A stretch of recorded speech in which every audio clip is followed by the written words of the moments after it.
Let's go. What's good, Eric? So, just a little primer for people who might be catching this after the fact.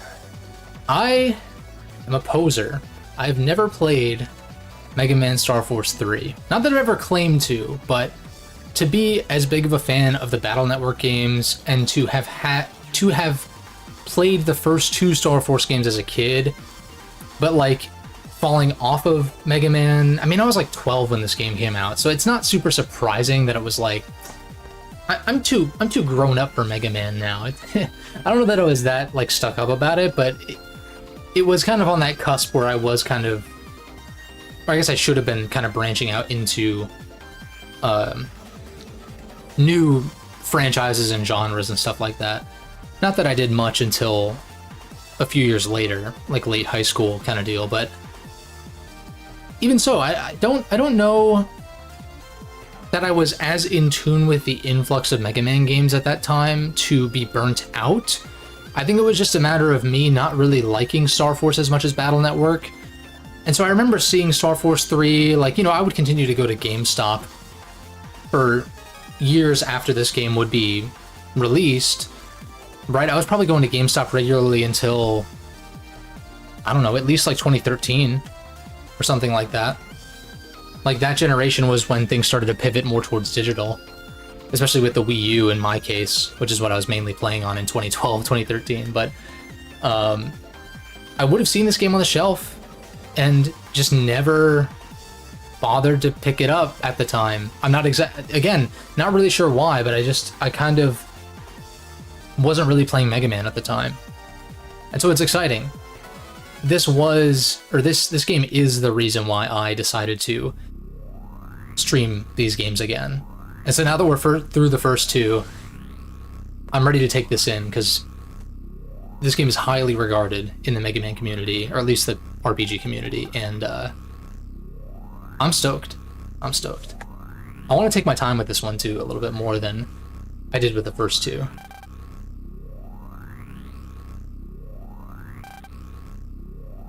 You make a wish on a shooting star 3 times before it burns out, the wish will come true. Not to ruin the moment, but these two remind me of those new characters from the Scarlet and Violet DLC that I've seen floating around. They kind of get a similar look to them. Little brother, older sister, black hair, you know, whatever.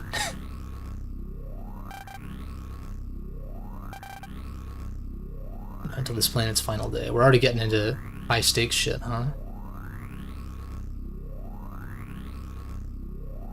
And so yeah, I'm going in blind, or as blind as I possibly can. I know noise changes is a thing, and that's pretty much about it. I really don't know very much about this game, distinctly, other than that it's another Star Force game. Both narratively and mechanically, but I'm digging the vibes so far already.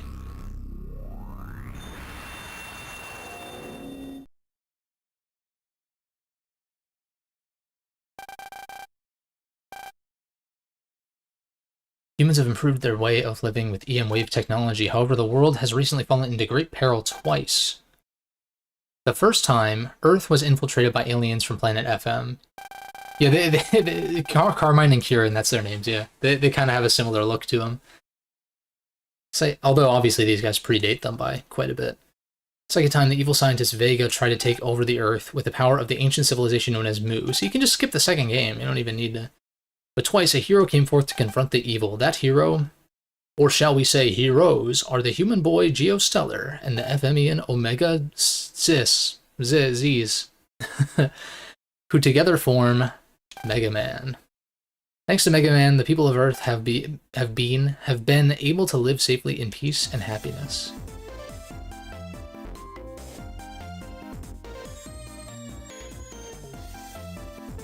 I also haven't listened to an inkling of this soundtrack at all. I don't know shit.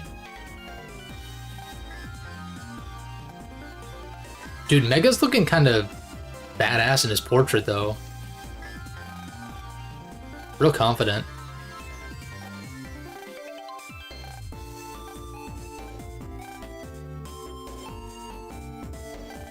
Hey, what's good, Space Cowboy? Right on time. We'll be upgrading our operating system Altering such a vital program is quite a big deal. Sending the upgrade, okay.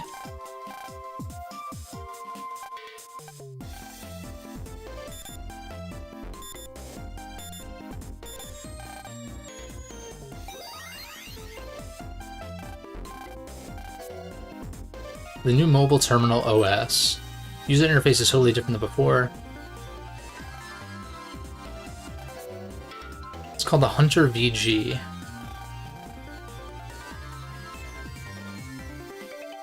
Number of virus-based problems have also increased. Okay.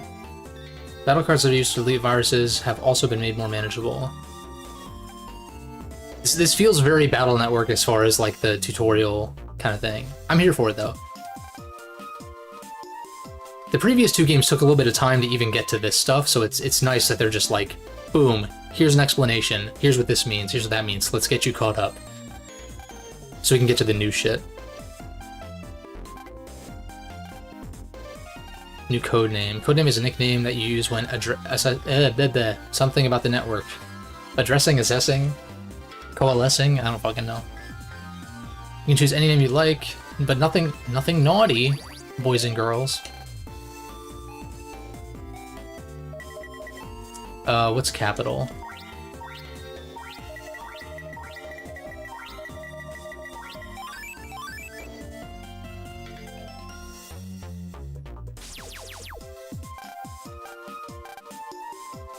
Pop-up system. How much you want to bet? Oh, I thought... Wow, I actually was gonna make what seemed like a safe bet and did not pay off.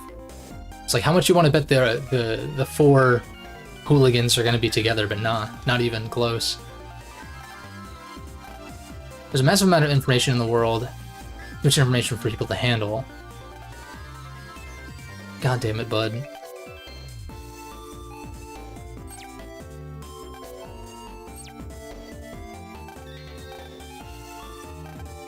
Very hard to find what you need, okay. Pop-up system makes finding things easier.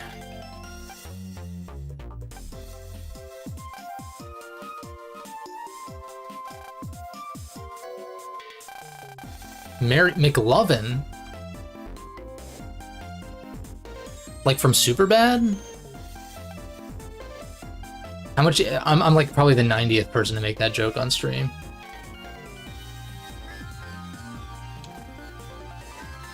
Fun fact, people used to call me McLovin back when I was like a freshman in high school. I think it was endearing though. I don't think they were making fun of me, but it was just like the upperclassmen who grew up with Superbad were like, "Look, it's McLovin."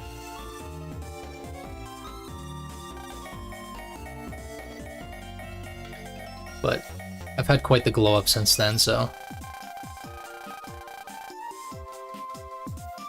Our motto is study hard, eat right, and sleep tight.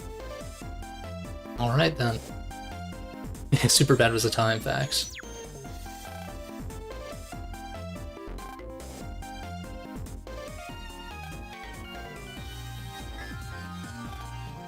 Sitting in front of an elevator will make choices appear. Oh. Okay. That's one of those things that might be a little bit clunky on emulator. Like on actual hardware, you have the stylus ready at any time. I'm sure it'll be fine though, but... Upgrade deleted or brother bands, of course. Don't forget to reform. Cool.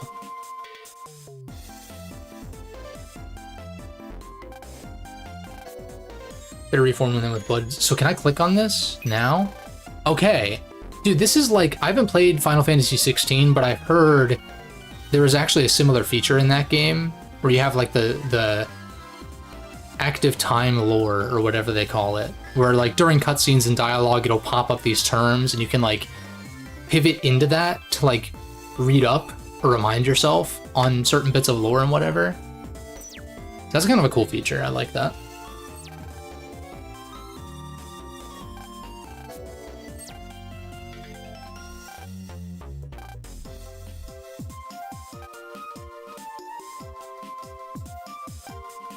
So people can see EM waves now because of what happened with Moo? Is that how that works? I have some questions that I want to ask Mr. Shepar.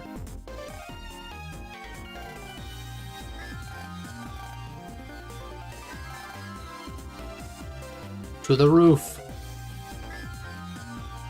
Or your thumb. Yeah, that's facts, I guess, yeah. It's cool. I like how Mega's just chilling there in the bottom screen. Well, at least I assume that's the bottom screen. Maybe it's the top. We'll never know. Feel it's a progression of real waves that they brought up in Star Force 2. Yeah, I felt like they didn't expand on that as much as they could have, but that just goes to show that SF2's narrative was just not very good, but... Like, they had the, I forget what they called them. Not dimensional areas, but like something similar, where it was like, oh, in this particular area we can see EM waves, but they never explained it, like, at all. Really strong noise presence. I guess there's a Libra fusion then? I've tried to keep my eyes away from info on this game as much as possible. Okay, so here we have our Zacpedia, so to speak. What is this? Okay. Okay, at least I can... So can I... Okay, I can still use menu with that. That's Brother Bands. Okay, that's speed up, obviously. But at least I can menu without the touchscreen. That is nice.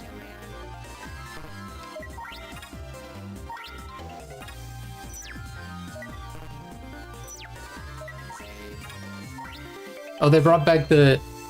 Save... Mega Man... like... Messages... They brought it back. Purpose. Keep the peace in Echo Ridge. Okay.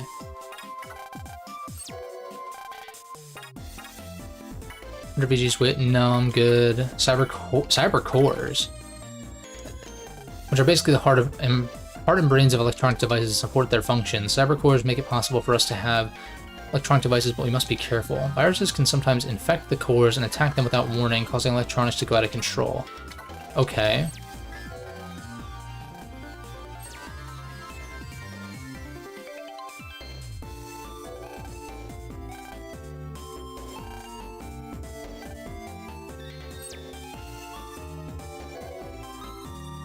Oh, what the hell? Oh, so they actually have like navies now.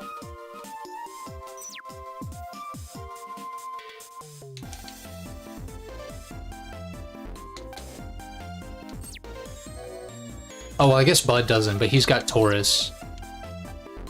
I'm assuming. Eventually or something. Oh, I can't put the visualizer on right now, okay.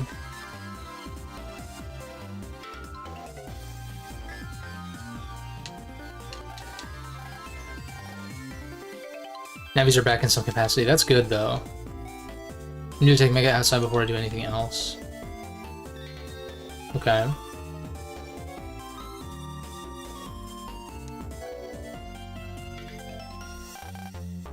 Take the elevator. Okay, so I have to... Okay.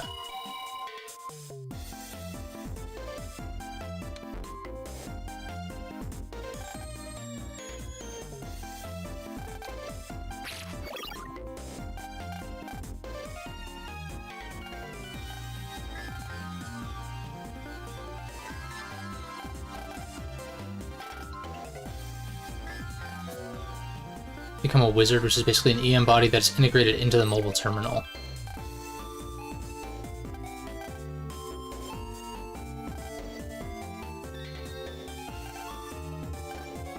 Yeah, well, this is rich coming from the guy who just ate the out-of-place artifact all of a sudden in the previous game without thinking about it at all.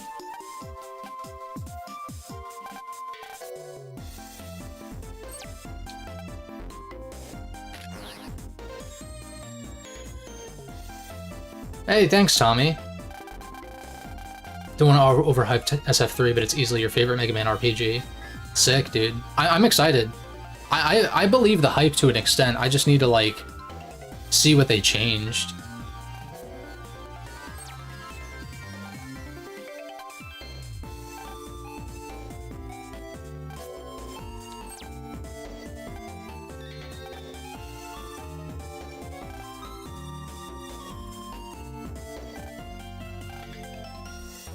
Won't be able to see people. You won't be able to see people while you're using it. Oh, interesting.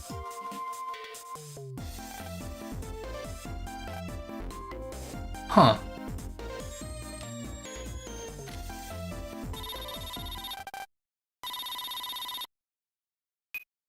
Go for Geo.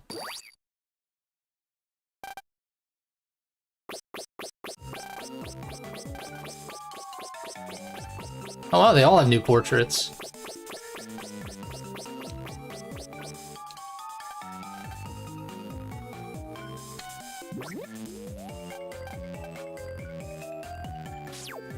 Also, is that the comeback of the original Prez theme? Because didn't they change it for the second game?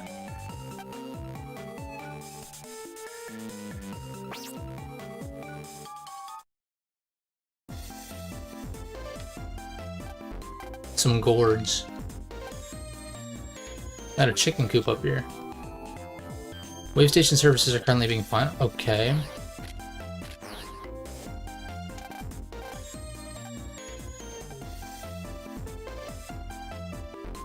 Also, they brought it back. That's kind of fun. I like shit like that where they do callbacks later on in the series. It definitely sounds like a rendition of the original one, even if it's not exactly the same.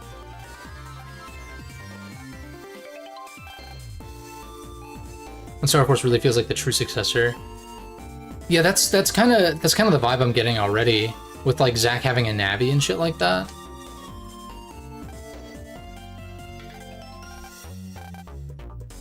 One of the 7 wonders of Echo Ridge. Strong noise presence, okay. They still haven't explained what noise is.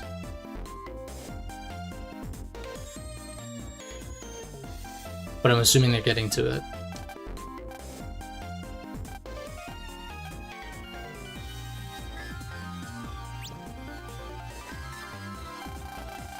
Yeah, no, that's fair. That's fair.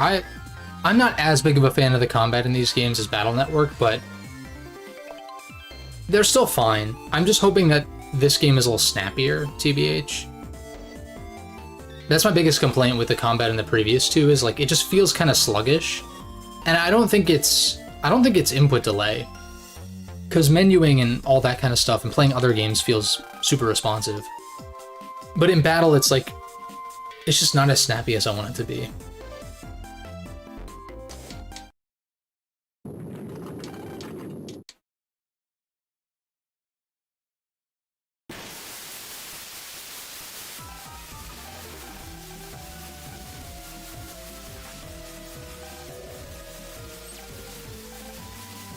Alright, this panic theme kind of slaps.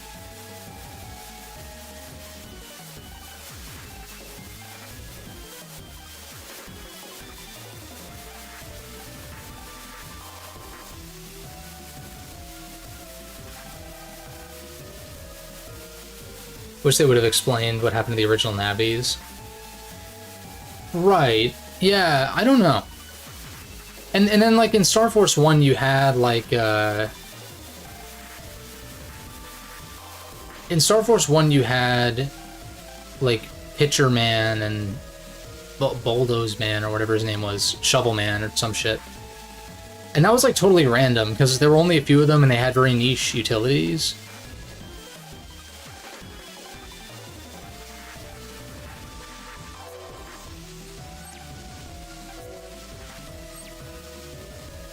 Okay.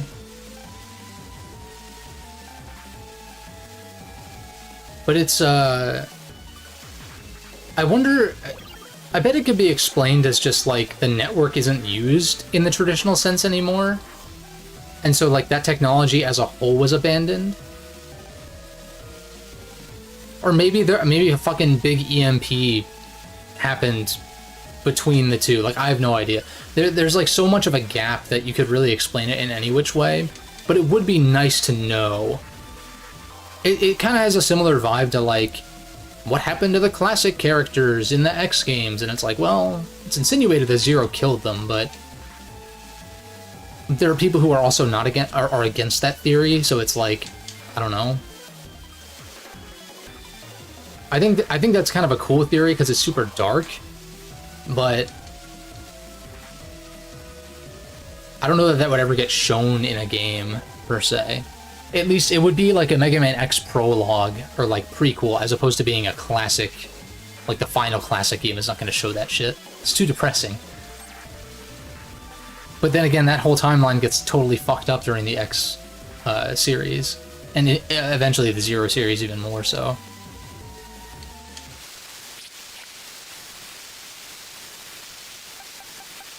What?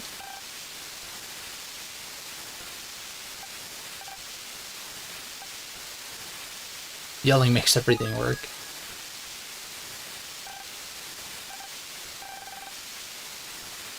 Authenticating?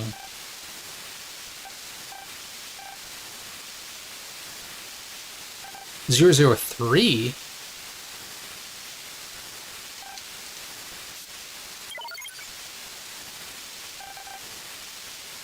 Authentication code is now required. Okay.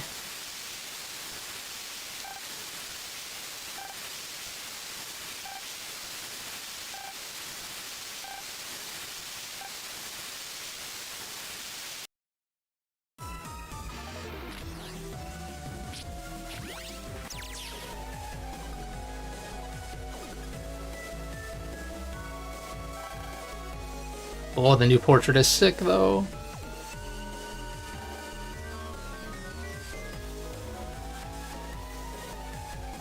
Yeah, it would be nice to know that they do still exist, to some capacity.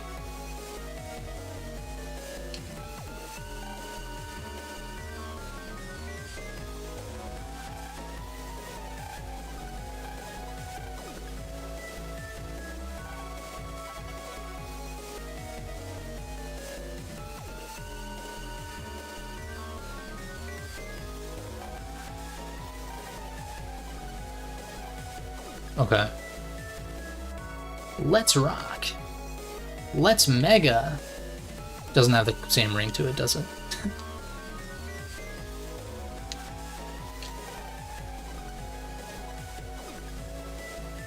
Will I be rewarded for this exploration or not?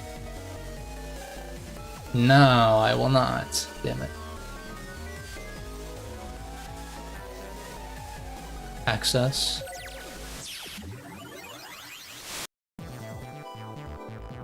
Yeah, so this takes place, I think, is it 100 years or 200 years after? I forget the details, but it's hard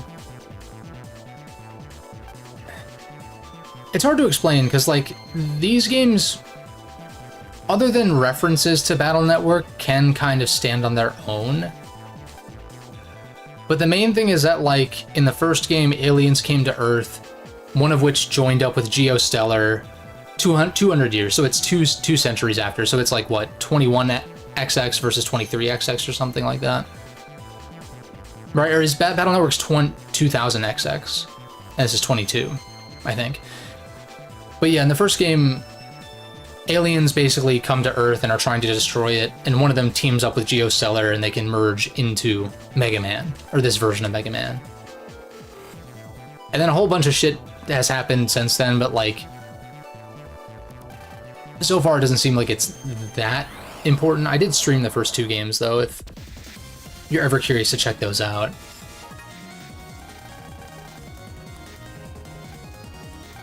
Now, how do they change this? 6 cards are randomly selected, yeah.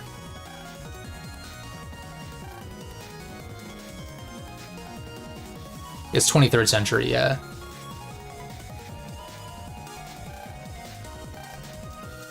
Cards in the same column can be selected. Okay, I know that much.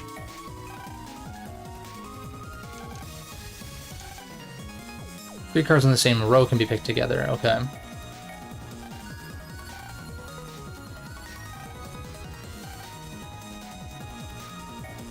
Same name, makes sense. Yeah, the viruses are basically still the same.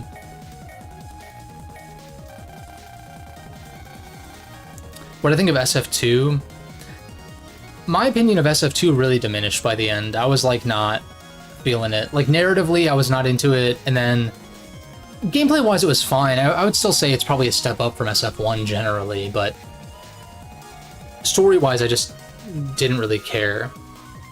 Oh, side select is finally by default, okay. That's good. But I know that much. We'll just do the classic.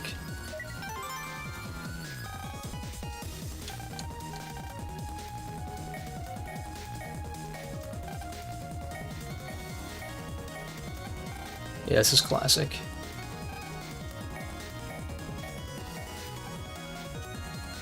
Correctamundo.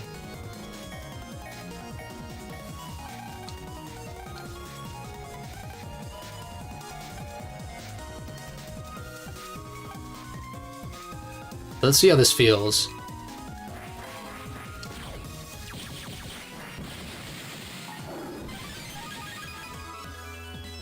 Okay. A little early to tell if it feels a little snappier or not. Yeah, SF2 I wasn't too hot on. Like, at least SF1 has a reason to play it because the narrative is actually, like, character-focused and pretty decent. Actually, it's more than decent. It's good. It's good. But, like, SF2, on the other hand, just feels like filler more often than not. I know they were going for more of a lighthearted tone, but, like, I thought the writing was quite a bit weaker. And I didn't give a shit about the antagonists, except for Rogue, who shows up in this game as well, as far as I know. Yeah, I know how to lock on already.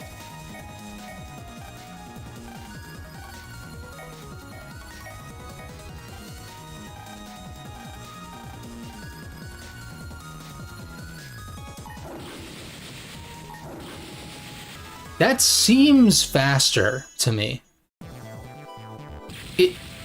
It feels like he just instantly jumps to the panel, whereas there was like a little bit of a delay or something, or like he had to phase out and then phase back in over here kind of deal in the previous games, but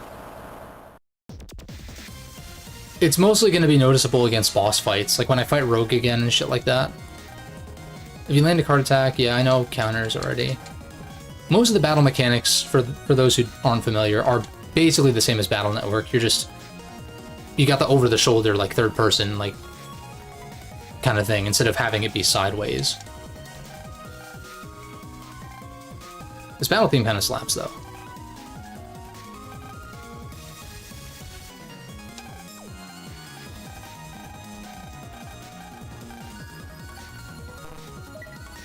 Gravity Plus? If previous is attack card added... Oh, so this is like Paralyze Plus, but not.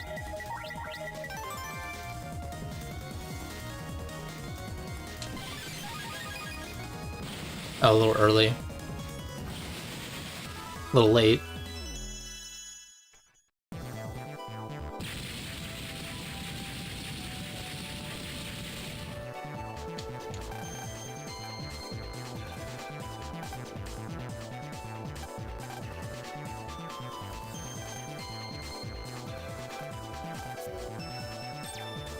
Yeah, I guess his identity isn't known to everyone, but everyone knows who... Well, most people know Mega Man exists.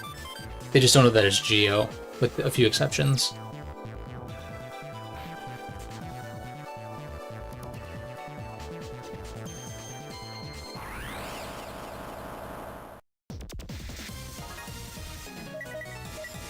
Divide line. Okay, so this is like crack panels kind of deal.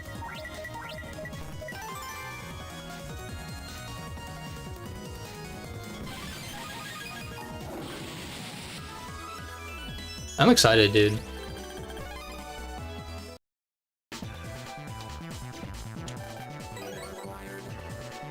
Longsword was downloaded, okay.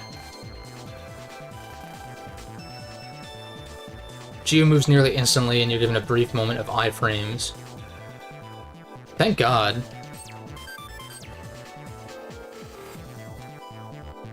Because, like, that was so frustrating in the earlier games where you would, like, jump to an enemy, and you would put, you're taking such a risk of taking damage. That was incredibly frustrating because since you're locked to the back row, you kind of have to rely on lock-on to some extent. Unless you're just entirely building a projectile folder, but that's, like, feels pretty unlikely to me. Alright, so I just have an additional longsword. So I've only got 2. They nerfed... Oh wait, this is 6-shot. Okay. What was it? It was like a 3-shot, it was like 25 in base? So it's still a nerf, right? Or was it 35? I forget.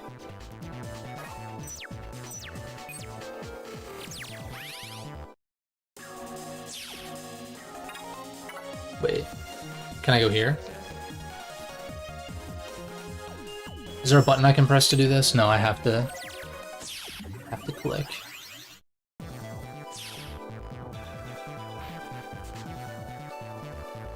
Not sure how much it'll help. If you tap Geo folder, you go straight into the folder without needing a menu. Oh, okay. That's good to know. Yeah, I mean, with having to... Oh wow, this is quite a big comp. With having to move my hand over to my mouse, it might just be faster to menu, but... Oh, what is this? Mega Slash is 3x2. Okay.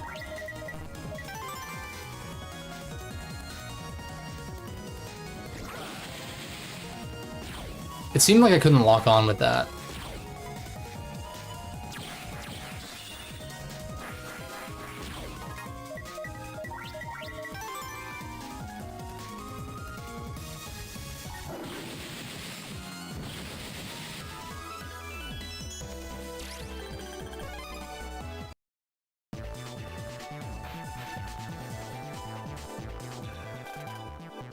Three-way fork. Trying to get lost. This is a huge comp. Holy shit. Got an invis.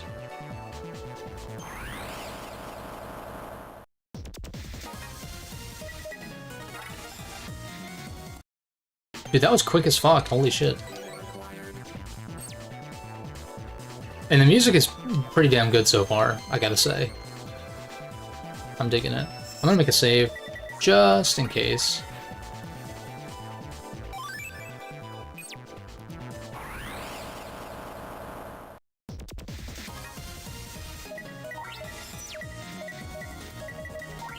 Why can't I select that one? I like elemental card support use. Support use. Interesting.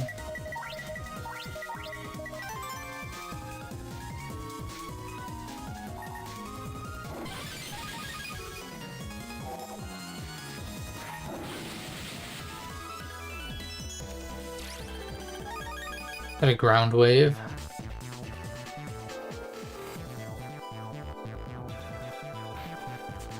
I'm trying to remember where I've been. I've been over here.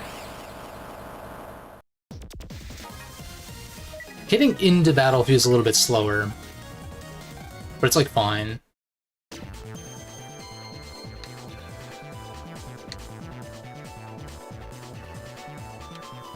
Anything back here? No. Now I'm wondering... Grass stage.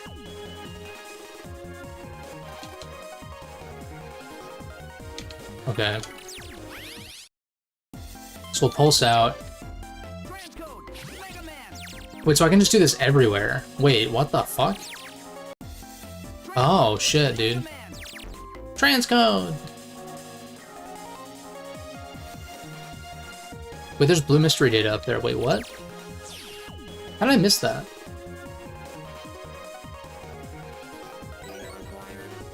Another grass stage.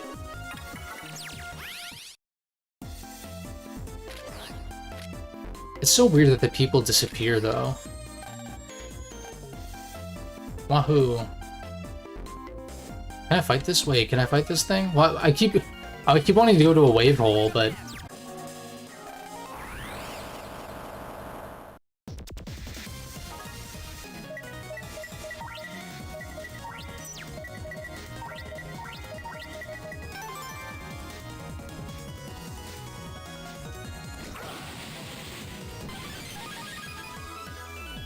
Yeah, being able to wave change everywhere, anywhere is like a big game changer. That's actually huge.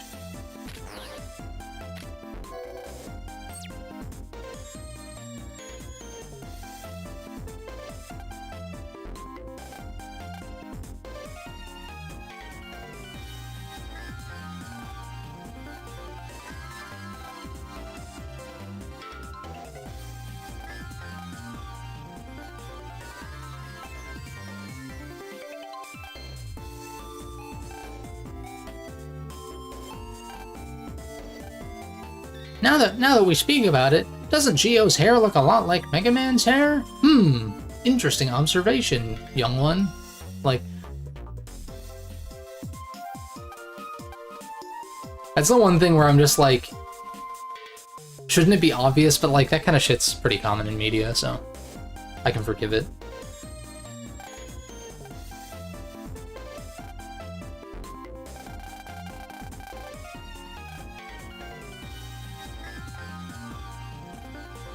Okay.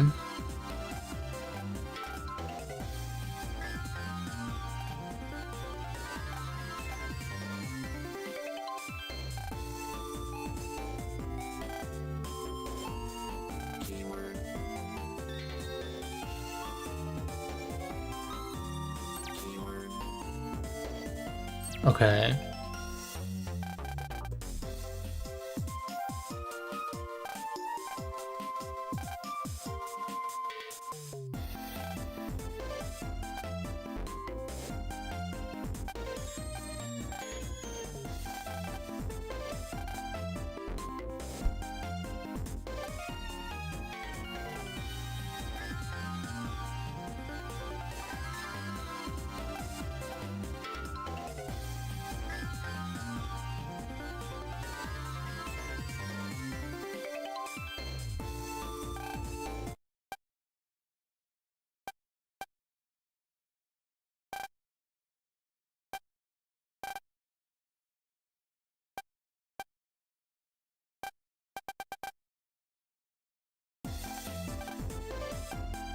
Oh, that's right.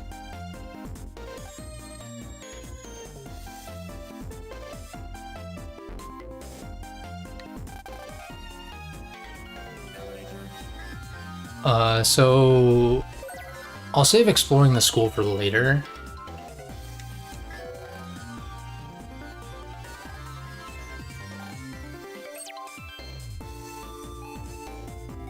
Because I don't know if it's gonna block me off or not. Well, I guess... Oh, what the fuck?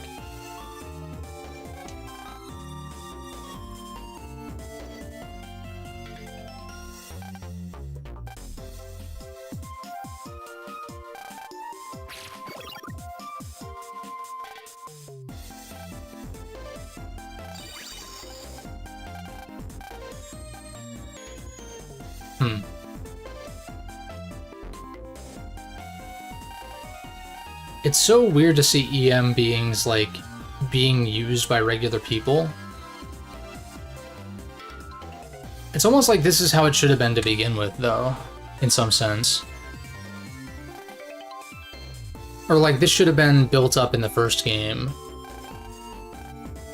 Maybe.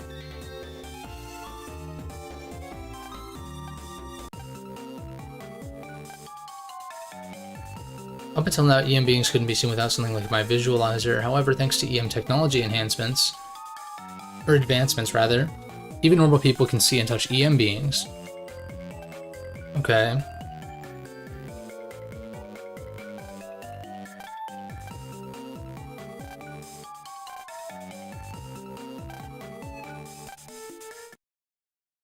Those become fully materialized thanks to the improvement of EM wave technology and the development of wizards.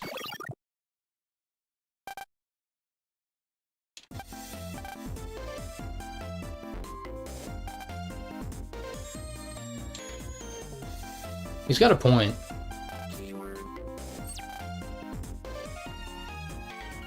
Yeah, no, the dynamic between these two is great.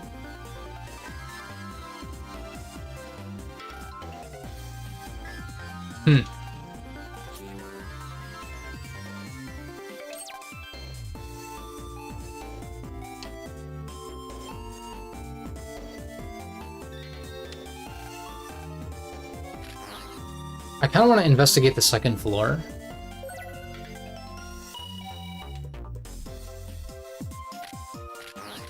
Yeah, it just seems like an auto mission from the first two games. Because of how prominent that kind of stuff was in Battle Network.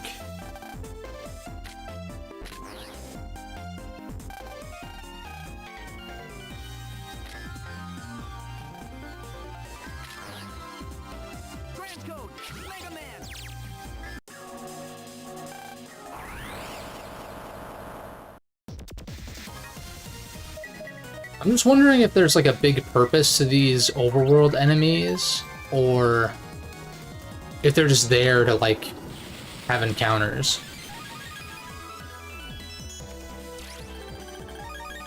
Which kind of feels like moving towards what I've been saying about encounters in these games in general.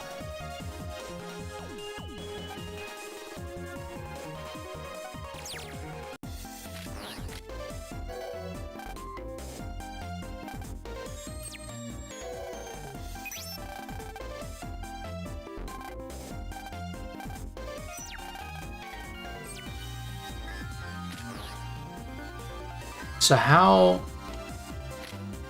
Is there a way to get over there?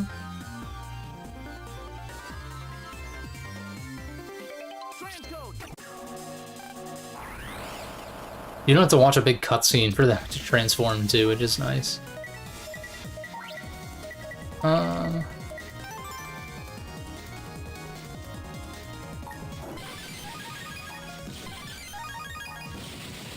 And wait, I haven't been having to switch screens between battle and, that's super nice, actually. I don't have to switch screens every single fucking time.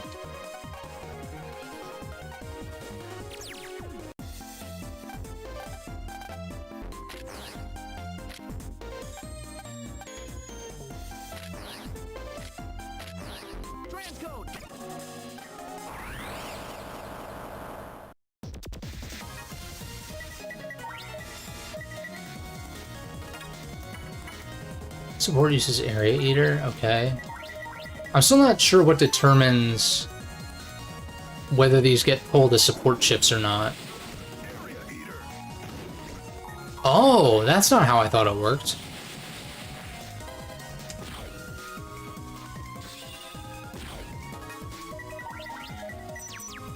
Okay, Divide Line is the one that cuts in front of me, right? Yeah. Okay.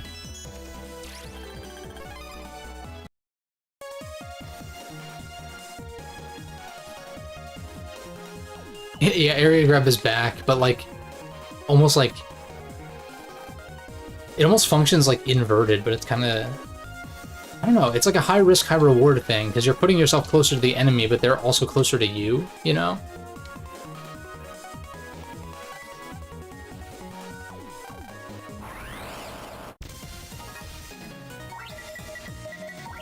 I'm excited to fight a boss, because that's really going to be the litmus test for how I feel about this, but it definitely does feel better than the first two so far.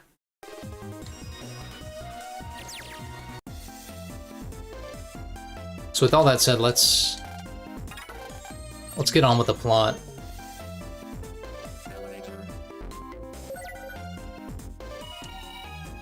There's probably some way I could map the right stick to move a cursor on the bottom screen. Why is he so pissed? It's one of the 7 wonders of Echo Bridge Elementary. Like, why is he saying that like all angry and shit?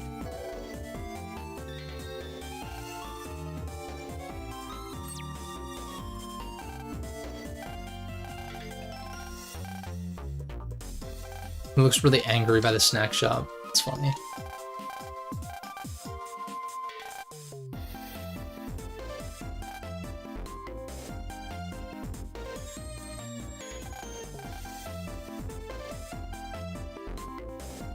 Pacing's also really good. I'm looking forward to that. That was like the biggest thing with well, even SF1 was like, damn it. Even SF1, as good as the character writing was for this series at least, like it's not like the greatest shit ever, but it's good. I don't want to like overhype it, right? But first game had a solid story,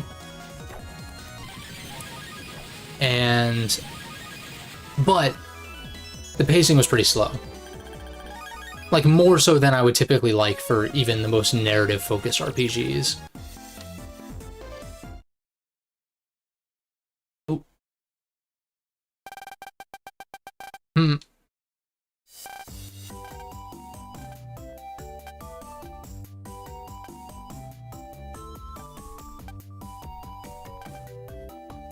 Actually, it looks like Zack and Bud's portraits are still the same, but Luna and Geo got updated, which is cool.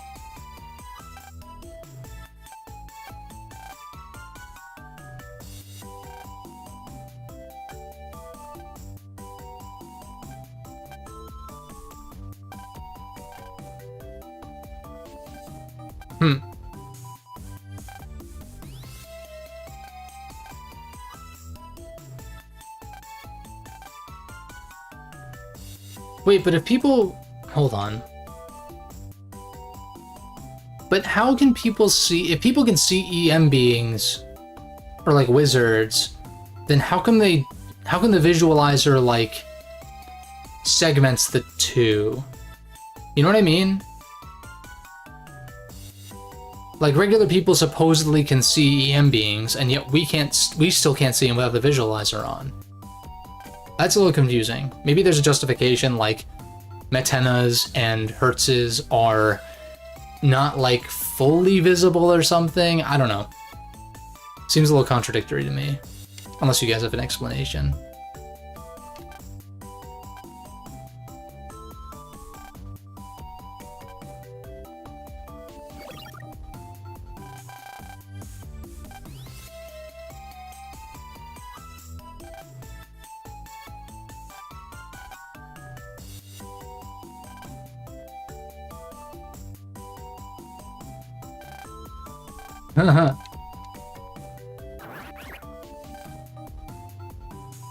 Like how wizards can appear in the real world. No, yeah, facts. It really does feel like something that should have... It just feels so natural, in a sense. Like it should have been there from the beginning. But also feels like unnatural because it hasn't been there for the first two games.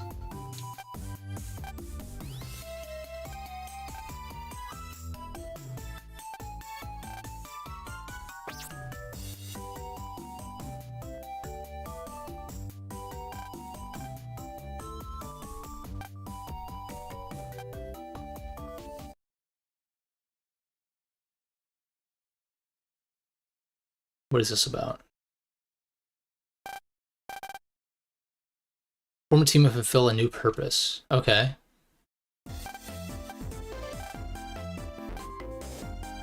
Orbis? Yeah, that is nice that Mega can actually, like, be a character to people besides Geo. And, like, I guess Sonya.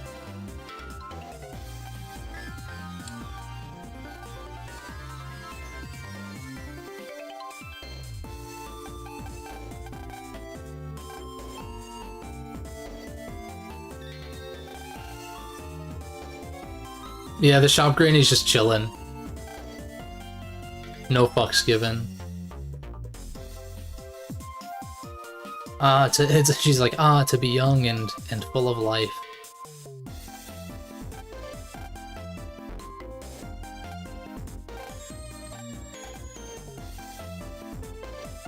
Isn't she? Oh, I guess she's class president, but not student body president.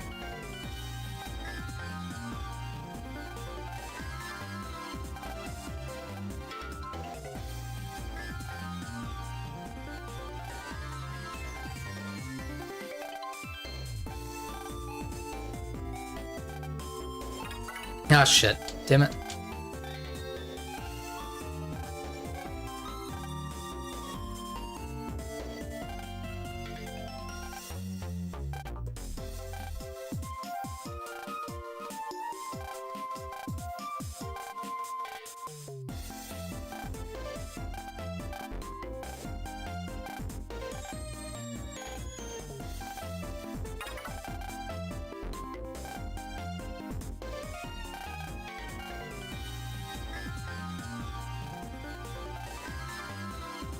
Okay. As much I know.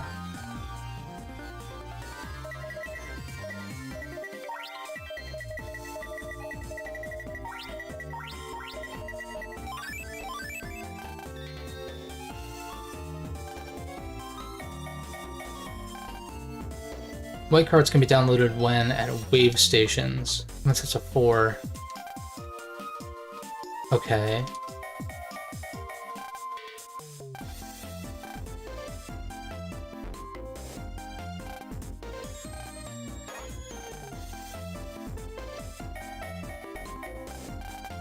Favorite card.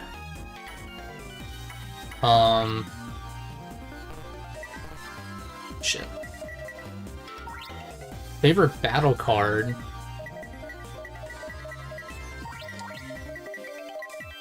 I'm just gonna say Invis, even though that's not true.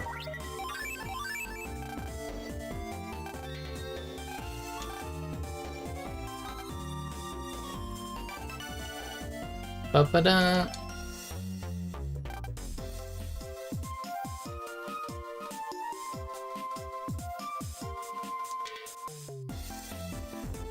Oh, okay, I was like, what?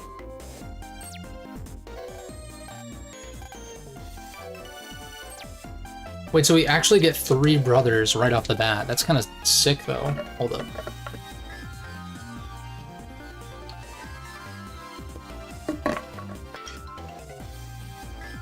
The older it gets, the more I forget to hydrate.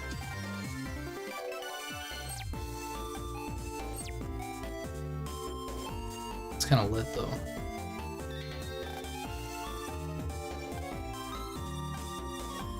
Team Tortellini. Dude, Bud, stop making me hungry. We're barely an hour into the stream and I'm already starting to think about food.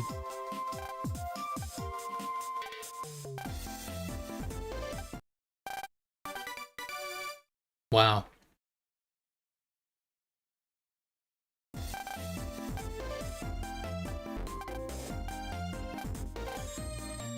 Catnip is a dog. That's great.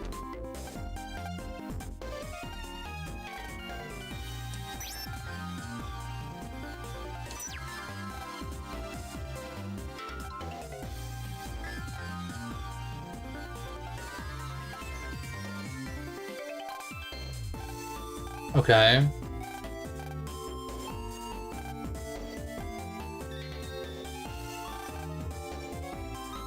SpongeBob reference. Wait, what?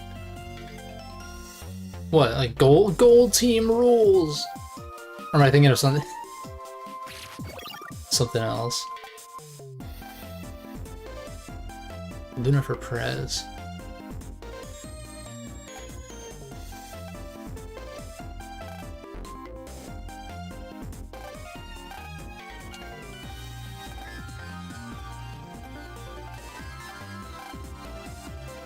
Oh wait, Squidward, like Squidward Tortellini? Is that the reference you're referring to? Squidward testicles? If SpongeBob was made for adults and not kids. That's how that joke would have gone. There's probably YouTube poop out there that has that. Squidward tennis balls. That's testicles, I mean tentacles. Oh, wait a second. Downloads. Download these cards and set them as your white cards, I guess.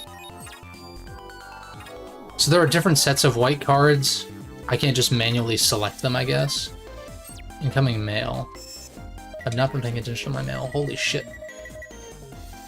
This is very immersive. kidding.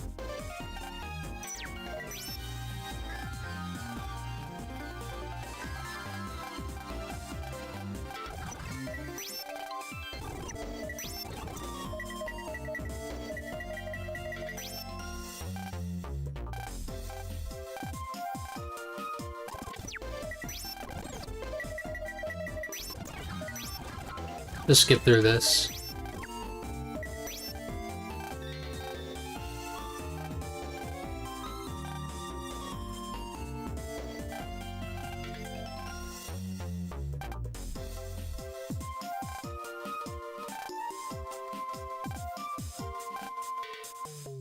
Okay.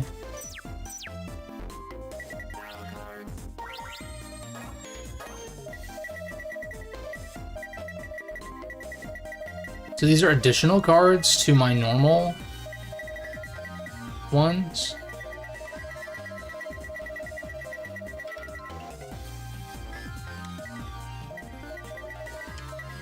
Let's see, so what, that's 5, 10, 15, 20, 25, 30. Yeah, so these are bonus on top of the 30.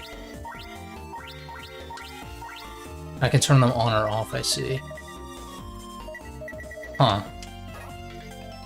I don't know how I feel about those not being customizable, though, but maybe it'll be fine. I guess I could always turn them off if I don't want them, but...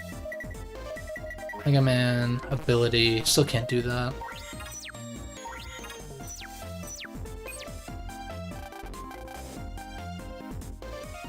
Alright, I can't go this way. I want to explore a little bit. More mail. Subcards, acquire data, and HP balls are the only means to restore HP. Right. Okay.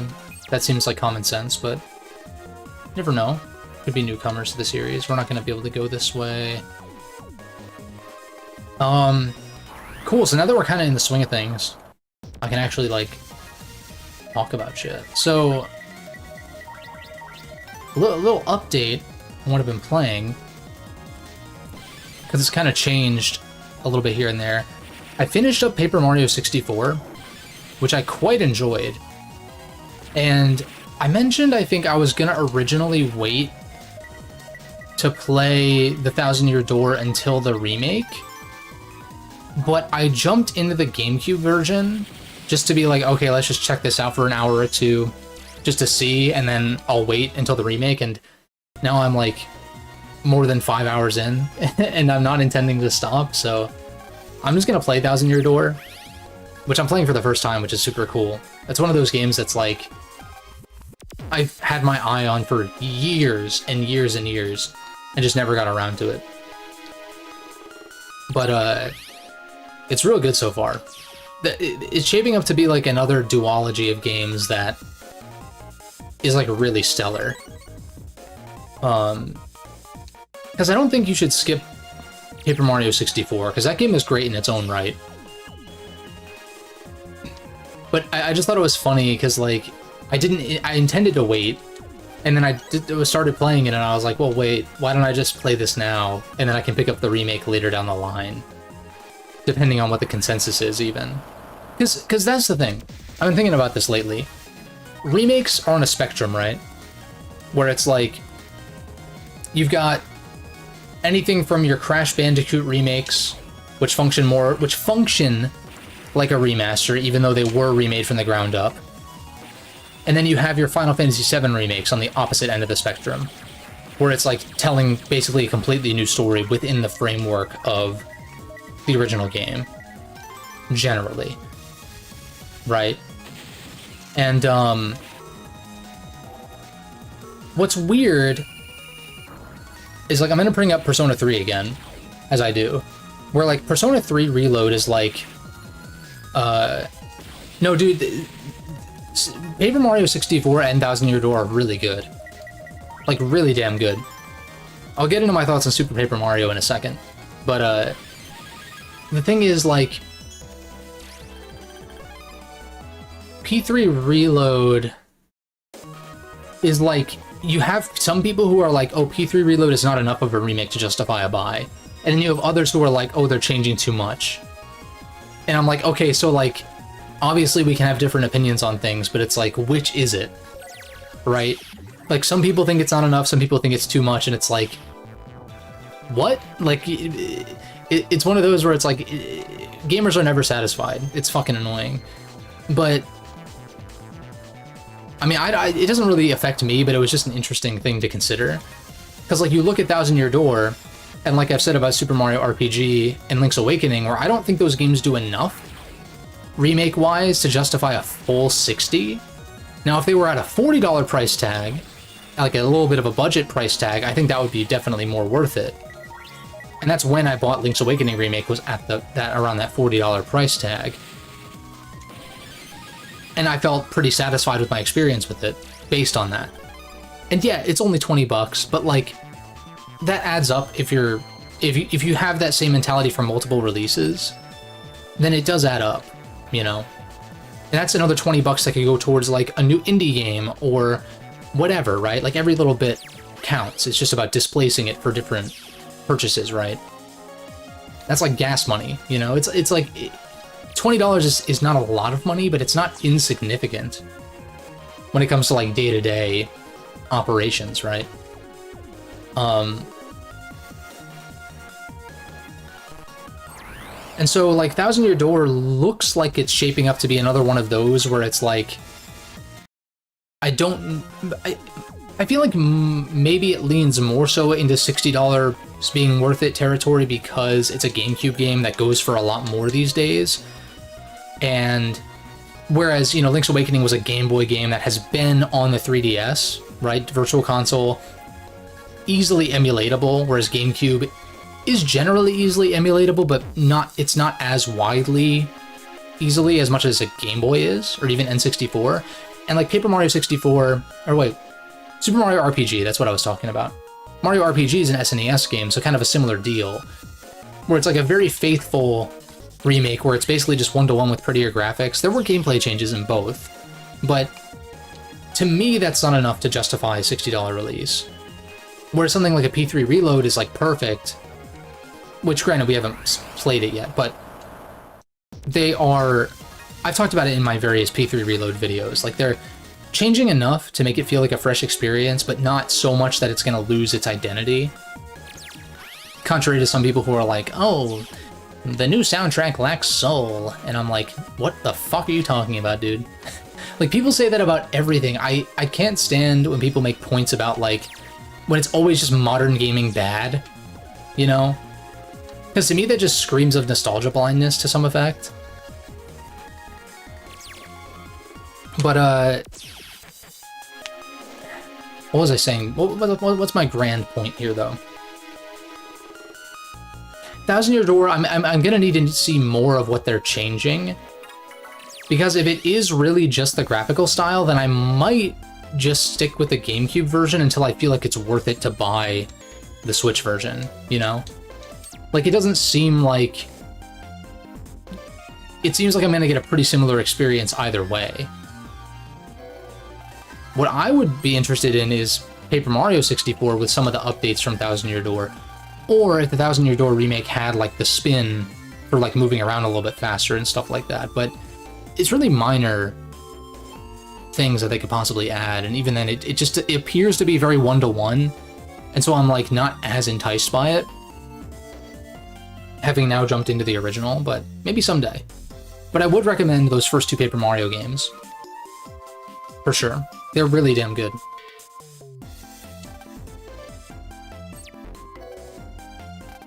Okay, this guy seems important. Wait, can I view his secret? Okay. Searching for people who need help.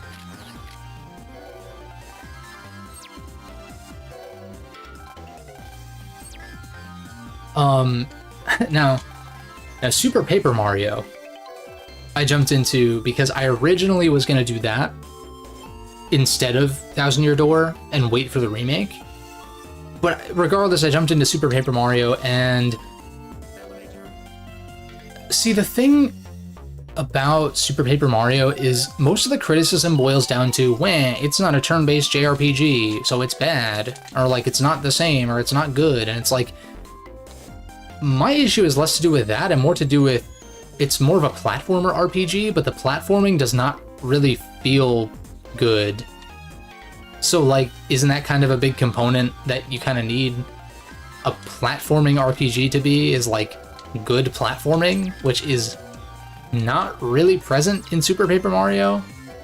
It feels way too loose, and your jump height is like so variable. Like you can jump basically the entire height of the screen if you hold the A button long enough. And the way you bounce on enemies too, like really stilts your movement. I don't know. Wasn't feeling it, and so I'm not gonna play it. I did make a control scheme in the instance I want to do a little control scheme short on it, but it convinced me even more that I'm just gonna play the first two Paper Marios and not fuck with any of the following ones. I know some people swear by Super Paper Mario, like writing and story-wise, but I wasn't really feeling it. And also, if the gameplay is like not really that noteworthy from what I played, then I could just like watch the story on YouTube or something if I really care, but I don't really care, you know? So that one's kind of whatever from what I've played. I mean, like, I can't definitively state anything about it because I haven't played it all the way through and blah, blah, blah, but I know my taste well enough to know that it's not it. And it's not because it's not a turn-based RPG. It's because what it is trying to be is it's not a very good version of what it's trying to be.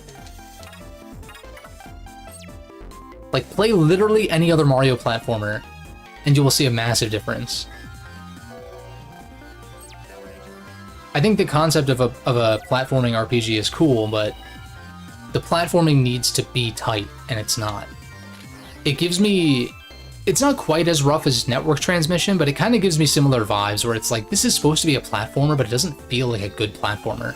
In a series that is known for good platformers, nonetheless. Like, how? How is this possible? I don't get it. I mean, made by different teams, I get that, but it's like, why?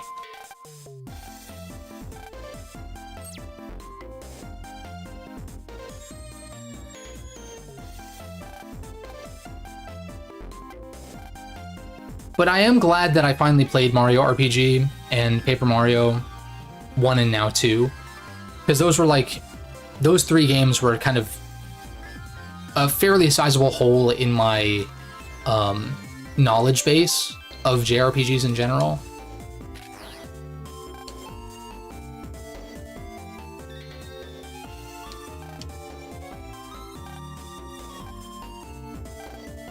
Real waves are these things that are made from materialized EM waves. Okay. And yeah, the Mario and Luigi games, like, I grew up with those. Superstar Saga and Bowser's Inside Story in particular. And I like those. The thing... I'm gonna slightly get into this probably if I make a video on Paper Mario. Like, I'll touch on Super Mario RPG a bit. But the thing with Mario RPG... Granted, it started this whole timed hit thing, right, where you press A at the right time and it increases your damage, but it feels so bare bones, and it just feels like it kind of pads the length of battles in a way that feels tedious to me, especially by the end. But it's not, but it is mandatory enough because of the damage output from enemies to where you can't just ignore it, and so battles just felt really tedious by the end to me. But the Mario and Luigi games, it's not just pressing A, right? You've got to alternate between A and B, and you have like the bros attacks where you're like doing different timings and stuff like that. It's a little bit more than just pressing A for every single action. And Sea of Stars kind of fell into that same trap, gameplay-wise, as Mario RPG did. Sea of Stars probably should have taken a little more from Paper Mario and Mario and Luigi than Mario RPG, because those two series expanded on what Mario RPG's gameplay is. And granted, Paper Mario's is not quite as dynamic as, well, at least the original. Thousand Year Door seems to be a little bit more experimental with the different actions you're doing. And 64 has some of that, but it's not... It's largely, you know, hold back or hold left to do like hammer attacks or shell attacks. and then press A for jump attacks. And there's some other stuff mixed in there, but for the most part, it's just those two. But yeah, like the Mario and Luigi games are really good. And I would even consider, I was thinking about streaming those maybe, because that series has a pretty good track record. Yeah, it does have some rhythm game elements for sure. Especially when you get to like Bowser's Inside Story, there's definitely some rhythmic elements to it, which is cool. I like that a lot.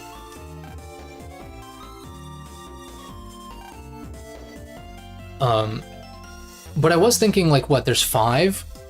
Aren't there 5 of them? Superstar Saga, Partners in Time, Bowser's Inside Story, Dream Team, and Paper Jam, which Paper Jam's like the only one people are kind of on. So I'd be more partial to like maybe streaming those as a series, because I've wanted an excuse to go back to Superstar Saga, but I haven't really felt that draw to do it on my own time. And I've never played Partners in Time either. And I've only played like I feel like I played more than a little bit of Dream Team, but I fell off of Dream Team before I finished it. I know I've not been paying attention to the dialogue, that's a bad habit of mine. And Paper Jam, I literally have no idea, but... Like, initially I thought with Paper Mario, like, oh, I'm gonna go through all of them, even if people don't regard the last 3 or so to be that good. And then Super Paper Mario, I just was like, this ain't it. And so that's 4 out of 6 games in a series that I'm just not really likely to check out, because I'm just not really in the market to play... Unless, like... I'm trying to think, is there a game that's widely regarded as bad that I gave a chance? Still? I can't really... I don't know. I feel like a lot of bad games from back in the day get lost to time. You know, and like a game like X7 or something lives up to how shitty it is.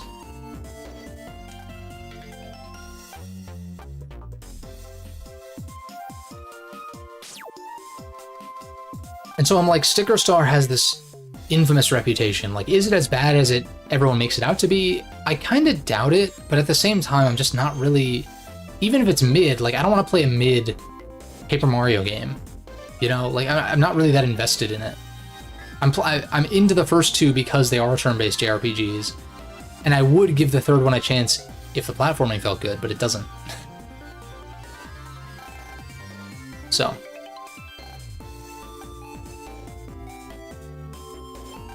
But I do still like jumping into Wii games that, even if I don't feel certain Wii games, I'm happy to make control schemes for them and put out shorts. Like, that's just a good excuse for content's sake. Like, DKC Returns and New Super Mario Bros. Wii are not games that I play very often. Returns is good, but I would rather play Tropical Freeze if I was going to play one or the other. In fact, I'm surprised that Returns never got a Switch port. You know what? You know how Funky Mode is like a meme with Tropical Freeze? I'm surprised that Returns was not bundled in with Tropical Freeze. Like, because, yeah, they could sell it separately someday, I guess, but, like... I feel like if you bundled that in and just was like, here's a bare bones remaster of DKC Returns with Tropical Freeze for Switch, $60, people would have been, I think, more than fine with that.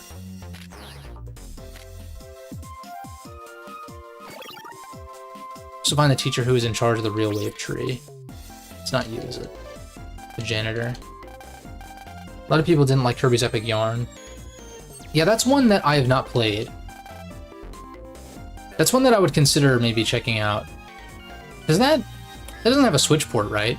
I think it's just Wii and 3DS or something.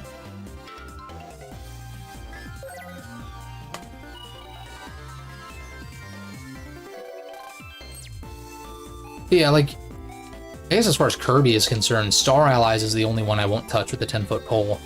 Not that it's not that it looks bad, but it's like, it just looks like a worse version of Return to Dreamland, which I already love, so it's like, why would I play that when Return to Dreamland Deluxe exists? Dude, Return to Dreamland Deluxe, I've not played a ton of it, but I played the original, And from what I've seen of the editions that Deluxe made, holy shit, that is a package. That is quite the Kirby package. Probably the best, probably just the best package of, like, as far as an individual Kirby game is concerned, period. Even though I think Planet Robobot probably has a better campaign than Return to Dreamland. Return to Dreamland has the co-op, it has all the mini-games, and shit that was added in Deluxe. It has, like, the Magalore platformer RPG kind of, like, side mode kind of thing. It's got a shit ton going for it. And one of the better Kirby campaigns, even if I have some small issues with it. That shit slaps.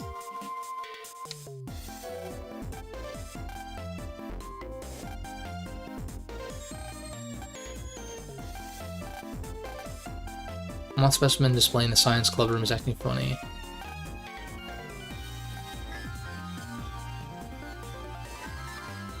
Yeah, dude, Return to Dreamland is really good. I loved that game on Wii, and then when I replayed it, like, late last year, I think it was, I really liked it a lot. I should have put it in S tier on my tier list, but I made a comment denoting as such. Especially if we're talking about Deluxe, which I usually try to, in most tier lists, include the best version of each game if there is, like, a definitive package or something. I just factor that in instead of being like, let's rank the Wii U version of Mario U versus the Switch version. It's like, it's the same, dude. Like, yeah, there are differences, but, like, the Switch version has Luigi U bundled in by default. It's like, whatever. It doesn't matter.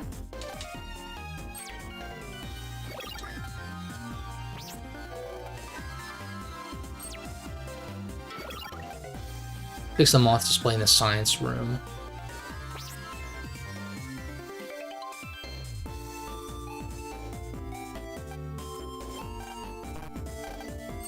Okay, so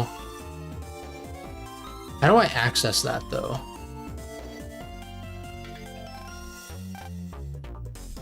Is the wave road on the first floor? Okay.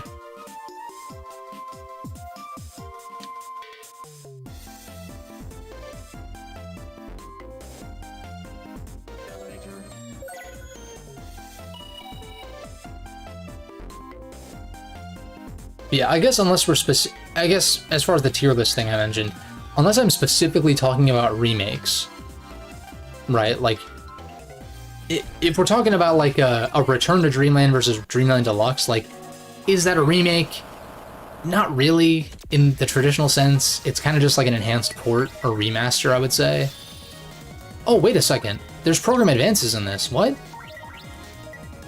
I actually don't want that because this kills, but...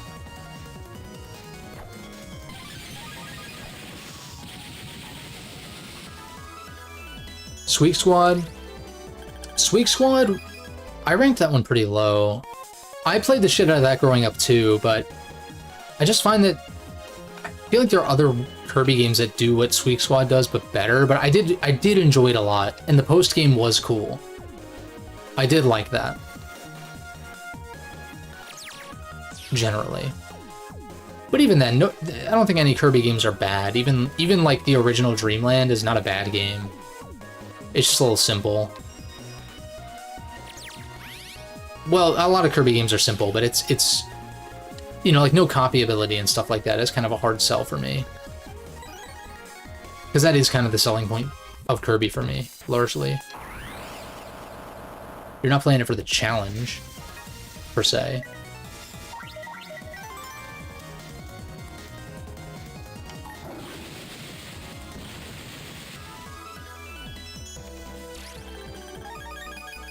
Oh, it's a multi? Oh, shit. I'll definitely try it the next time that comes up.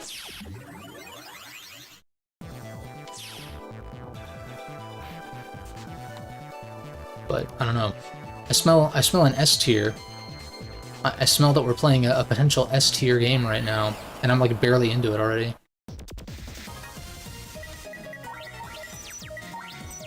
Even just those iframes on Mega Attacks are, like, enough for me to bump this game up.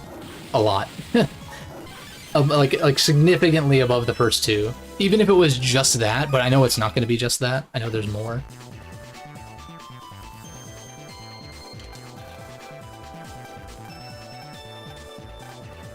Dude, how many times is this going to happen? Default card is one. Okay. Always appear first. Okay, so it's more like a red card as opposed to having favorites.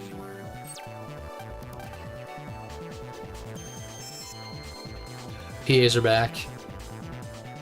Galaxy Advance. Okay. No, you're good.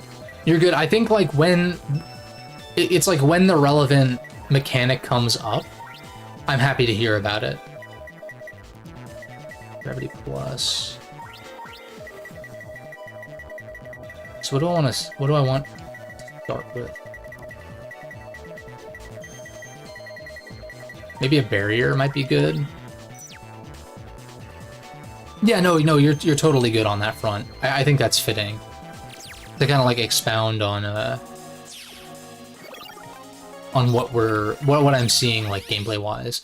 Like once I get my first noise change, if you have details on that, we can kind of go into that. But until then, I would rather not hear about it. Support cards are in email.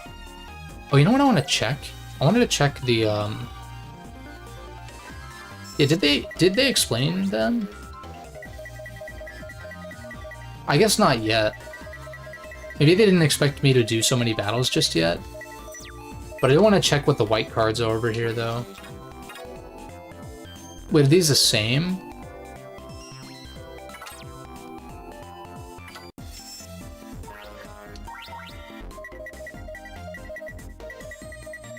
Wait, these are the same. So is it only different per area then?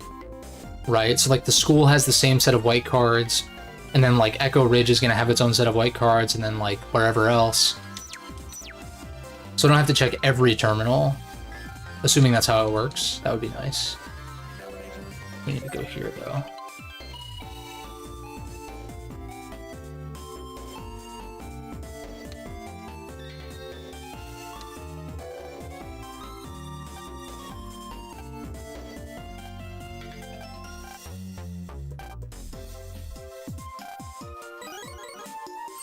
Okay.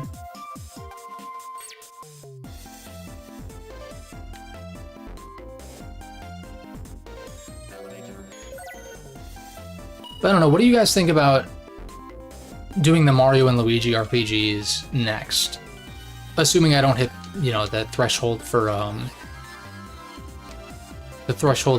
Battle Network post-game. Obviously, because that would be the priority, but I was just trying to think of like what series I would want to do next. So what do I have to do with this? Blossom code, the code that controls the real wave on the roof. Do I have to...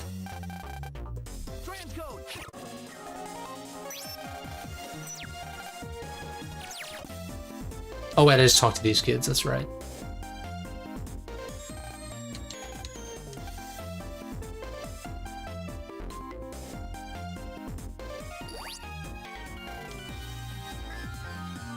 You think it'd be great? Yeah, I think that would be good. I agree. I think that might be... Like, I had some other ideas, obviously, like doing the second playthrough of Mario Galaxy 1 and 2 as Luigi. Like, get all the green stars in SMG 2, obviously, but just do a fresh playthrough as Luigi in SMG 1. But that's something that can kind of come whenever. And that would still be kind of quite the task, but I like the idea of having a multi-game series set up. Now the real question is, well, is it a question? Like, would I play the remake of Superstar Saga and Bowser's Inside Story, or just the originals? I'm kind of partial to just doing the originals, TBH.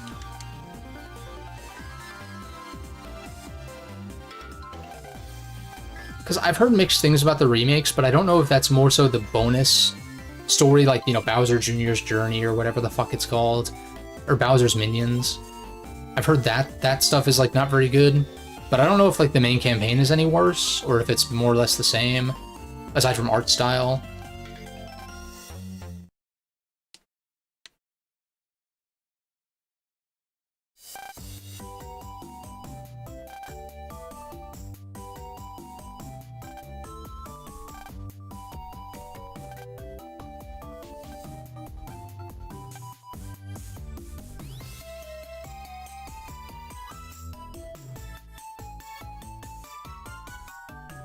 Luna's a great character.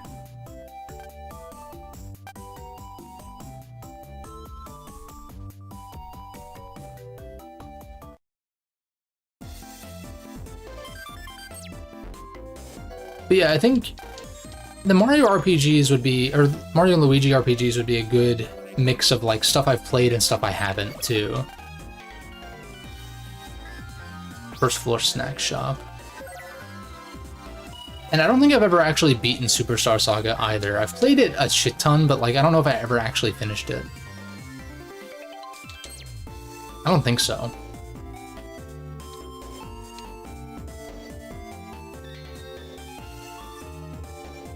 I will say, like, we are kind of getting straight into the action here, but at the same time, the fact that we haven't left the school yet is kind of... I don't know if off-putting is the right word, but it's like it feels like it's a little bit slow to start, but maybe something's going to kick off soon.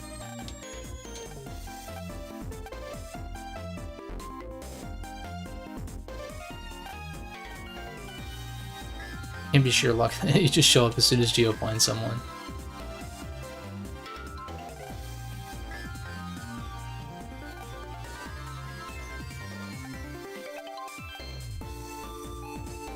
But I love the gameplay of the Mario and Luigi RPGs. Just like the distinction with like, it's so good. Like Mario always controls with A, Luigi always controls with B, kind of thing. I think even if you flip them, right? Or maybe if you flip them, it flips. I don't remember. But in battle, it's always, you know, A for Mario, B for Luigi. There's just something about that that feels so cleverly designed. Yeah, Luna's actually a legit good character. Yeah, she's got that swagger too.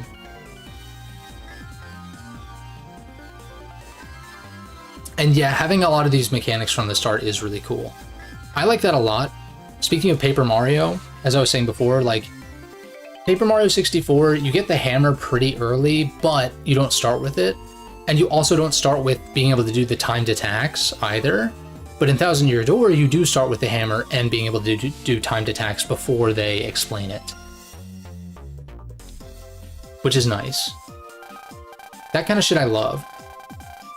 It's the same thing with, like, I think Metroid Prime 2, it's been a couple years since I played it. 2021 was when I first played it all the way through, even though I grew up with the trilogy.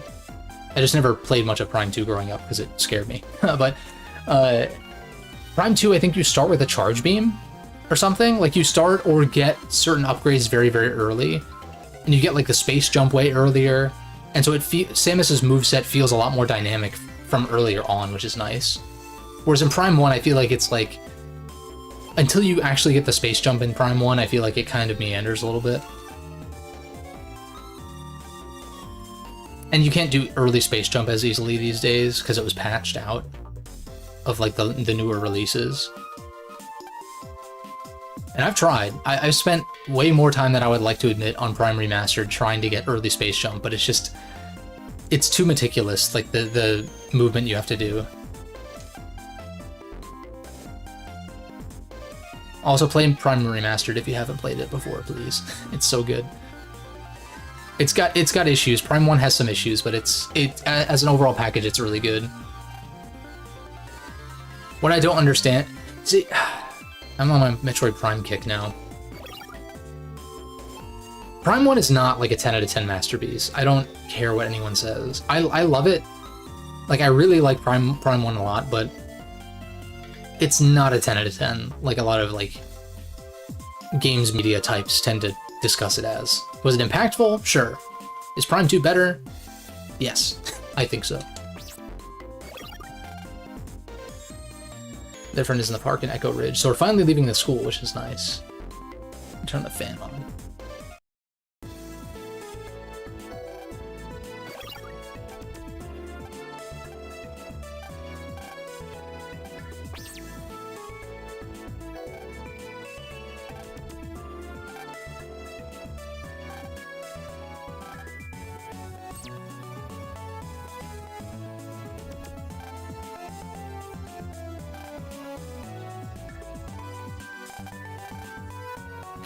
I should keep an eye out for, like, IRL viruses.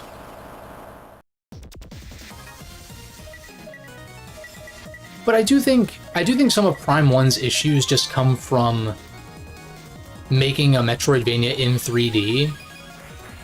It's like I was saying about how story tends to slow the pace of a game. I think that a Metroidvania in a 3D environment, like just by virtue of it being a 3D environment, it makes it slower paced kind of inherently. Because, you know, the 3D Zelda games are kind of like Metroidvanias, and those games are fairly slow, all things considered. They're not, like, abysmally slow, but they're fairly slow. They just don't have as much... There's more freedom as far as, like, exploration, I guess, is concerned. Like, you're not backtracking through corridors, particularly. You're just backtracking across, like, Hyrule Field or whatnot, which doesn't feel nearly as bad. And there's also, like, reliable fast travel, which is not in the Prime games. Well, until, like, the very end of Prime 2. But Prime 2 getting around is really not that bad, because, like, there is, like, kind of a hub, sort of. Whereas Prime 1, and to a more egregious degree, Prime 3, has just, like, long corridors that you need to backtrack through, and it feels really bad. Like, it feels so tedious. Particularly in Prime 3. And Prime 3 has fast travel to a degree, which is, like, the weird thing. And it feels worse backtracking through it than the first two. In addition to, like, the other stuff that I brought up before.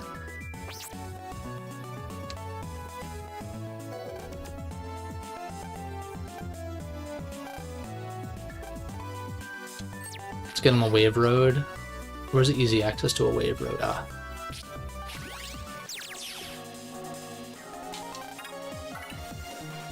HP mem, don't mind if I do.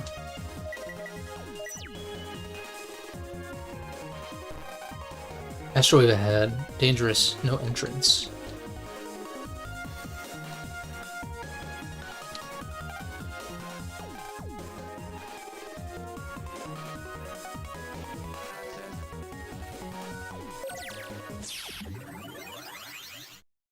Yeah, I'm only talking about this stuff because I know it's going to be a while before I do my Metroid tier list, which is where I'll really, like, kind of dig in a little bit deeper.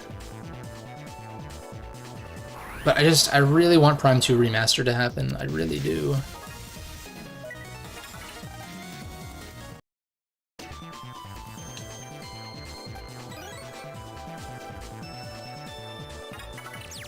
And also, I always have... It's weird. I feel like generally, I mean, not to be all like, I'm not like the other gamers, but I feel like my tastes in certain franchises are a little bit distinct sometimes. But I feel like generally it's acceptable where I would rank certain games in certain series. Right, like for instance, like, you know, putting Mario 3 in A tier, for instance, like I did. It's like, I feel like that's acceptable, you know? I feel like that's acceptable to be like, okay, it's not quite S, but like A tier, that makes sense. But then you have like something like Sunshine, which I just don't like. And there's almost always like, or at least with Nintendo's what I would call Big Three, even though Metroid is not nearly as big. But Mario, Zelda, and Metroid I see as Nintendo's Big Three as far as like the NES. Like establishing... like as far as length of establishment for IP, even if, again, Metroid's not as popular as the other two. But those three feel very, like... They feel like peas in a pod, because, like, you look at A Link to the Past, Super Mario World, and Super Metroid, three of the best games ever made, specifically for the time, especially for the time, rather. And there's one game in it, or at least one game in each of those series, primarily one game, that I don't care for, that is against the general consensus. And that would be Mario Sunshine, which is kind of split. Like, there are definitely a good number of people who don't like Sunshine, but there are a lot that do, and are very vocal about it. For Zelda, it's Breath of the Wild, specifically. Tears I liked a little bit better, I think. And then for Metroid, it's Prime 3, which also I think has its fair share of non-enjoyers, but a lot of people are vocal about liking Prime 3. I don't get it. I really don't understand, but it's not that it's like a bad game per se, but it's a far cry from the first two in a bad way. It's trying so hard to be Halo, and it just it doesn't even do that well. Like, it's so weird.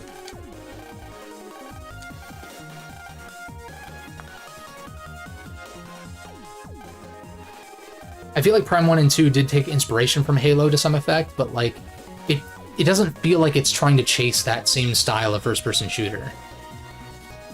As much as Prime 3 is kind of trying to, it feels like. I'm watching an Atelier tier list, and they put your S rank into C tier. A little bit salty. Yeah, I feel that. It is upsetting, though, that, like, some of my tier lists have more dislikes than I would like. Like, the ratio from likes to dislikes is a little bit, like, the ratio of dislikes to likes, rather, is a little bit higher than usual for me, which is usually almost universally likes. With some exceptions. In some sense, when a video gets a dislike, I'm like, okay, that's good, because it means it's reaching a wider audience, right? But, like, my Persona character tier lists, for instance, have an unusually high ratio, which is not like super high, but it's higher than usual. It's more like 70-80% likes as opposed to 90% plus. But no one's really commented, like, criticizing or, like, rebuttaling or anything. And I'm fine with that, because I would probably just ignore them anyway, but it is a little upsetting, because that indicates to me that people are just clicking on the video, skipping to the end, seeing their favorite character or least favorite character ranked opposite to what they would like, and just calling it a day. And I'm like, there's no stopping that, I guess, but it does feel bad when I do try to put thought and effort into my tier lists. But, like, at the same time, it's kind of whatever. And also the Persona character tier list, I'm very, like, I'm pretty fluid on those as far as my rankings are concerned. I wouldn't consider either of those tier lists to be, like, definitive. I need to really kind of think about it more. When I eventually do a 3 through 5 tier list, that will be when I'm like, okay, I'm ready to actually, like after reflecting on it. It's kind of similar to, like, some of my tier lists on the channel now are second attempts. Some aren't. Like the Mario tier list, that was my second time doing that. I feel a lot more confident in my takes and placements in that video than the first one, because I had time to kind of sit on it. And that's why I kind of like to do a primer, like a preliminary tier list. I'll, like, kind of test out where I would rank things ahead of recording it, so I kind of have mostly an idea of where everything's going to go ahead of time, while still being open to moving things if I convince myself otherwise.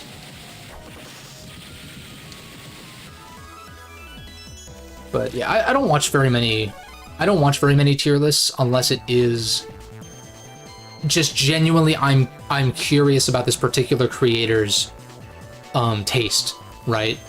Like, if I've been following someone who makes Fire Emblem content or Pokemon content or whatever, and they do a tier list, it's like, okay, let's see what person X, Y, or Z has to say about each of these games. And I'm not really going in, like,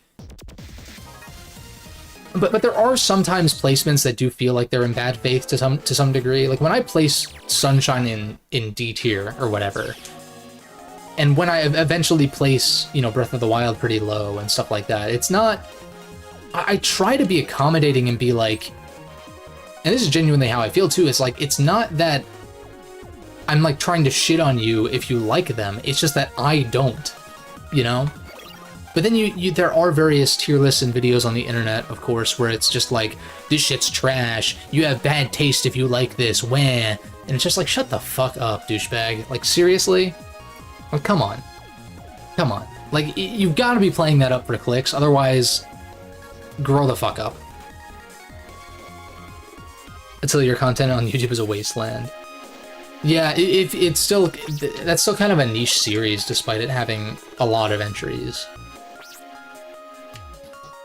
Very few in-depth stuff. Hey, man, get on it. Sounds like an untapped market for a new creator to get involved in.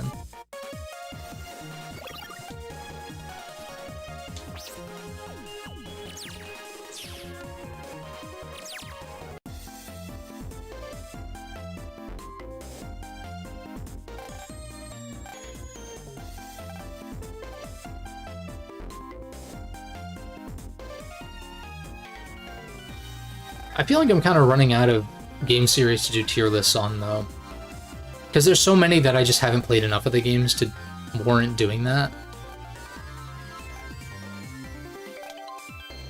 Like, I have some ideas eventually, but, like, there are some series where, like, I would rather do something different than just a tier list, like Fire Emblem I've mentioned. Where instead of doing a tier list, I might just do, like, a top 5. Which is, like, a little bit YouTube, like, a little bit trite on YouTube. Maybe I'll do a top 6 to change things up a little bit. And so I don't have to cut a game that I really like, but... Pokemon tier list is in the works. I've done some in the past, and I explain why I'm redoing it again at the beginning of the said video that I'm editing currently, but that is in the works.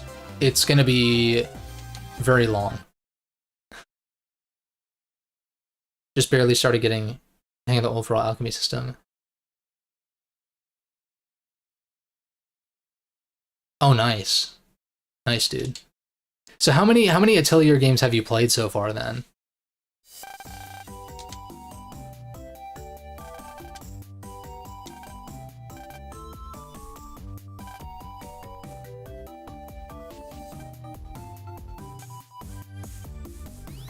But yeah, the Pokemon tier list, dude, that's gonna be... I literally recorded, like, between 2 and 2.5 hours of audio for that, which is, like, more than I fucking ever do for any video. But it's a lot of games, I have a lot to say. Usually runtime for videos ends up being closer to around half of what I record, so I'd assume it's probably gonna be an hour or more, but I've not edited enough to... I've not, like, trimmed it down enough to be able to say. But it's gonna be a meaty video for sure.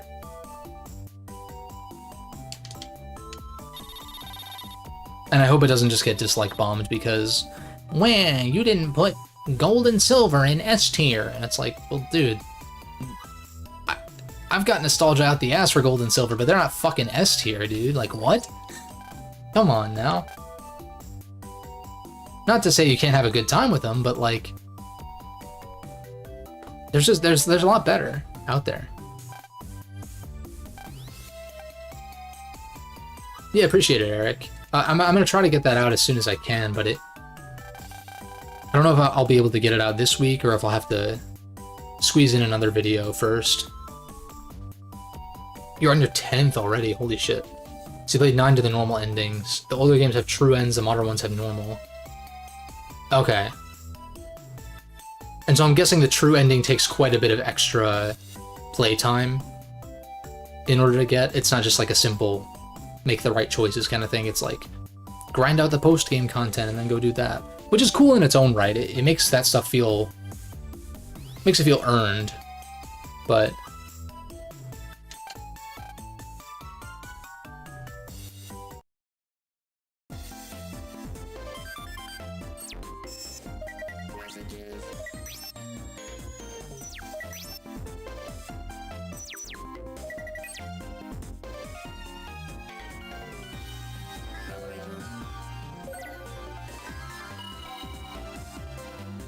keep turning the fan on and off because I'm like, can't tell if I'm hot or cold.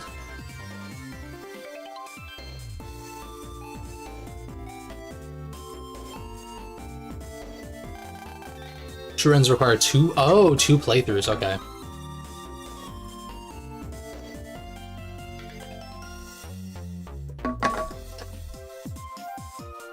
Visible variables that tell you if you're going towards the true end. At least it keeps you posted on that. And you're not just having to do it blind or like look up a guide per se, which is fine, but it's nice when you're able to not have to do that or not feel compelled to at least.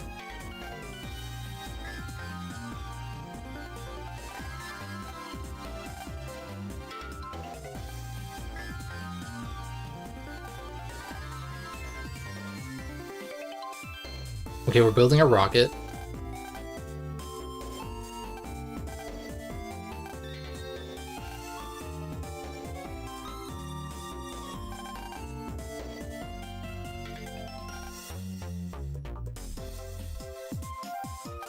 I could see myself doing a Mario RPG tier list as well at some point. Yeah, yeah. Gold and Silver have some issues, like you mentioned, about availability of Jodomons, level curve. Yeah, just like that kind of stuff, which is general consensus kind of stuff usually. In addition to them being Gen 2 games, so like they're lacking a lot of the things that make Pokemon distinct, like abilities, and to a lesser extent natures, and like physical special split, and just move pool diversity in general. There's just like a lot that is improved upon in the later games, mechanically, primarily.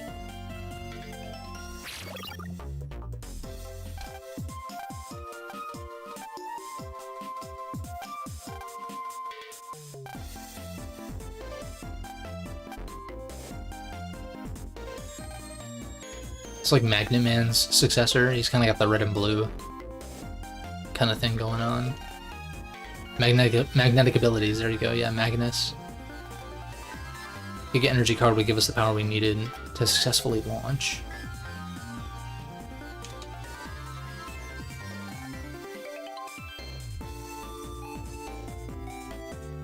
Yeah, I generally agree. Although I love Johto as a region though, despite its issues. Like the region itself, I fucking dig. Like just the vibes are so good. It feels very cozy to me, but I don't know how much of that is just nostalgia.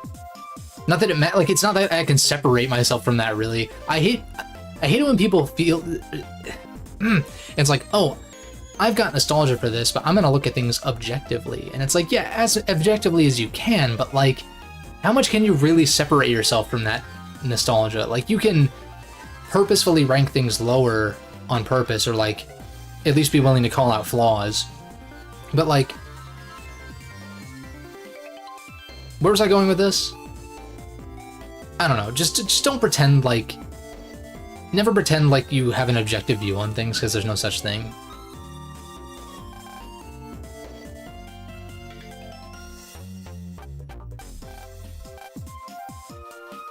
Not that you guys were, I'm just saying just in general. I can't stand that shit.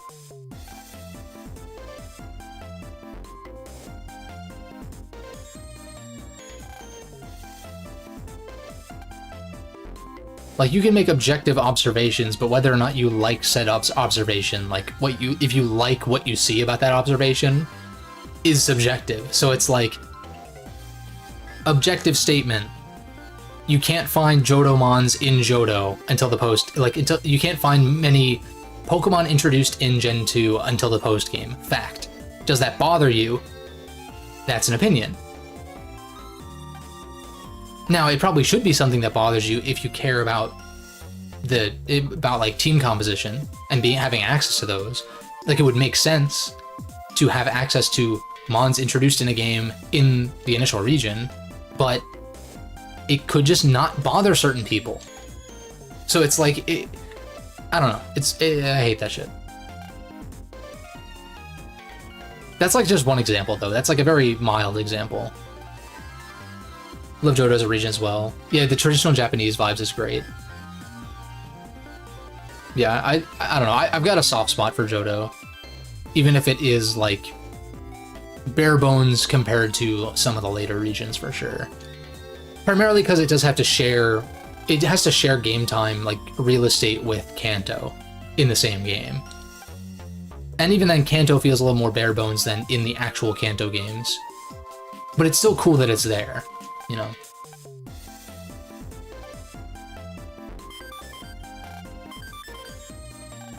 But I get into all this in the tier list. See, that's where ROM hacks come in. That's where, like, just you know, play Sacred Gold or Storm Silver, you know? Or when Aurora Crystal drops, I'm sure that's going to be even better as far as, like, polish and stuff like that.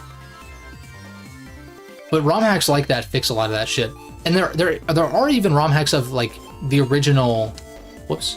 There are even ROM hacks of the original Crystal that maintain a lot of the Crystal-specific stuff, the Gen 2 specific stuff, like not adding physical special split, not adding fairy types, not adding new Pokemon, but fixing a lot of issues with it. Like, is it Crystal Legacy? or there's like some other Crystal ROM hacks. Crystal Clear is another one, but that's a little bit more different.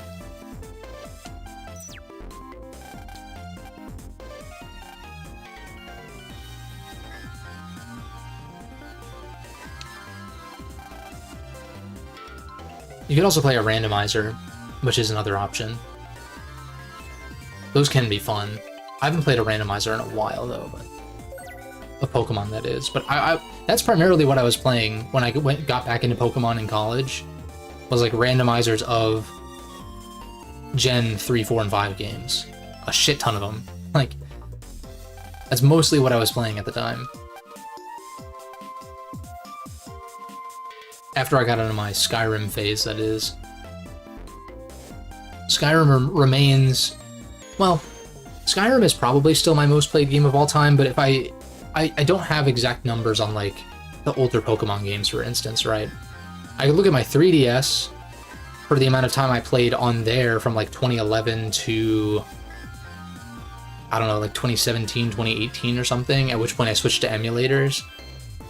So I don't really have an exact metric. Yeah, Crystal Legacy, I think that, yeah, that was the one. The recent ROM hack that one seems cool.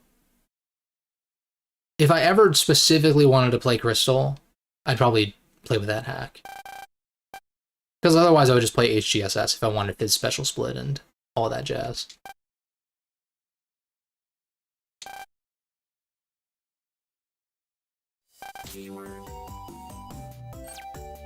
Mega Snack.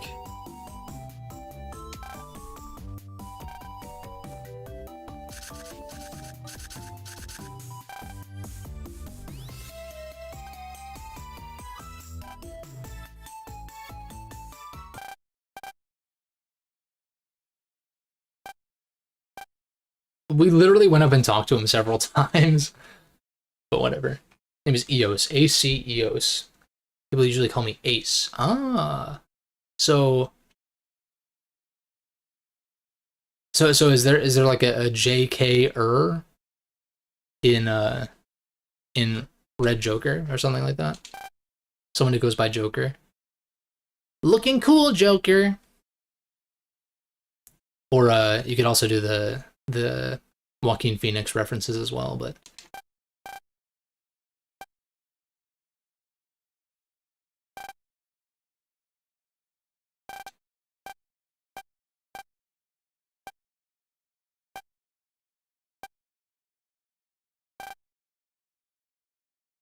I'm to speak them all.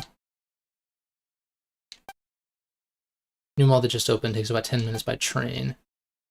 World famous wave battle tournament.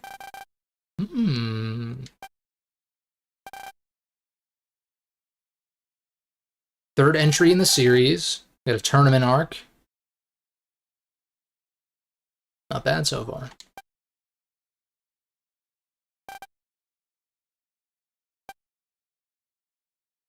Is he just gonna hand us one?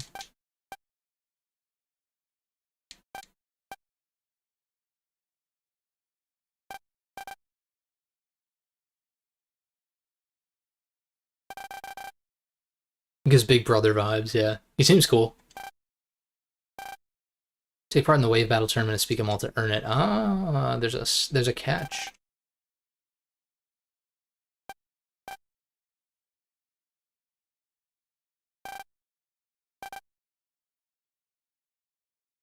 Time for Geo to learn the wonders of net battling. Like Lan. And his gung-ho attitude.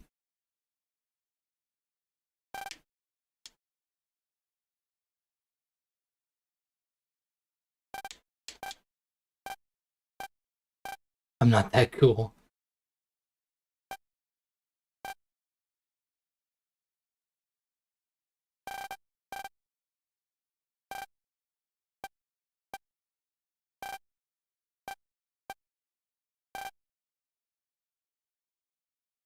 Facts.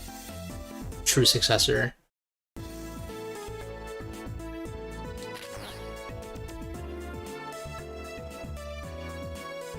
I'm guessing I can't go in their houses yet, right? Yeah. Okay, so that's the bus station then. That's kind of cool. I can't cross this unless I... Oh, no, I can? Oh, that's why. I was like, what?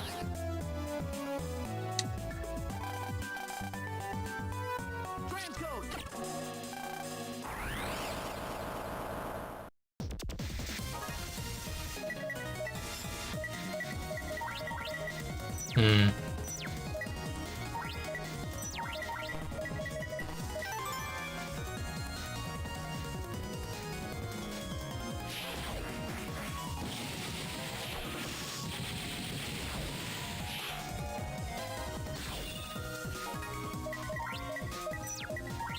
This does feel very BN3, though, even with the viruses we're fighting.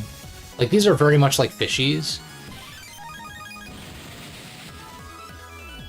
And we're fighting them early, too. Whereas I feel like they tend to be, like, mid-game.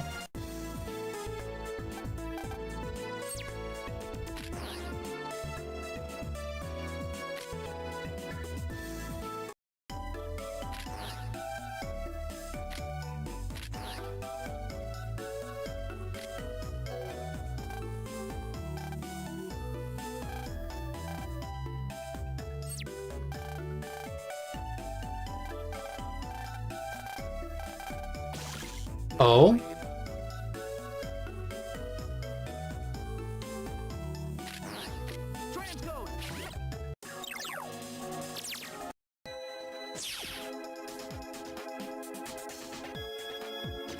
Yo?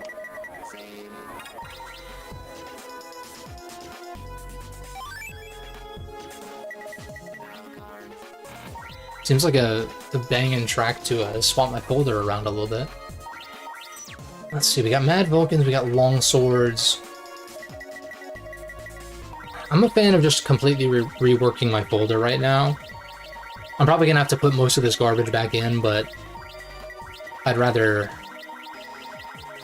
see what I can replace by doing this first. Okay, these are white cards. These are actually pretty decent. Why did the music stop? Wait, why did the music stop, though?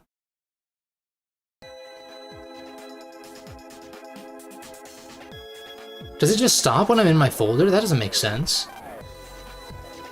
Oh. I'm confused why it stopped, though. That's weird. I don't like that. Unless it was just a lull in the music, but...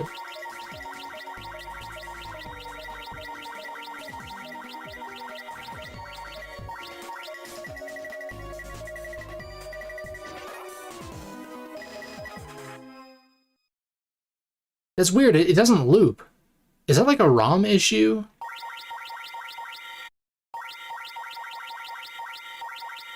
Oh, is the limit 5 now?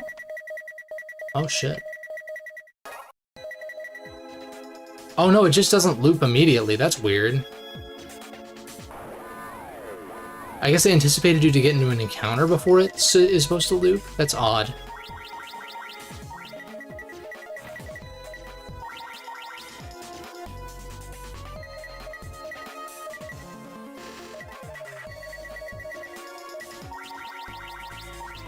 Time to take these. Gravity Plus, I mean, it's Paralyzed Plus, it's not very good to begin with.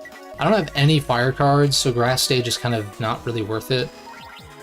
And because I'm kind of strapped for cards, I'm gonna just take what I have, primarily.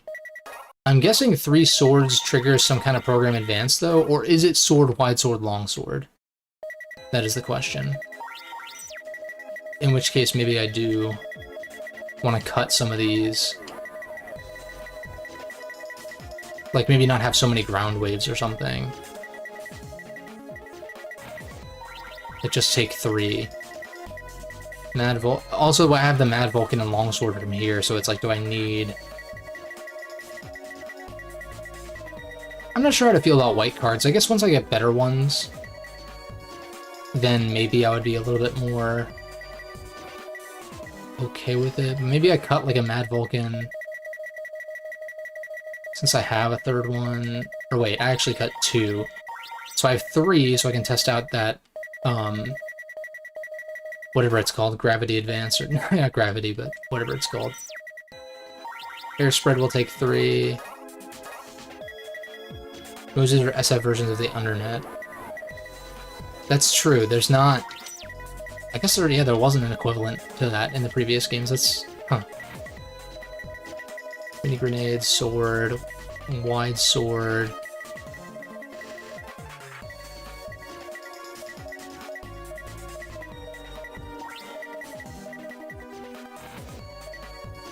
I think barrier's probably better for now.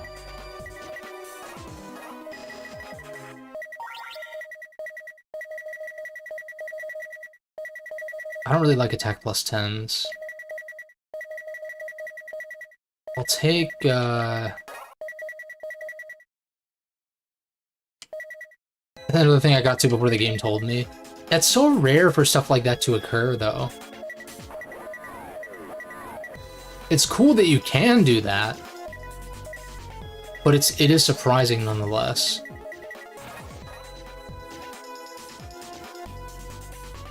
I say Grand Wave?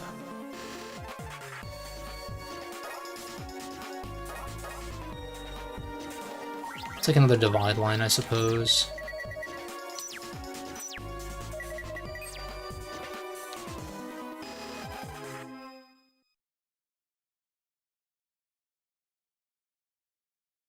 There's a kid in Echo Ridge that talked about support cards.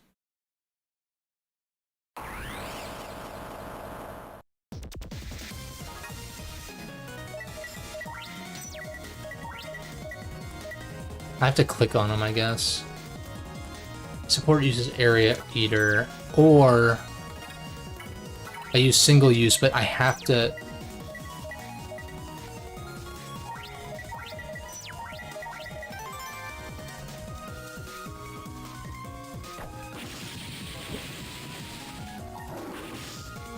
Huh?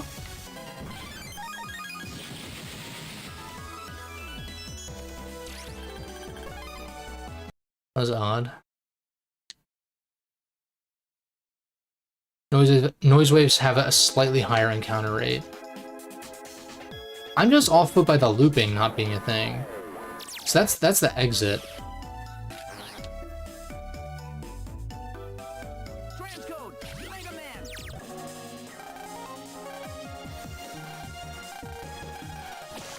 Oh, I see, that opens it up more.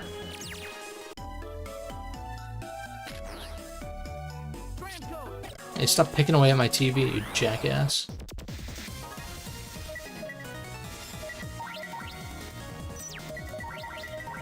Oh, wait a second, we can test this out. Yeah, giant axe. 3x2, yeah, I'm guessing I can lock on with this as well.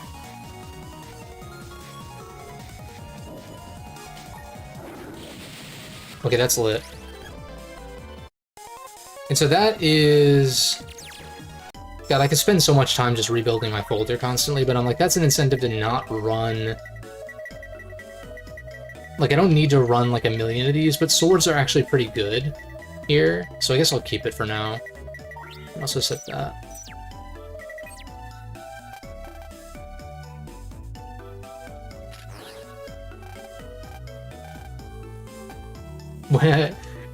Doing homework on this desk will help the student finish 3 times quicker. Psych. That's funny. Get a new system. What system does he have? I can't even tell. Probably a Wii, but...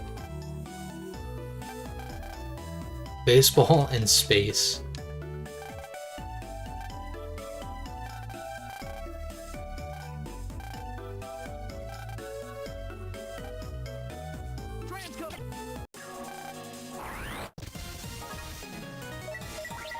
Big Metar.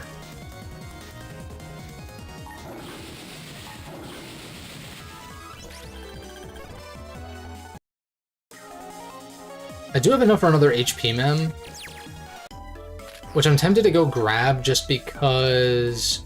I know we just came all the way here. I'm tempted to get it because I don't know if they're going to let me go freely once I leave tomorrow in-game. And the question is, where was the net merchant again? he on some corner?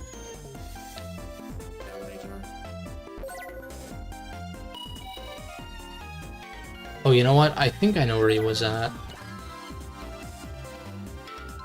I think if we take this up to the second floor, I think.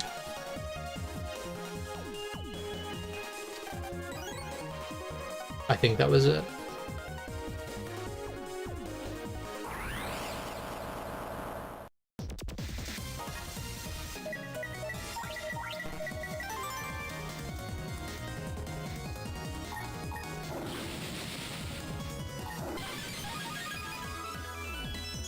It's definitely snappier. I'm convinced.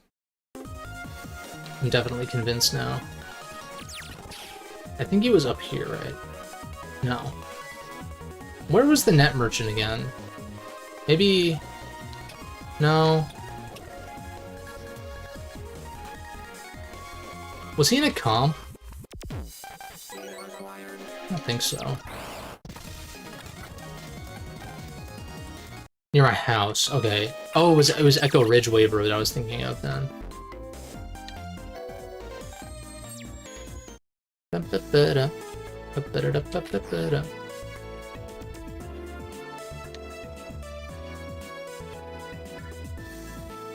Oh, that's right, he was right up here. Duh. Lit. Got 150.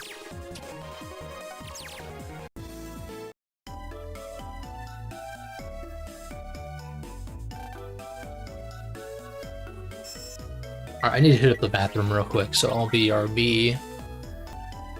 Yeah, I think if we can get through the first arc, that would be good.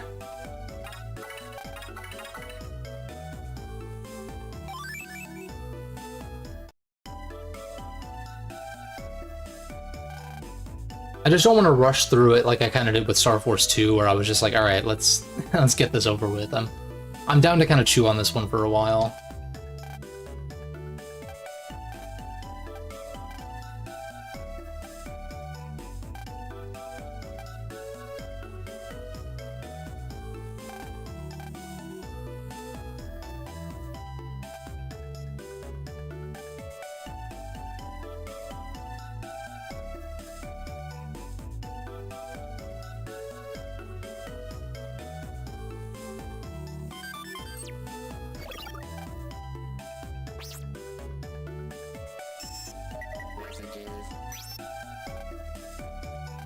Ah, support, okay.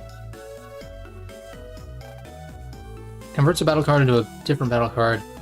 The type of card that a battle card is converted to varies from Battle Wizard to Battle Wizard. Okay.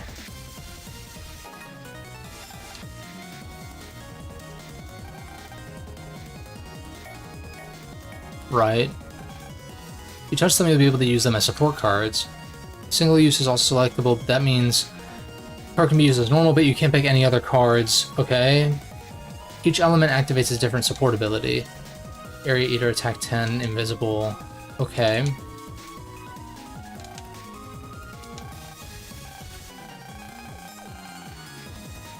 Ooh. Oh, I see.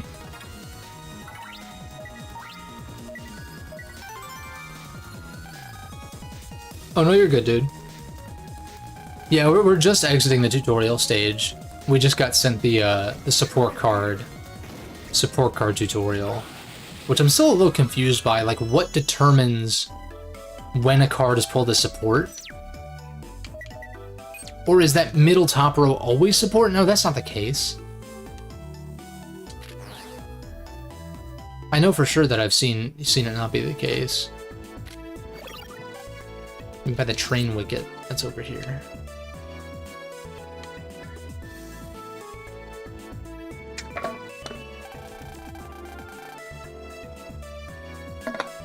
It's funny because Bud's house is like right behind them too.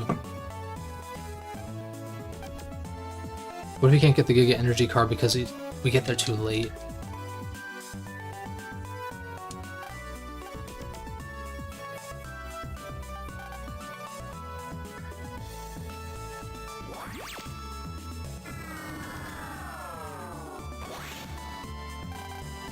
That's cool as hell.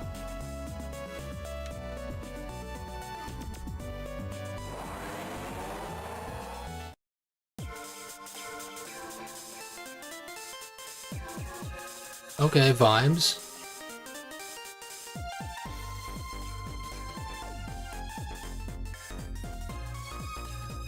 Oh, you know what I also did? Now that Space Cowboy's here, I got all the achievements in Gravity Circuit. I did a third play, cleaned them all up. It honestly wasn't as bad as it seemed. Like, the most frustrating ones were like, don't get hit by the electricity on this stage. Like, the don't get frozen one I was nervous about, but it's like, just use the shield. I used the shield burst ability, and it seemed like that made me immune to freezing, which helped a lot. And what's also nice is a lot of the achievements are like, clear this stage with this stipulation, and so you can get to the boss and be fine. Like, you don't have to worry about that same stipulation with the boss, except for one of them where you have to do it with no damage, including the boss, but just do it with the opening stage. That's easy enough. But it was fun. That's like another 100%er in the books, which I don't typically go out of my way to do, but if it seems feasible and I'm like close enough, I like to kind of chip away at that kind of stuff. Which I'm just now like kind of getting back into after not being into achievements for a while. But when I first started playing Xbox, that was a big thing. I would like to do a video showcasing my Xbox achievements at some point, because I don't play on Xbox at all. I have it in the closet, like my 1S, but I don't play it, so it's like not really anything that I like. It's not something I hold in high regard, but it's like I 100%ed a lot of games that I don't necessarily plan to do again. Or, like, it's kind of annoying that I would have to do it again to get that on Steam as well.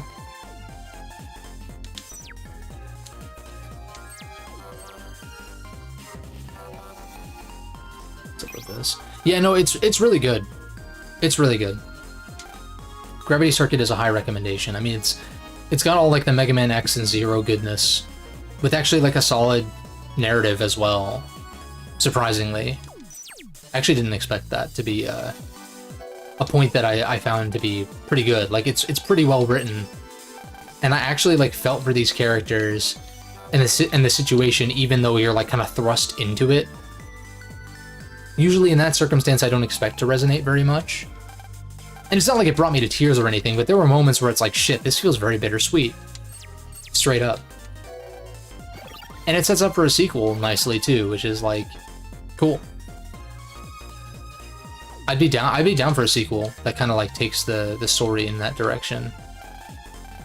Of course, it's going to be a few years, but it seems promising. That's like another indie studio I'll keep my eye on. Was it Domesticated Ant Games? Because I know like a lot of indie games that I really liked have new entries coming up. Or, well, not like the series, but like the studio. Like, Yacht Club has Mina the Hollower, which is upcoming. Hopefully we see that next year. Heart Machine has Hyper Light Breaker. What's another one? Silk Song is an obvious one, even though I wasn't, like, super wild about Hollow Knight. I'm definitely gonna check out Silk Song anyway. But I feel like Hades 2 is another one.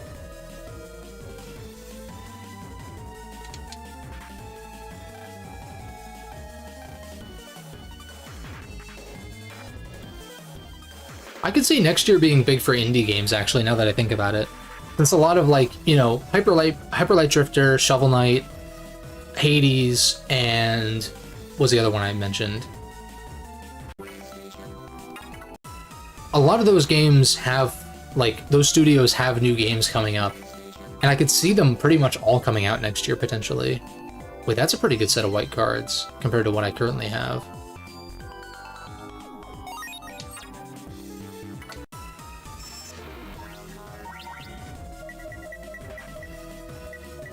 Plasma gun, why? I'll take as many plasma guns as possible because stun locking is very powerful. But now I can cut some ground waves now that I have extras. If I have something better, that is. Which I don't really. Maybe I would take attack plus 10s instead, because I have some multi-hit stuff. You have a decent amount of multi-hit stuff, so maybe that would be worth doing.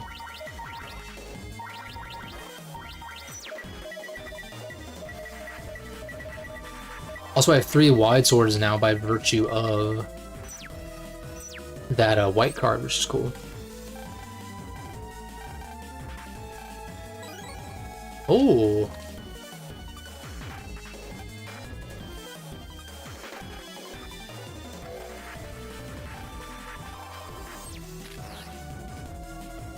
Oh, I see.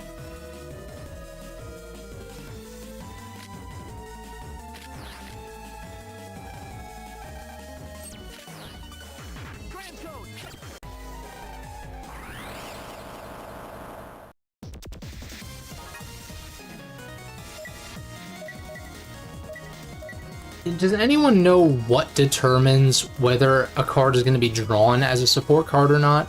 Or is it totally random?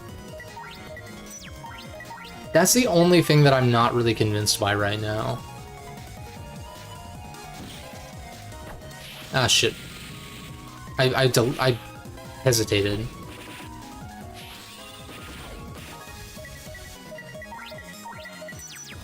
Because now the barrier's not a support card, so I'm like...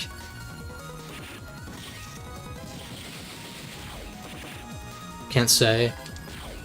I'm trying to figure out if there's a pattern to it or something.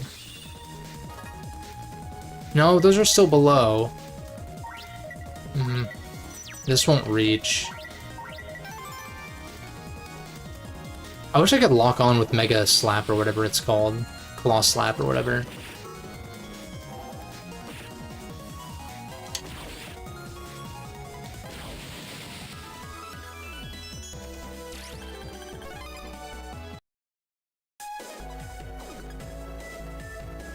I'm gonna warp up here. Okay. So that's the security panel. I want to explore a little bit more first. Sync hook. Oh, they nerfed sync hook, okay. If a card is overlapping another. Yeah, I just wonder, like, what determines whether it's drawn underneath or not. And it seemed like the barrier definitely switched, like it was a support card, and then the following turn, it was not. I wonder, maybe initially it's random, but maybe like you select a certain number of cards that are on the upper layer, and then whatever's drawn the next turn goes underneath, and so you have to use those cards that were on top in order for the lower layer to kind of move up, so to speak, at least relatively. Wide wave. It's really expensive for a wide wave, but...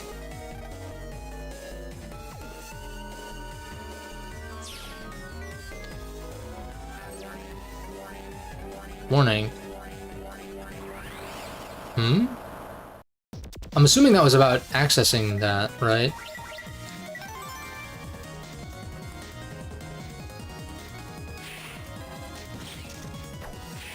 That was bad.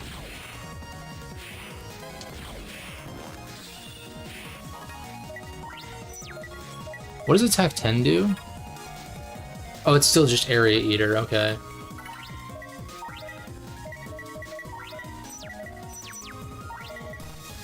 I wish I could just select this with the cursor, though. That's kind of annoying.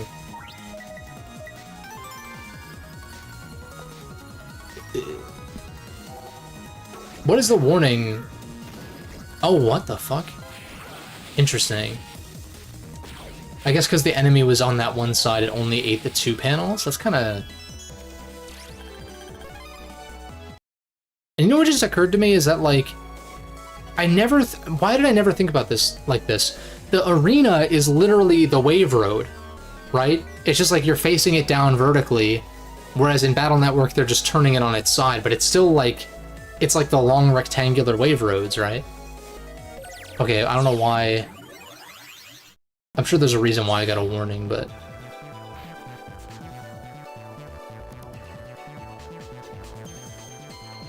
I'm trying to get that mystery data, though.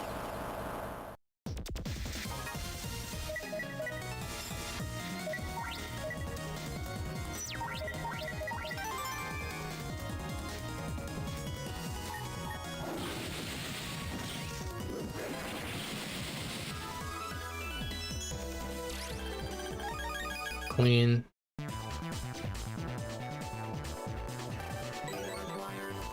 Got a sync hook. So transing out takes me out of the comp still, right? Yeah, thank God. Oh, wow, purple data early. This early, huh?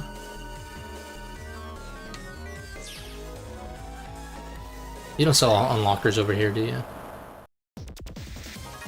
It'd probably be best to wait, because usually you get a couple of free unlockers anyway, just by playing.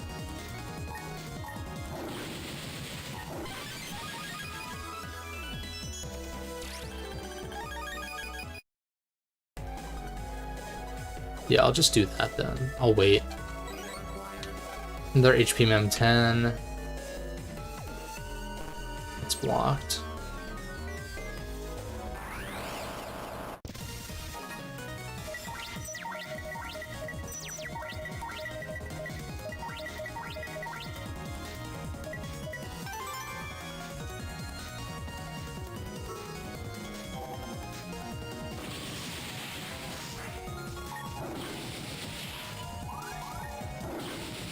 Thankfully, he just sidestepped there.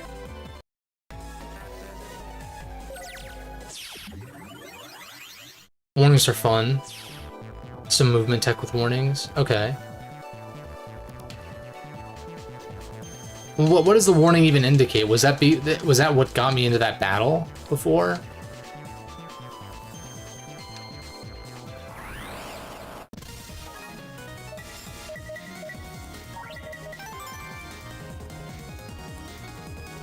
Alright, step in the middle. Bingo.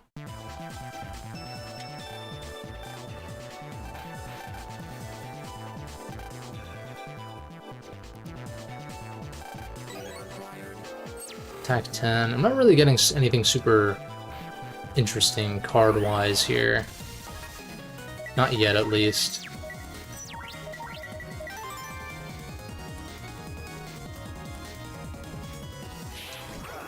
What? I definitely didn't mean to do that. Let's try to run. Indicated G-Virus battle or boss battles? Oh.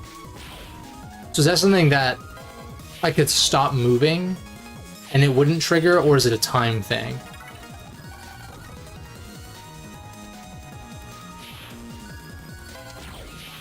I'm assuming it's step-based, not time-based.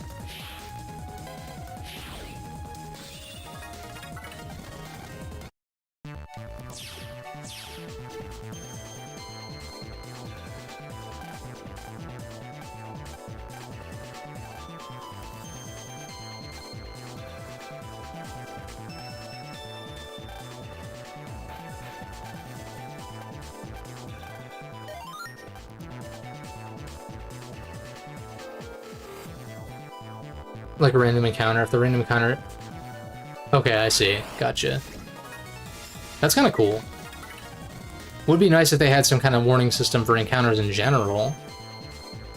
Would make them less annoying.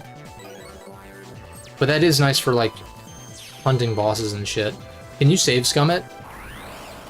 Like, if you have a warning incoming and you anticipate it being a boss, could you like reload your save and you would still be in warning mode, or would it reset it?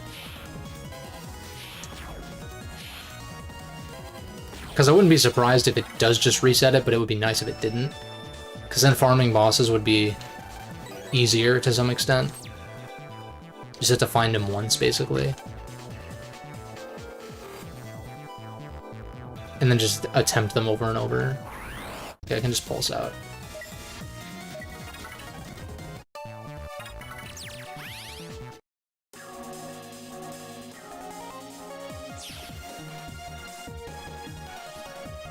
They reset? Unless you have Search Eye on. Okay, okay. I kind of figured as much.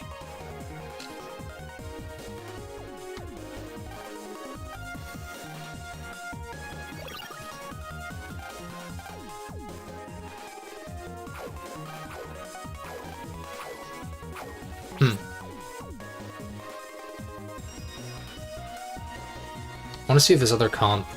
Oh wait, first of all, can I go this way? No. What was the comp that wouldn't let me in?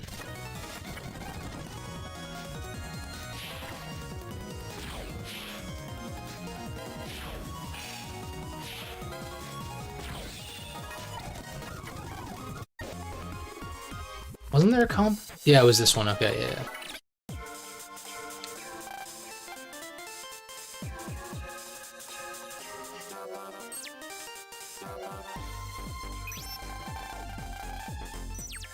Oh, it's like an advertisement.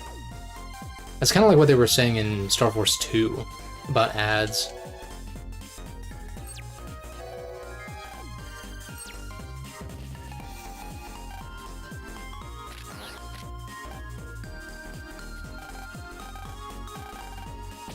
Oh.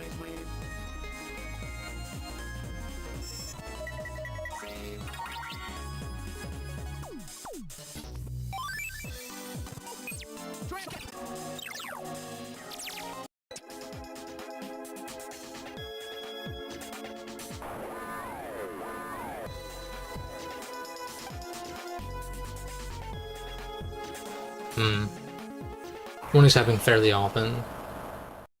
Okay, I'll keep an eye out for those then, for sure. I feel like there's more that I could probably do here later in these noise areas. Because this seems very similar to the other one I was in, structurally.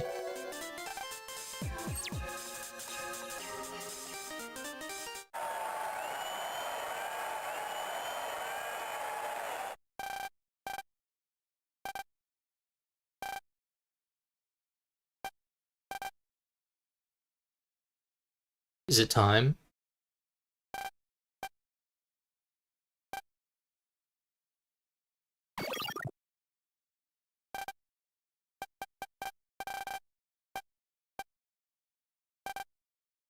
$60 in a row?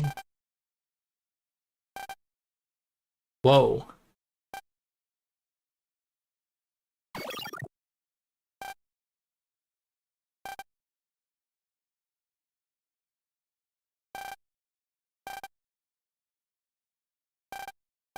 Oh?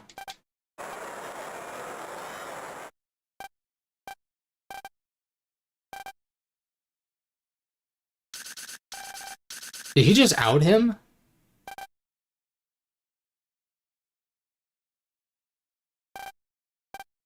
Wait, he just outed his identity, though. What? And no one seems to care.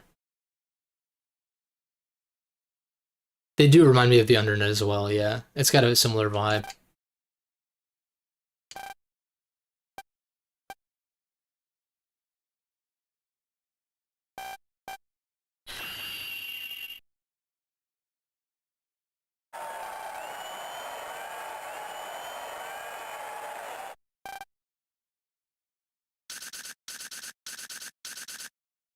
Like, he was just still snacking on those things he bought from our school. That's funny.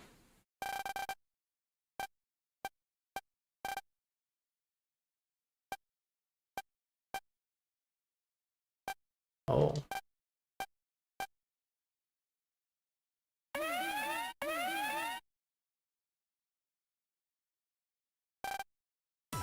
Hmm.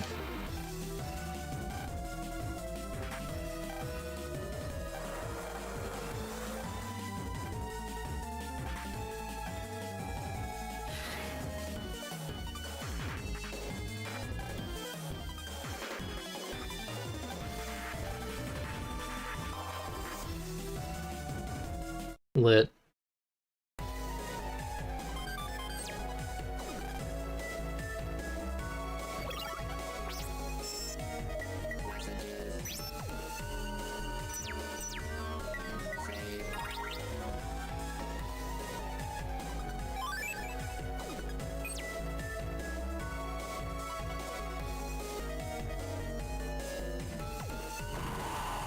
Oh.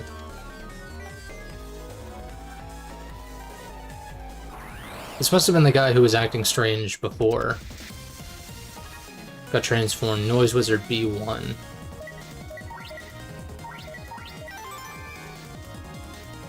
Maybe I should have saved the sword for the advance, but that was really bad of me.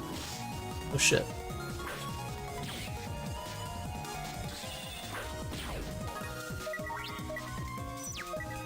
Oh wait, I almost have a PA. Or wait, does it have to be in the same row then?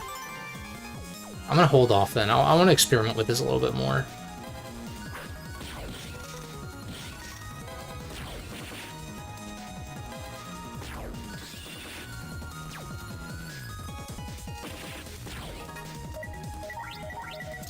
Liddy, you're goober dead, dude. Uber dead. Just gotta wait for you to attack again. Rip. I'm hoping the first boss doesn't have such low health that I just wipe him with that, though. That would be kind of a shame. Then again, it does take quite a bit of luck to draw all that, but, you know.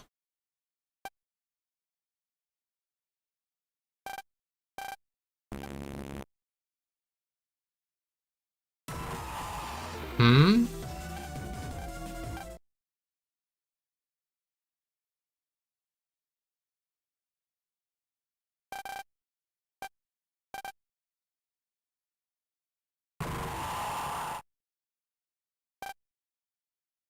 Oh, we get to see acid for the first time.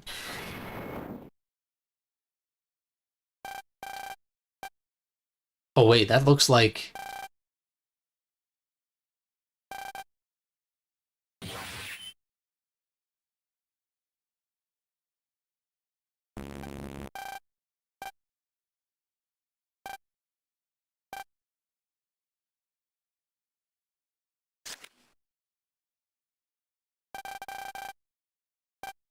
Hmm?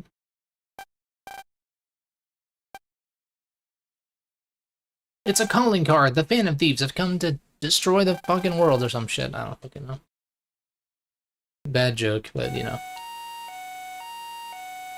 We're gonna stop those shitty adults.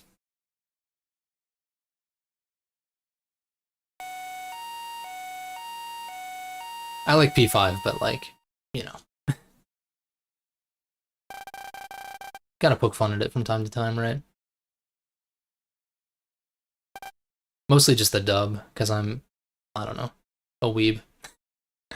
Nah, I don't fucking know. The dub's fine, it's just, that's something I've been thinking about again lately, too. It's just like,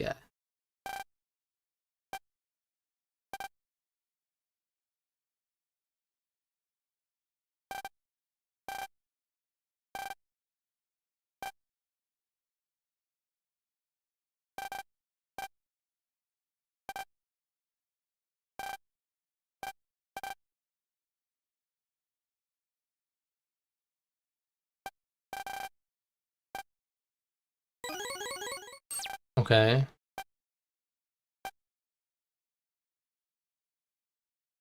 Where's my boss fight, though? I guess you were saying it's after this.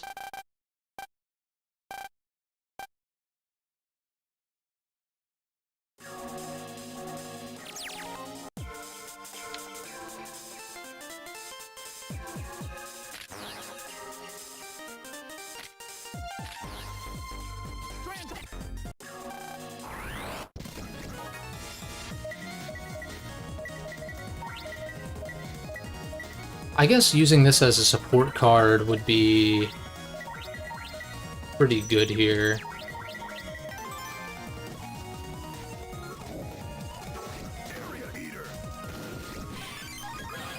Clean as fuck. 900, holy shit. I want that blue.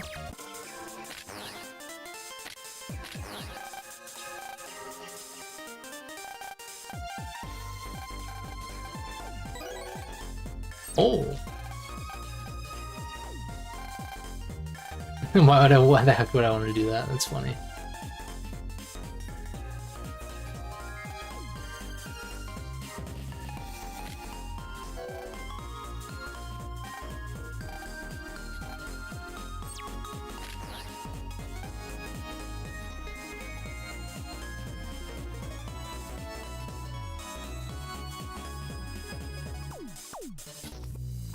Yeah, I want to explore if it'll let me.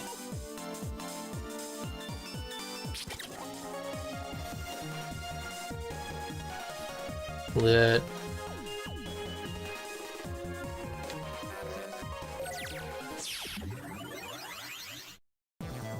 I do kind of wish I could just press A on access. But... oh, we got an unlocker for that purple. They know. Good tutorialization there. Would be nice for that attack 10 to be an actual attack 10 right now, though, but...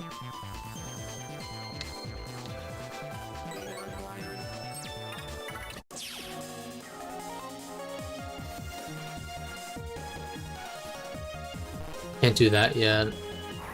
I know on the other end...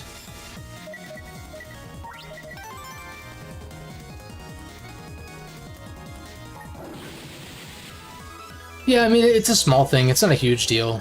I'm pretty sure there is a way to map touchscreen inputs on Dismume. Probably. It's not as intuitive as Citra. On Citra with... oh, wait a second. How do I get over there, though?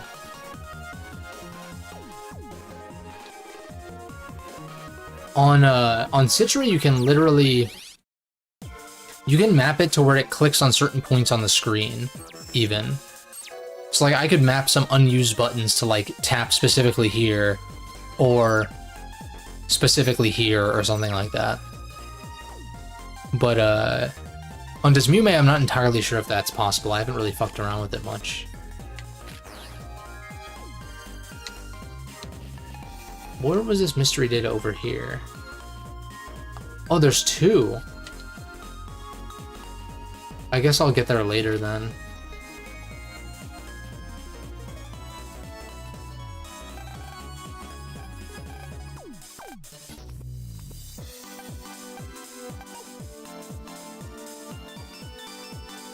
Oh.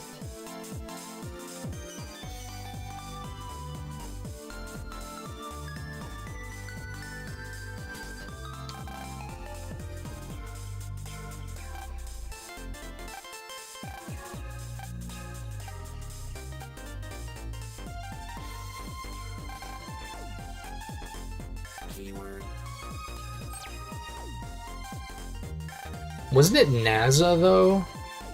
Originally? Maybe it's a different organization, but... maybe they changed their name to Waza to be like Wizards.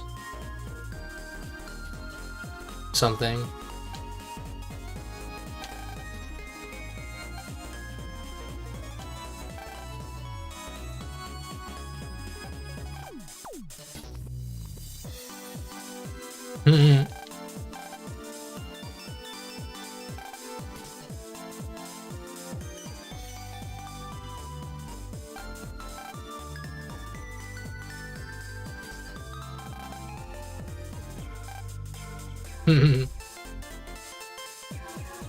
They change their names often, okay.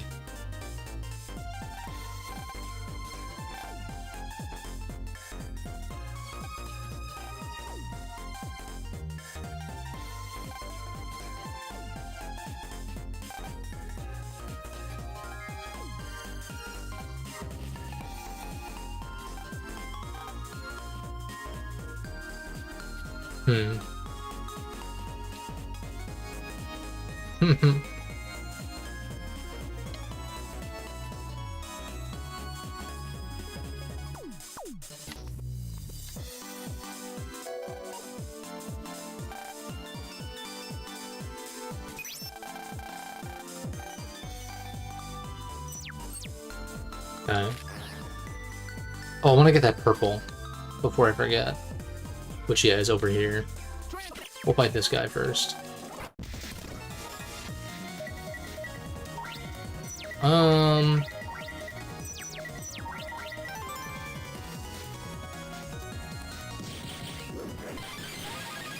Ow.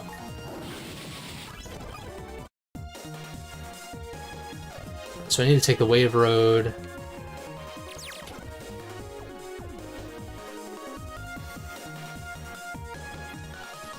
Wrong way. Gotta take the long way.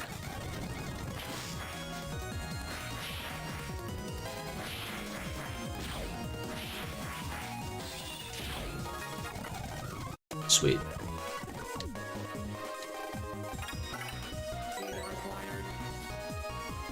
Double eater, okay.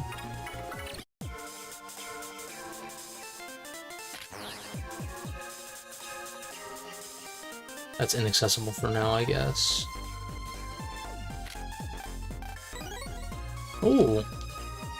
Why does this cat give me Sonic vibes, though? Speemo the cat.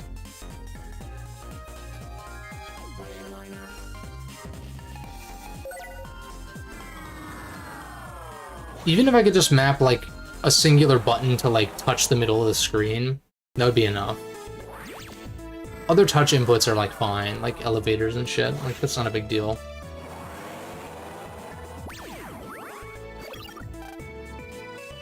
Yeah, that's right.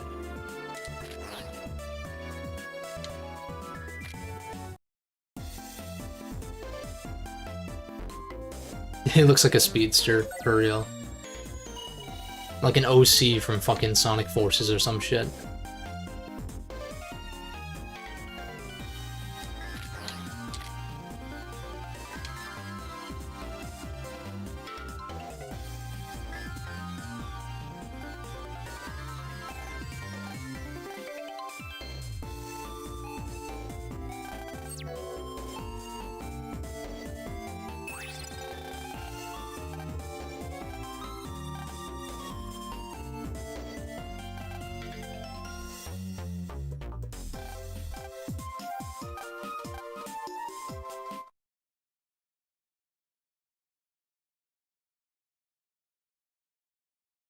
The rocket is done.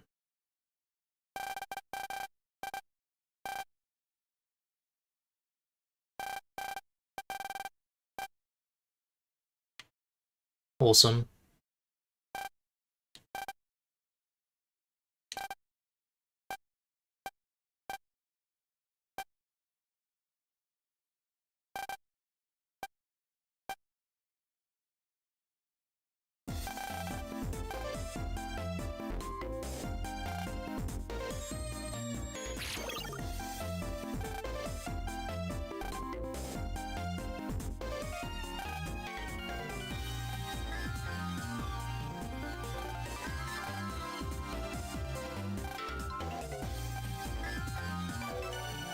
Sick.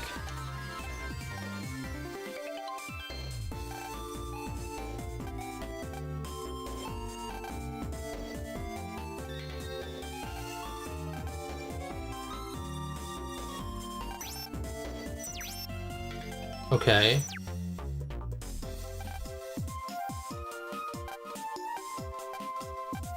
What's gonna go wrong here, though?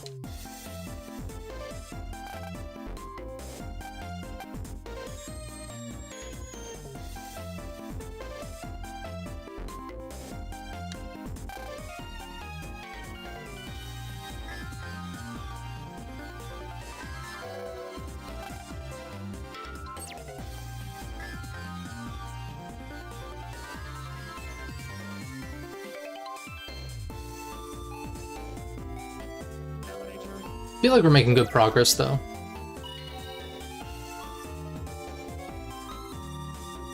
Especially if the arcs are a little bit longer.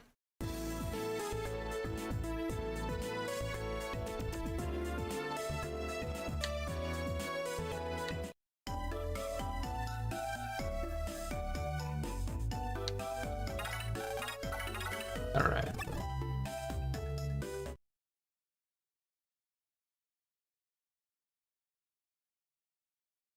Good to see what other people are doing now.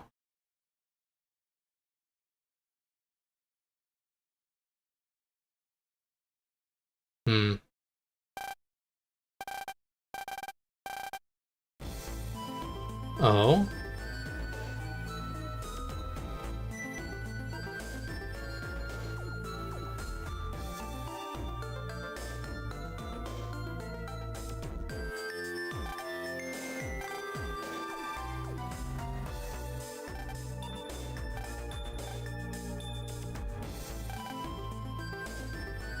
A noise card.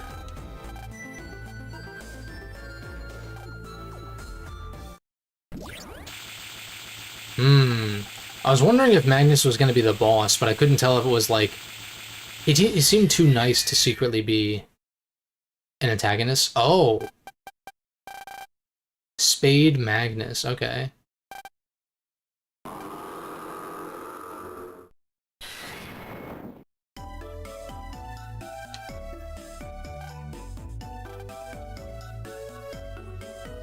Time to see if Star Force 3's dungeon design is as terrible as the first two games. Maybe terrible is not the right word, but they're not very good. Not very noteworthy.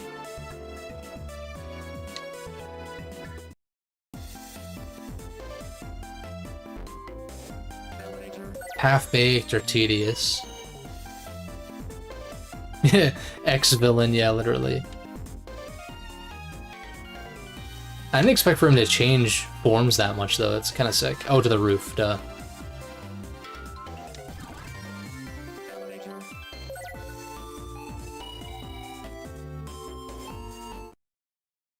I need to make a save, though. Or I guess I saved before we went to sleep, so should be fine.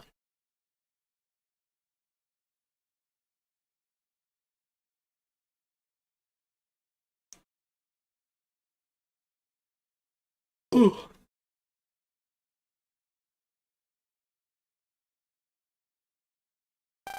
Imagine Hub's essence existing out there somehow. I think Eric was mentioning that earlier. Like, what happened to all of the Navis and stuff? Like, where are they, if anywhere? My theory is that it's just abandoned technology, and that they could still exist on the net, but people just don't use the net in the same way.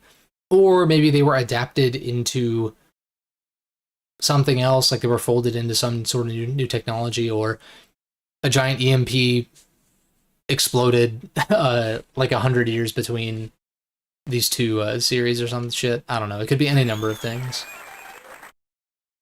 But it would be nice to know.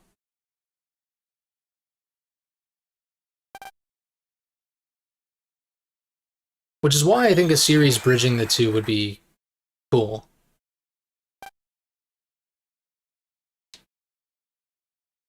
Because they could go... Yeah, we probably ran out of battery, yeah. They could go, like, even further into the future.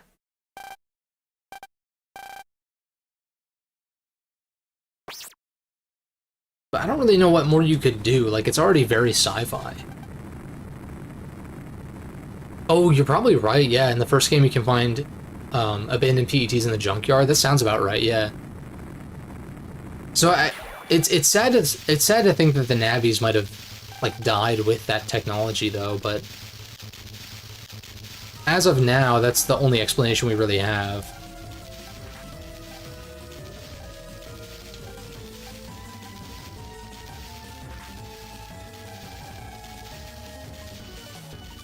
Yeah, no, that does ring a bell, the abandoned PETs. It's just upsetting to think about the implication of that. What the?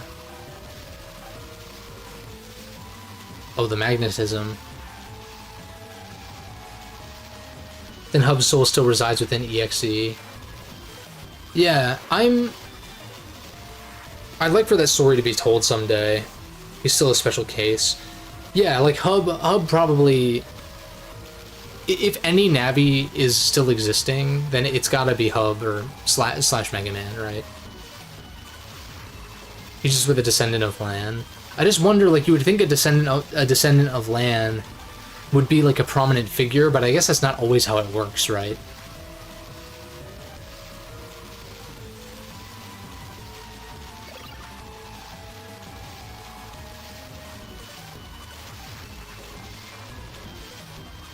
Oh shit. So this is like high stakes within low stakes. Like it's high stakes because it's gonna blow up a whole fucking school, but it's low stakes because it's just a school and not like the whole planet, you know? So this is like a nice... It's like high stakes, but like relatively they can kind of build off of this, if that makes sense.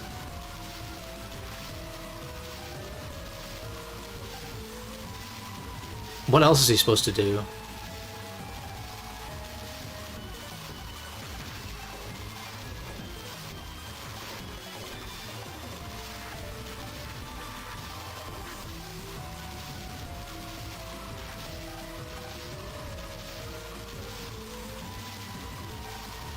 Dude, they are really open about talking about Geo being Mega Man. Like, almost like to a stupid degree. I'm gonna let it slide, but like, they are really speaking loudly about this kind of thing. And just like, no one seems to give a shit. Alright, so there's the access point.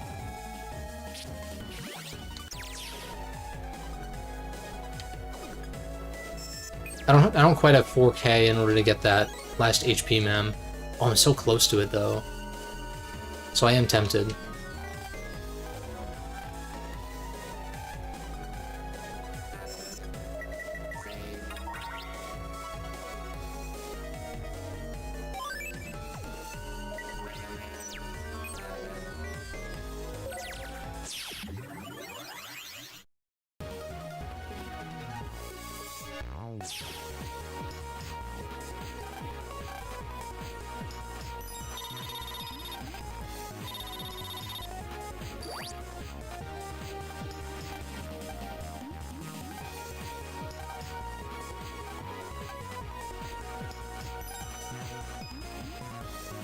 Okay.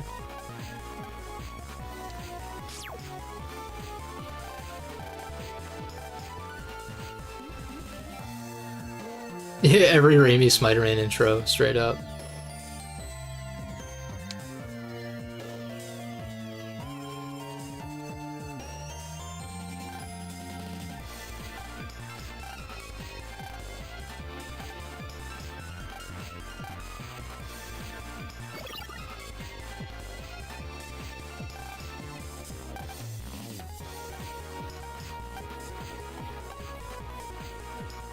It's kind of a bop.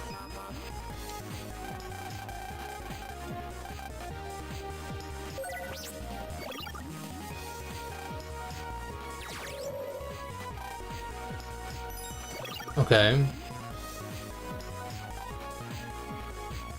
Word.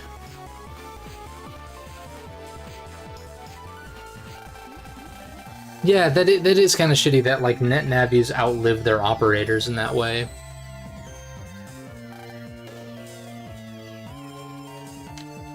But then again, navies can get deleted permanently, right? At least in the anime, that was a thing.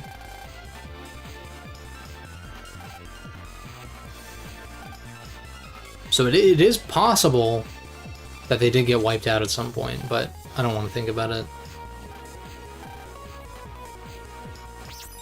Unless they establish it. Like, I'm not against that being the case, it's just we don't know.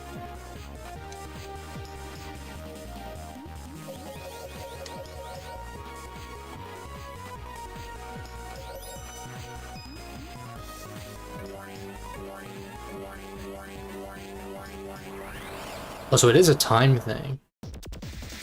And you can't pause either. Huh.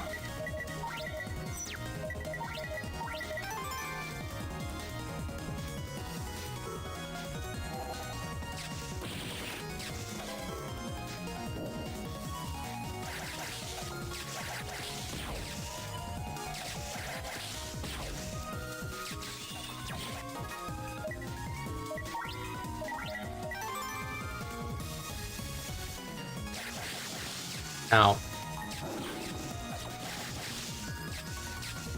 Oops.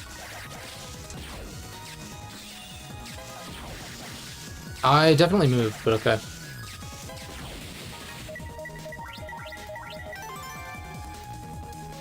Maybe Hub Decode decided to go. Yeah, I mean, shit, I mean, it's possible.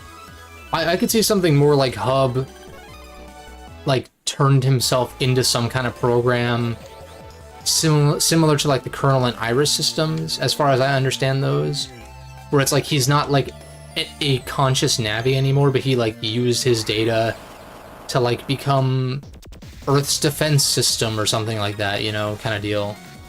Something to that effect. I could see being probable. So do I need to recharge this, or like... Oh, this inverts it, I see. Oh.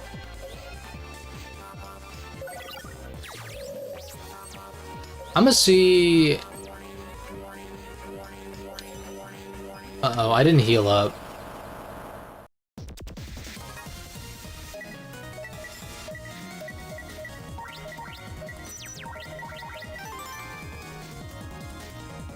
Yeah, X. Yeah, basically like X, like what X does in the Zero series facts.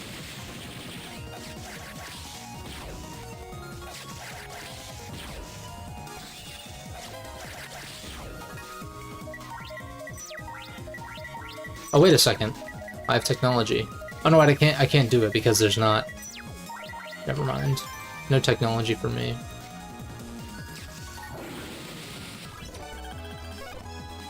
Dude, we're getting insane Zenny drops though. And I'm gonna try to. I do have a large energy. I could use that now. I'd like to try to hold off, if possible. But this needs to go the other way. What was I saying though? I'm gonna see if next time I can figure out a way to have a button click the center of the screen. It seems like that's the most common input I would need.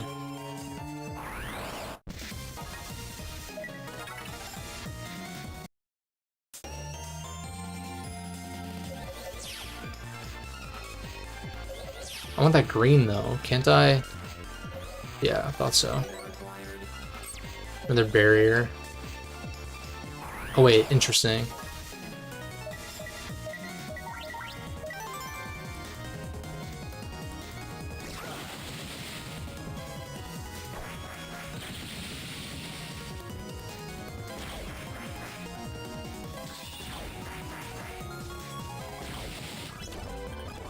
Nice heal. I'm glad I didn't use my energies there.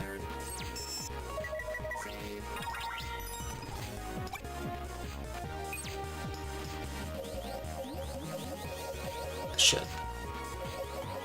Is there any reason to go back this way? I don't think so, right? I don't think I missed anything. As far as I can tell, at least. Oh. But this is pulling, so I need to switch this.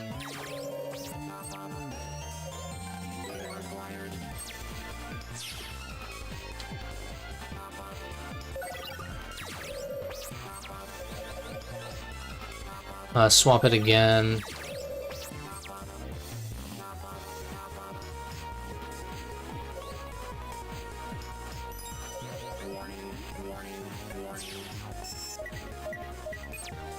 Oh, that canceled the warning, okay. That pushes...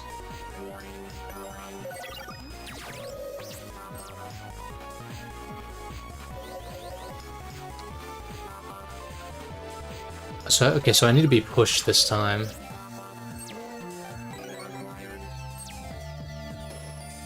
You gonna flip? Okay.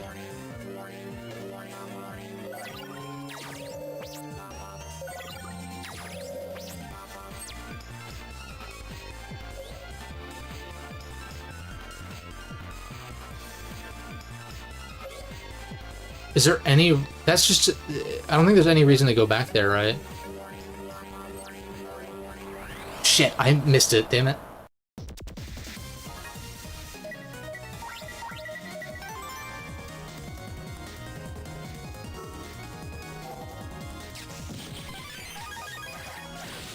Or at least we get rid of one of them. As long as I don't get stun locked into the Condor hitting me, then I think we're fine.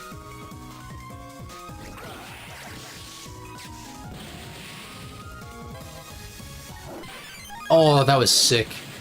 That would not have worked in the first two games. Noise frag. Without resetting when a warning comes up, you can cancel it. Yeah, right. That's what I kind of figured how that works. So this is gonna pull me in. We grab this.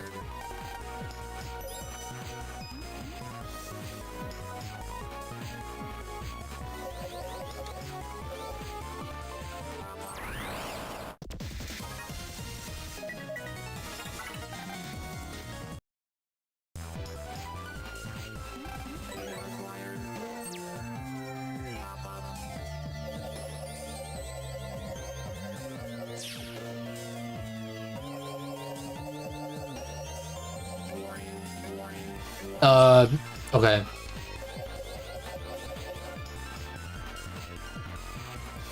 Ah, shit. Fucked it up again.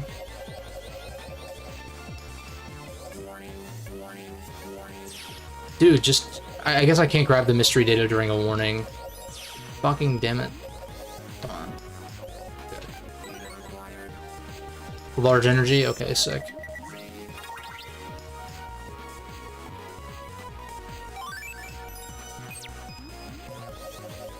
This dungeon's actually pretty alright in my book. I don't really have any issues with it right now. Aside from, like, you know, touchscreen shit, obviously, but...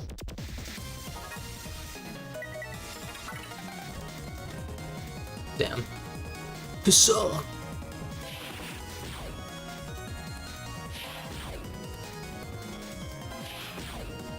See, did I mention that already? That's the one thing when it comes to dubs that is nice, is that English has more curse words that express like a wider range of emotions than just like always being Kiso, right? Getting a BMD mixed up the encounter. Yeah, that was interesting. Do I want a large energy here? I don't really feel like I need to. Unless I lose, then I can try, but... This is the first boss, I can't imagine it's gonna be that tough.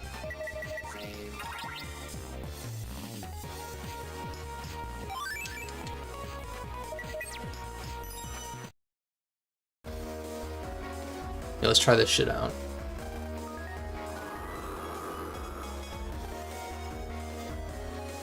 He's not just out of control, he's gone bonkers.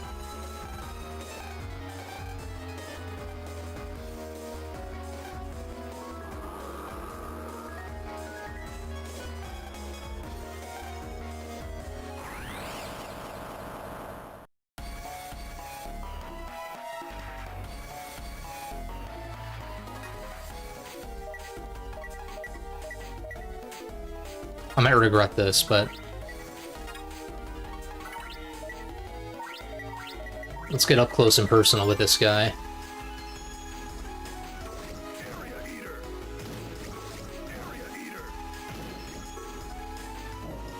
Close quarters combat, huh?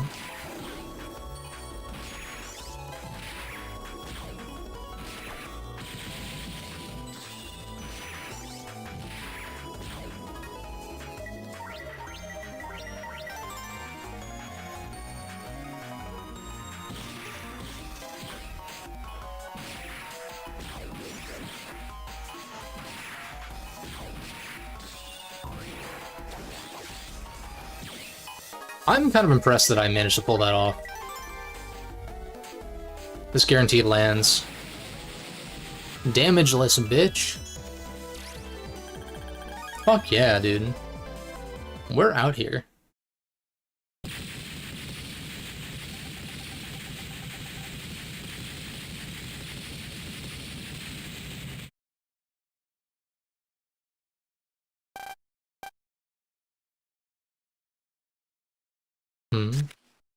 It's the Phantom Thieves again.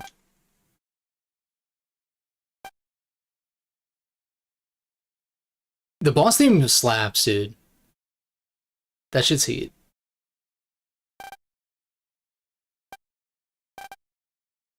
Two people that made me go out of control called it that.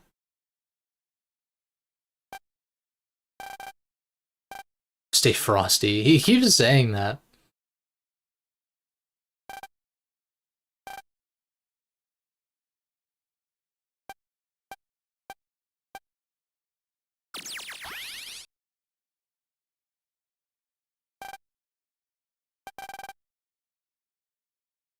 Okay.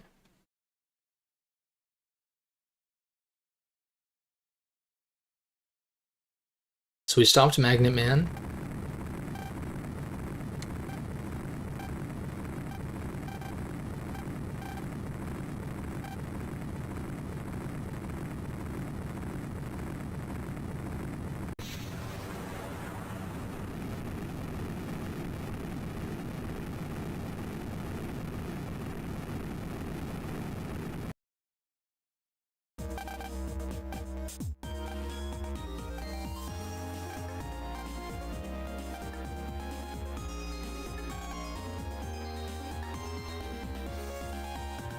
See, this is already nailing that, like, you know, quaint, very like wholesome kind of like friendly vibe that SF2 is going for, but still having that darker element to it where it's like, oh shit, this is gonna blow up the entire building if we don't stop this.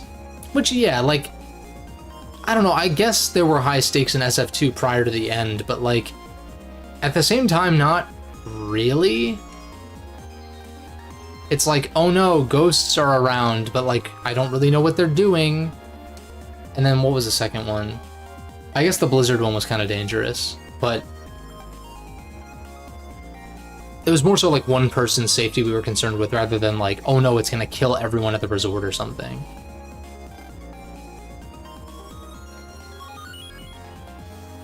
We fulfilled our purpose.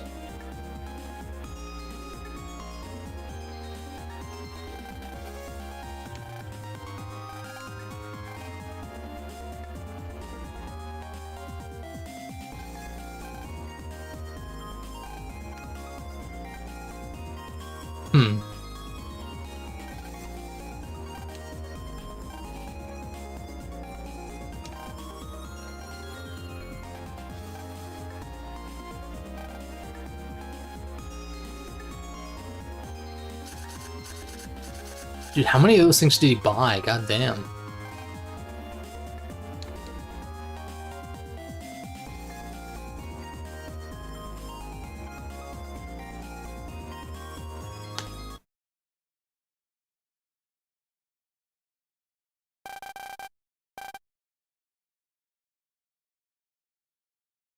And I bet they're pissed.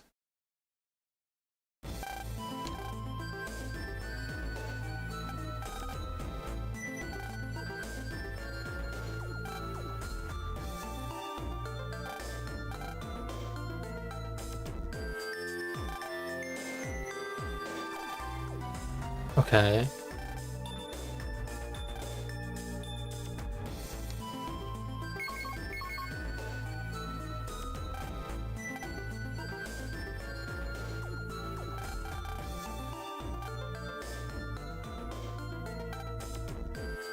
Dude, very... Well, I was gonna say Persona 2 vibes, as far as the antagonists, but they're based on constellations, actually. Right? Isn't it like King Leo is like... one of the... Maybe you guys wouldn't know, but I think King Leo is like one of the P2 antagonists. It's been a while since I've jumped into P2, but... P2 needs a remake, dude. I pray that that's gonna be next. I'm hyped for P3 Reload, like, beyond. I have not been this excited. Like, I feel like a kid again, the way that I'm excited for P3 Reload. Legit. Metroid Dread was another one where it was like, I was hype, but that's another level. But P2 needs some respect. Because it has some really cool elements to it. Like, in its narrative and characters and stuff like that. It's good shit. It's just the gameplay is just not really it.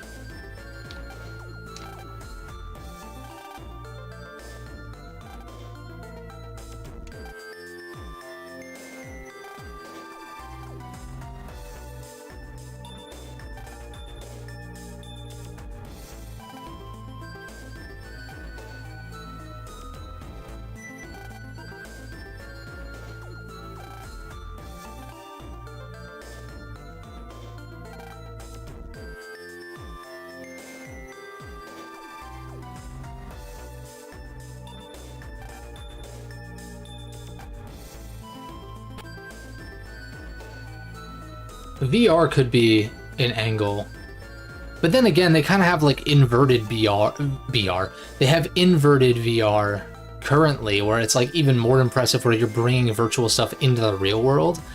That could be an angle, but I question how that would be an advancement per se, with the context of how they went with the sci-fi stuff, at least. Something like VR could be more of a bridge, maybe, but like maybe, kind of like in BN3, you had those chairs that you could sit in to pulse yourself in, or to like jack into the net as a human being. And like copy bots are kind of the inverse of that.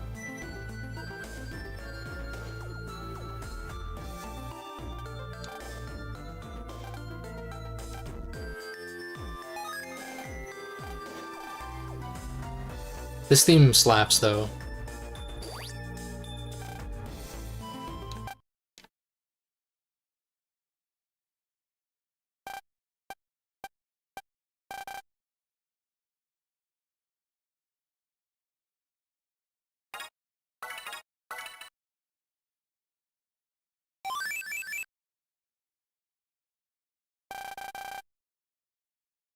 Several days, huh?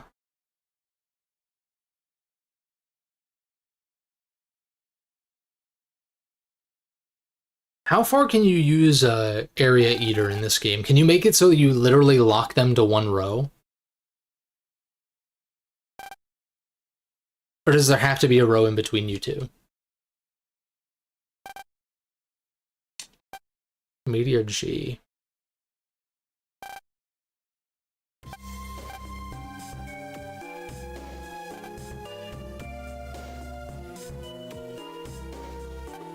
Crimson. You can be in each other's faces straight up. That's kind of fun, though.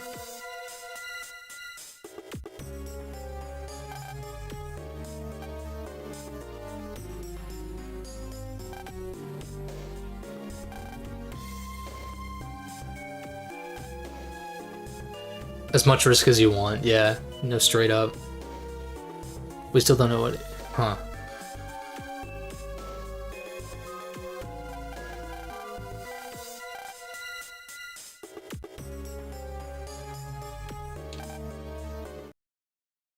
Oh, so this is like BN4's plot, but good.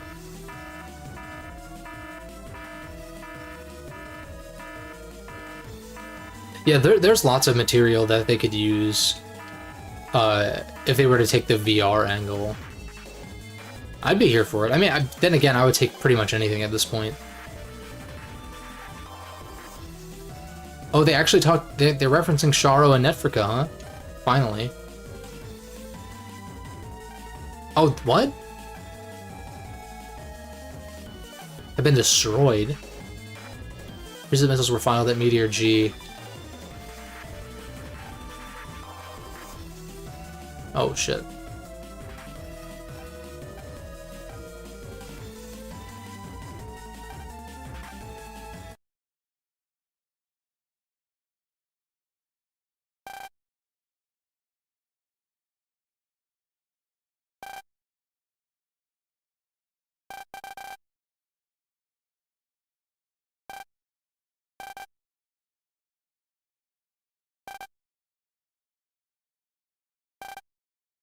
Don't tell me that this meteor is actually Duo. That would be an insane callback, but like, I'd be down for it.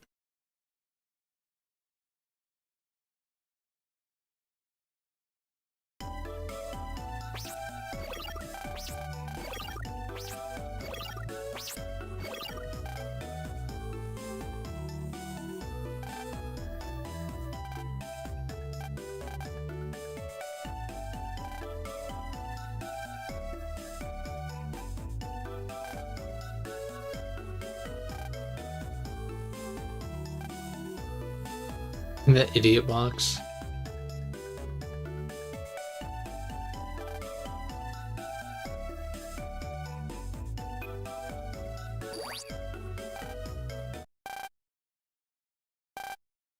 Oh god, this dork.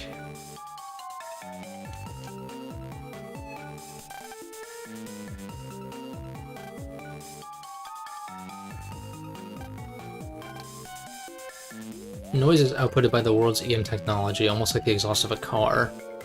It's the negative deposit, all the positives we receive from EM technology. Okay. It's like, yeah, like carbon dioxide.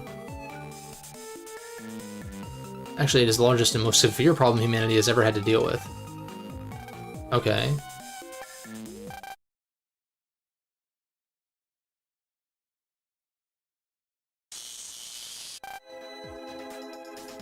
Noise is constantly being emitted from all sorts of devices.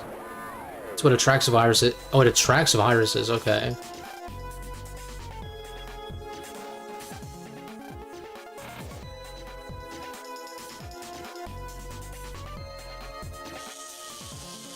The amount of noise emitted is more than they're used to dealing with.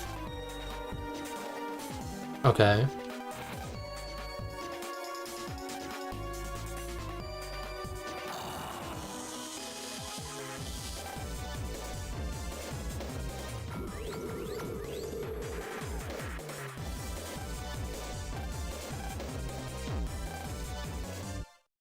Hmm.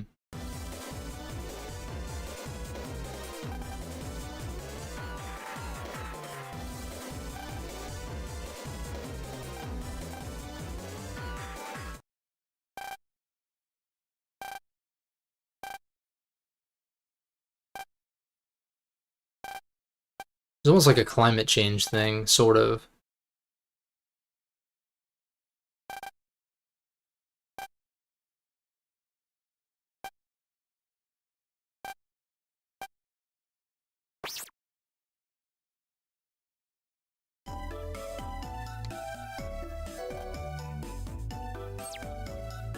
Oh, she has a purpose? That's sweet. Wholesome.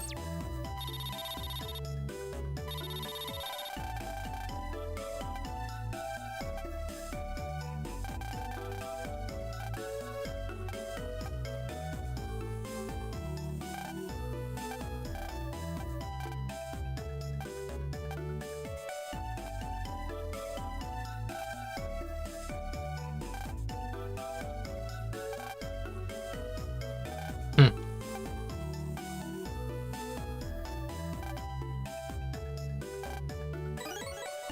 Nice.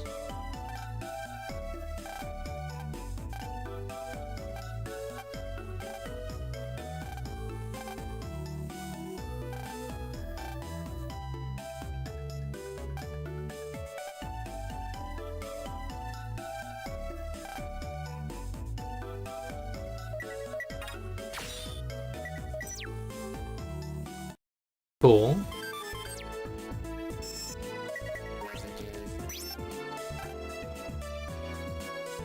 Use any wave station to get wave road maps. Hmm. Hmm.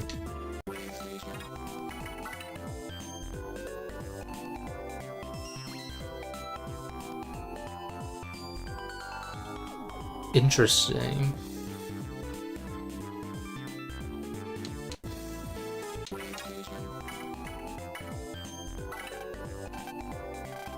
Oh, I can also find out what viruses are around. That's neat.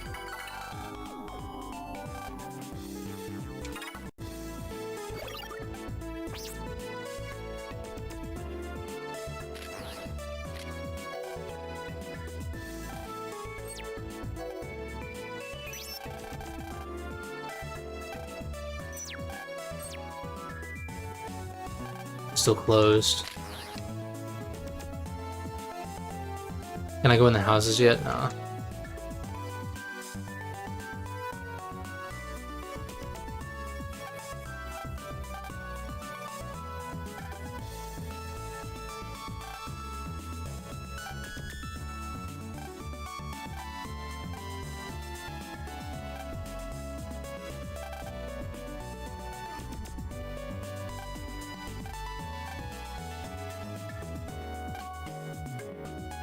Hmm.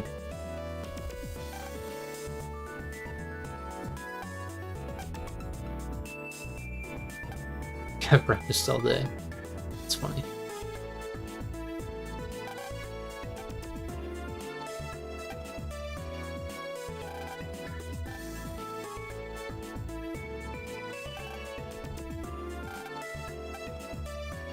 Oh, interesting.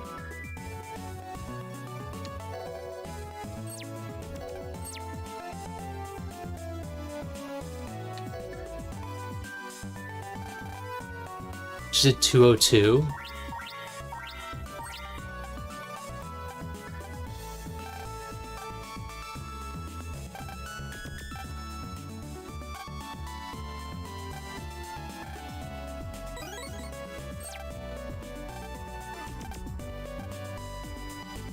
Can I go to like random rooms and shit? Oh no, I guess it only... Damn it. That would be something that as a kid I would just experiment with if I had access to it. if I was like playing this game at the time.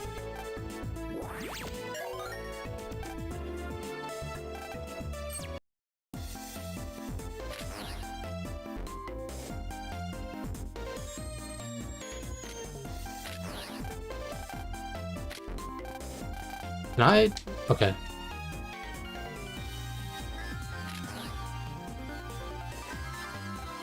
Problem is, if I end now, I have no context for what to call the next stream, title-wise.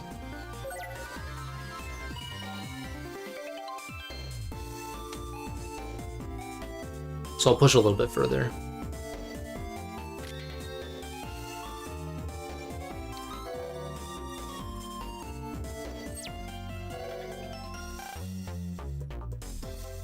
Oh? Oh no, I know who this is gonna be.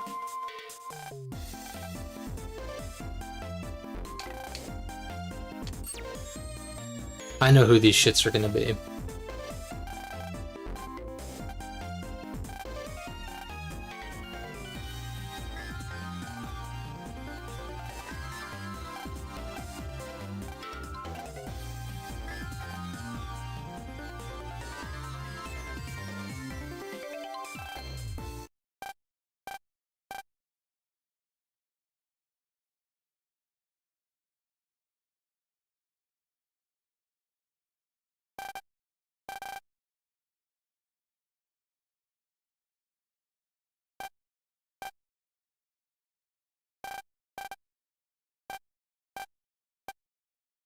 Hmm.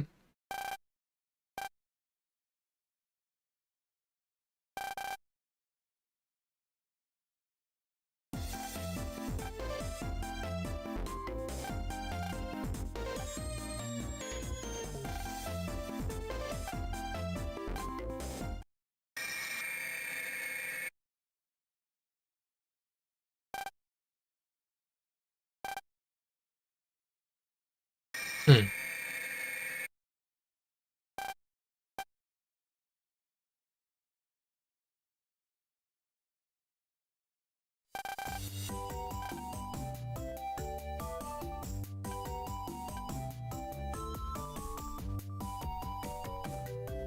Whoops.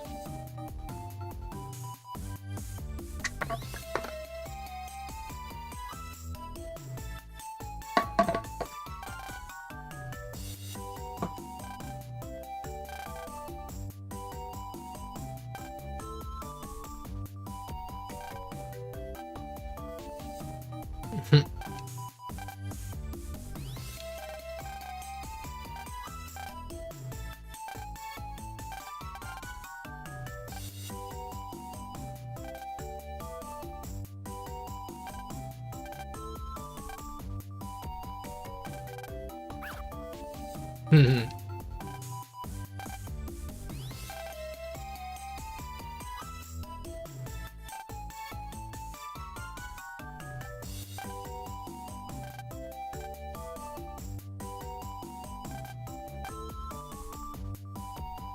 Little shit.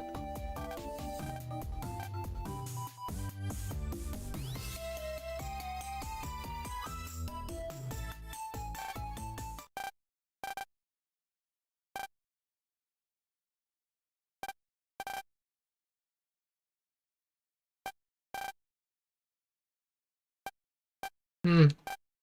I mean, kind of, but like maybe not as aggressive. But well, I guess he had his moments.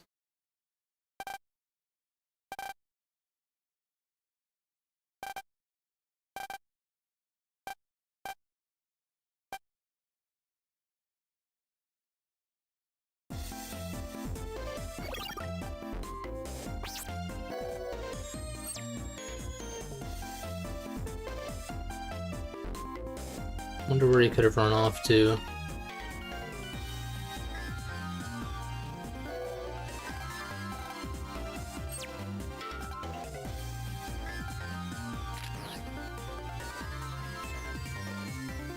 Trying to think if there's any access points. Well, I guess this is how we access the dungeon comp, right? I would assume.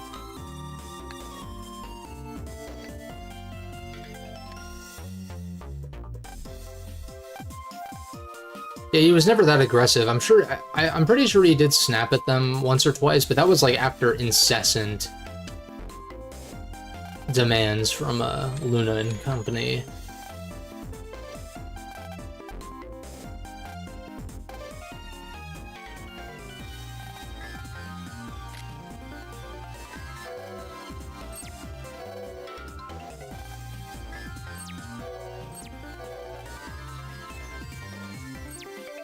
The same proverbial plot fosters friendship. That's funny.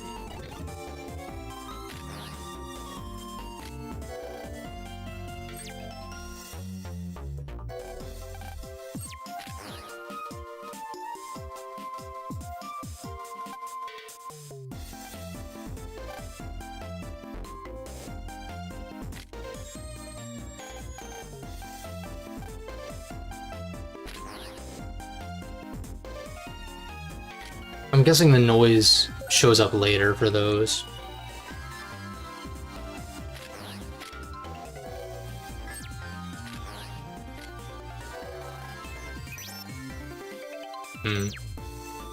Purpose? Secret figures. I've been looking. I've got a couple of prospects.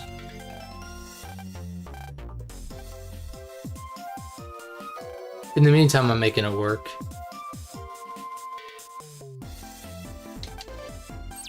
Right now towards Echo Ridge.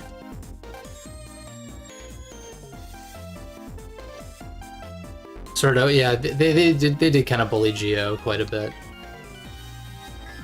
This is true.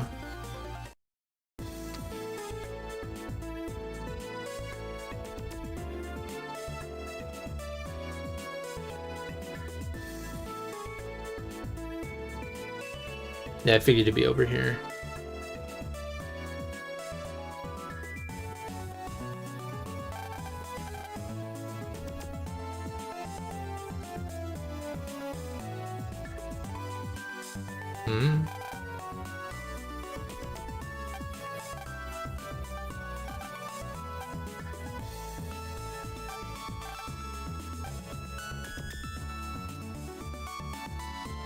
What the fuck?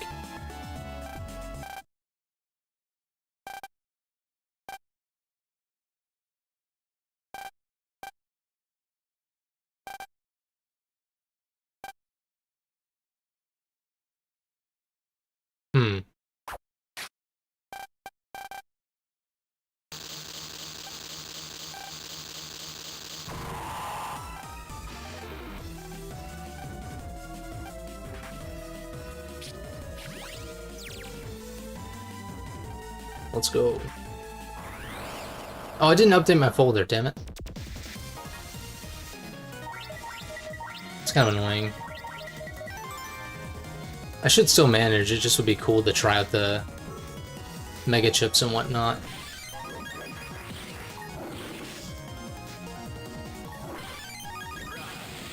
Get fucking shit on. Holy shit.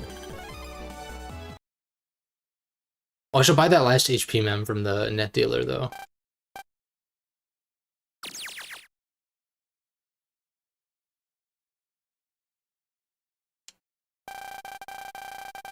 Pretty clean, I will say.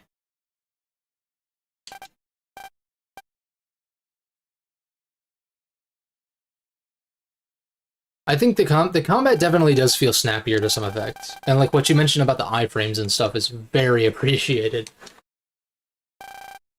And it's not even like a difficulty thing, it's just like, it's just not fun to like do a mega attack and just get interrupted because it's so easy to get interrupted in the first two games. It's Sonya. Huh. New portrait. Keyword.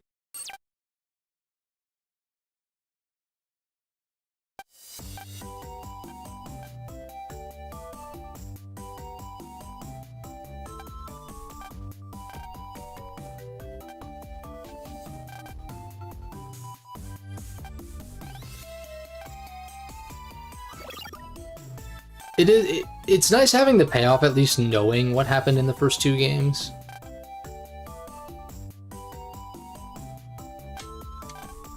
Even if you could hypothetically just jump into this one, I feel like there's a lot of connections that you'd be missing.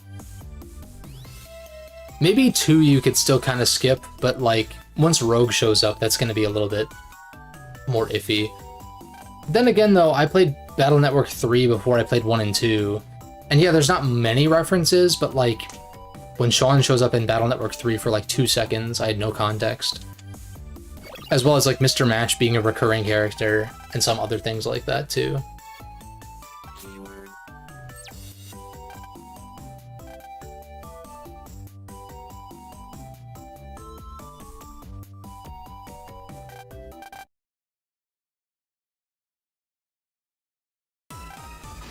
Uh-oh.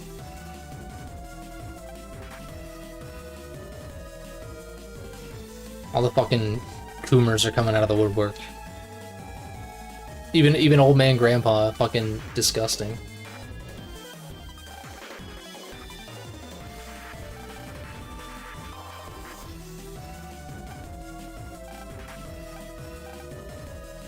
Maybe that was out of pocket, but still funny. Yeah, what was he doing at the mailbox? It's not even a functional thing.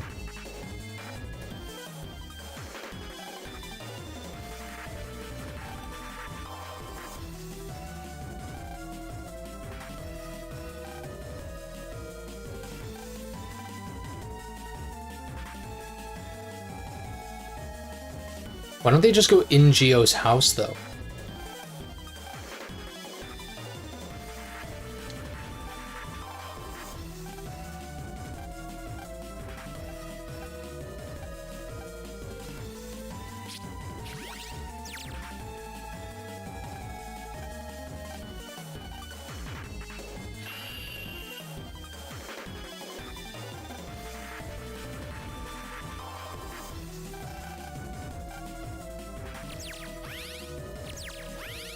I need to update my folder for real, though. If they'll let me.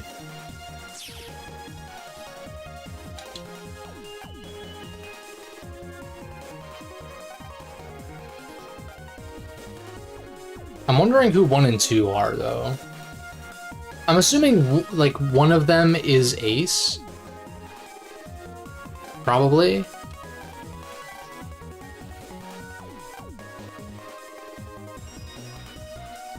Maybe Rogue is another? I have no idea.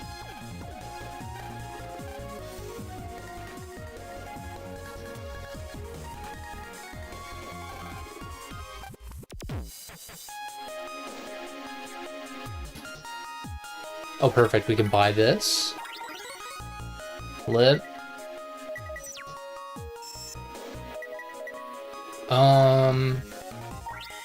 Yeah, ability, that's... okay. I only have one weapon right now. Let's check my folder real quick. Spade Magnet slices twice, max 2 hits. I have another Beast Slap as well. Sync Hook is decent, especially if those iframes are, you know, legit. I'm gonna do another full revamp real quick.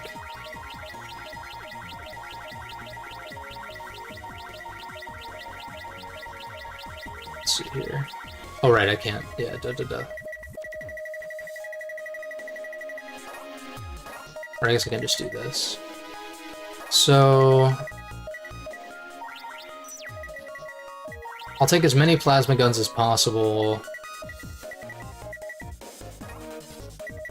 I'll take 1 ground wave. 2 wide swords. We'll take 3 of each to increase my chances of the axe or whatever. Oh, I can press select to empty? Ooh. Yeah, I never even tested if that was a thing. That would be nice in Battle Network for sure. Take 3 of these. We'll, air spread I'm a little bit torn on. If I have room for it. I'd rather take Mad Vulcans, probably.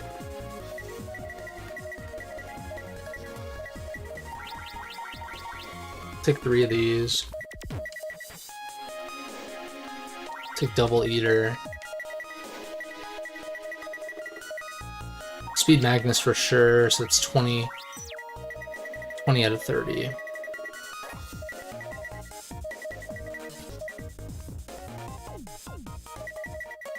Can I favorite Speed Magnus or not? Or Spade Magnus, not Speed, You can only add standard class cards to your default card lineup, okay. Maybe Double Eater, in case I need to get close to the enemy. That might be worth it. I'm down to play risky.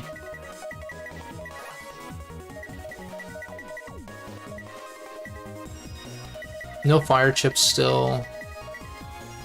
A jet attack I'll experiment with. Sink hook as well. This is 6-shot. Air spread I kind of like, well, mini grenade's good for stationary enemies, obviously. Ground wave I already have 3 of, which I can do more. In fact, what's the max? 5 of the same standard class, okay. And that's not including white cards. So white cards, I guess, allow you to have more than the max. But I'm just thinking if there is an advance for 3 ground waves, which I'm not even sure if that's true, I can just run 1.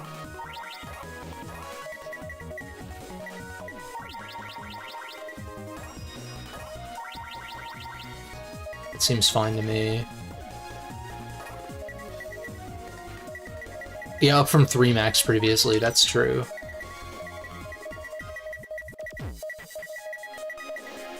I'm just unsure which of these is worth keeping for advances, and which ones are not. I guess I don't need to run like 3 of each of these, per se, of the swords. But that attack is so powerful that I'm like, yeah, maybe I should. Add 2 more slots. And like mini grenade, though.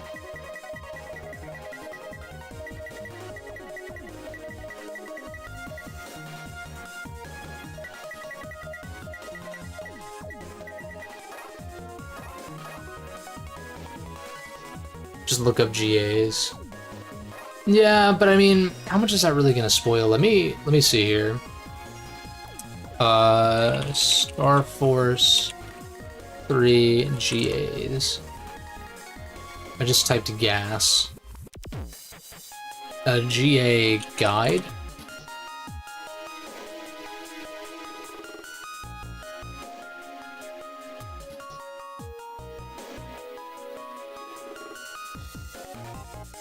Does EXE Zone have one?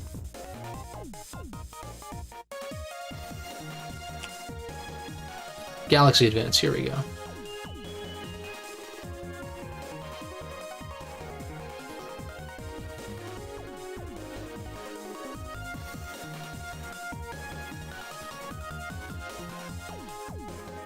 These cards can't be boosted by GA Plus most cards, GA Mega Class cards, GA Giga Class cards. So there's not that many, in fact. I'm surprised.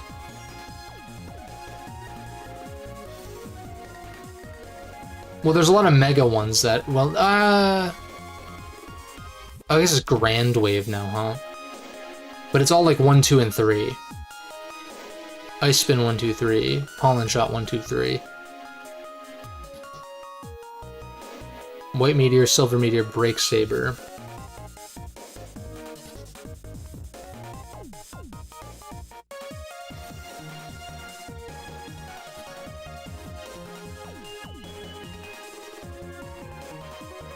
Yeah, so for now, I guess I'll just stick to,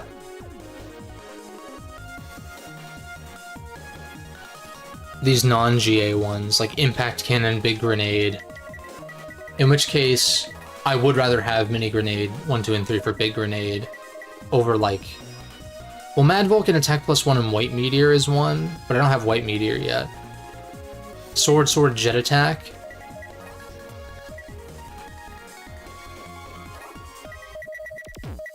So I think I just cut Air Spread. Oh, that's not what I meant to do, fuck.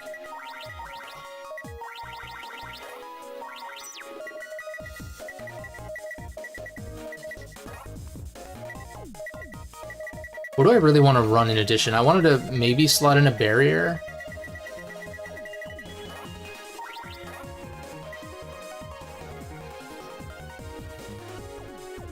Yeah, no, I was noticing with the Mega Class cards, it's like, you know, based on Cygnus or, you know, these other bosses that we faced in the previous games.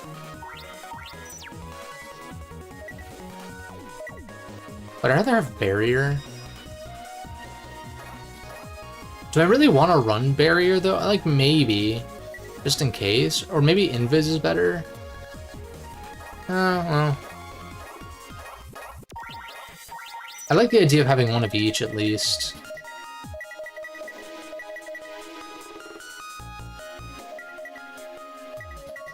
Although now I'm wondering... What are the, I wanted to see what the white cards were here. Yeah, they seem pretty powerful. Because I'm like, if that... I feel like the other white cards might low-key be better. I could turn these off. Like, it is just extra cards, which is good. But then again, I'm drawing, like, Grand Waves instead of... I guess it's always been Grand Wave, hasn't it? I always read it as Ground Wave, whatever. It just, like... For now, I feel like it kind of dilutes the pool, in a sense.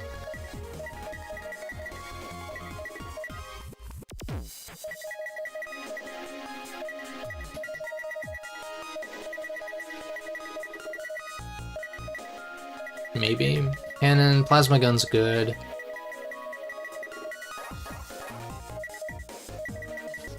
Divide line. Do I want to run a divide line? Mad Vulcan, attack plus 10 and White Meteor. I'm not running any attack 10s. Maybe running 3 of each sword is a little overkill, but like I keep saying, they're powerful though. And plus I can do Hurricane Dance.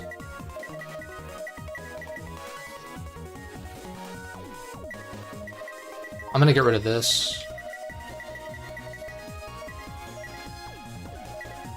Beast Slap is pretty good with Double Eater, specifically. So I think running, maybe even just throwing another Beast Slap in here would actually be good. And debatably better than running a lot of these swords, though. Or Mad Vulcans, in fact. Though if I'm gonna run attack plus 10s, Mad Vulcans are pretty strong early game. That's 100 damage with an attack 10.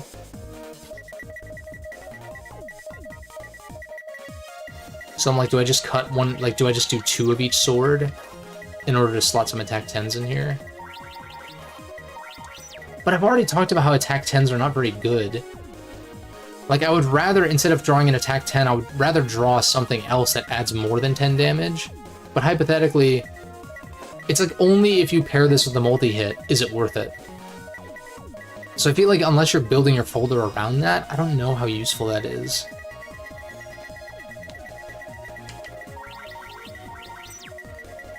But that was more so, I guess, in Star Force DX, where there were just way better options early on, whereas I don't really have great options right now, although I think this is probably better.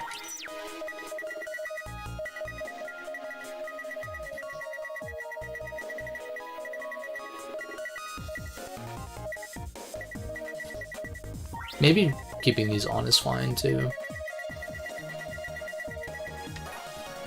I think that's a good... That's decent so far. Divide line... I don't know. Could be useful, I guess.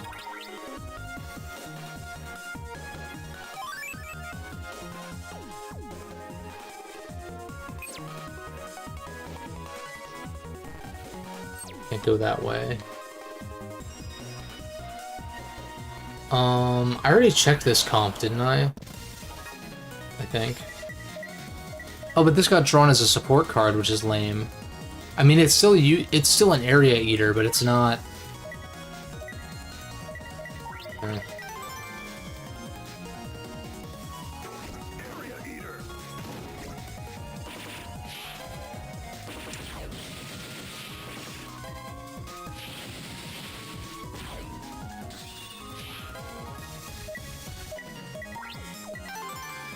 Yeah, Double Eater, I guess, guarantees that I would...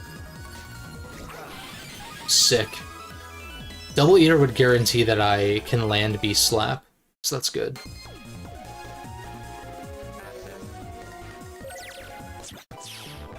I'm pretty sure I already checked this. Yeah, I thought so. Can't go there just yet.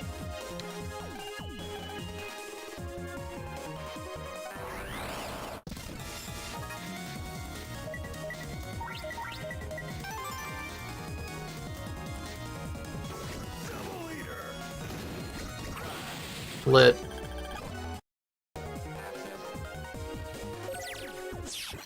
Oh, there's a whole comp in here.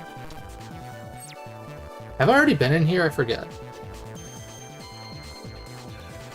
I think yes. Yeah, I think I have been in here already.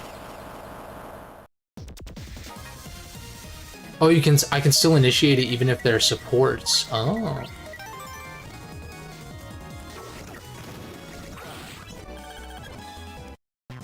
That's a pretty nasty combo, actually.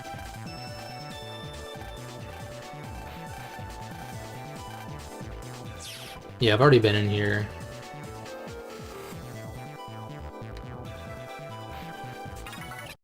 That net theme is so groovy, though.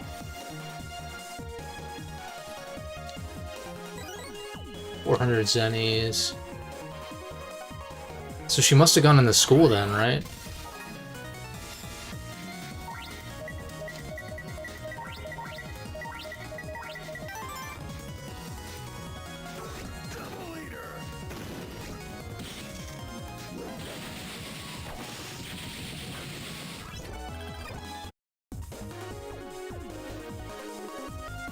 Or over here. I see a... Oh, hello. Oh, hi, Mark.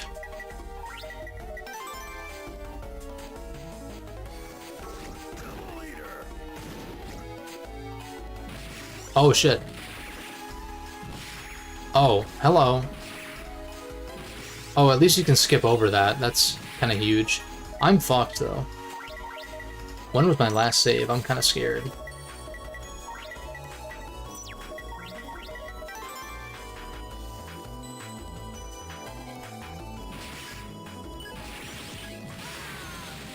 Fuck.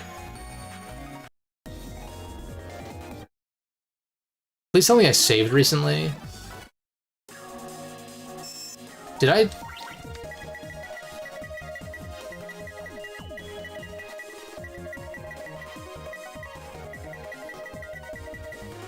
Yeah, I think I did adjust this. I did finish adjusting this, didn't I? Thankfully. Okay.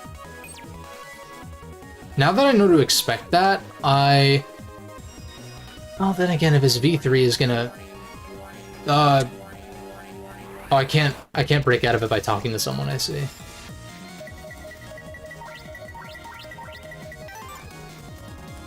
How does this work with the rock cube? It just doesn't do it, okay.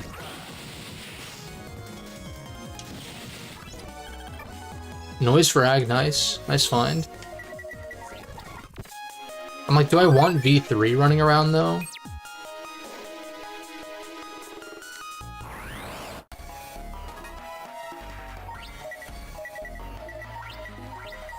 I guess getting up close and personal is not. Spade Magnus is the easiest to find.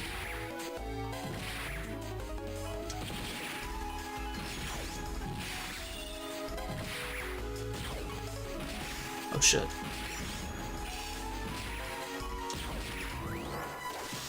Oh, I was like barely too late on that. I did not mean to do that. I think I'm just gonna fight this guy later, I think.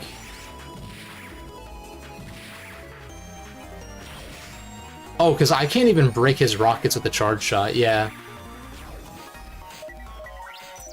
This is very Magnet Man vibes, though. Not just because of his theming, but like... The rockets are kind of similar to how the magnets function in BN2. Oh, that should have landed, damn. Damn it.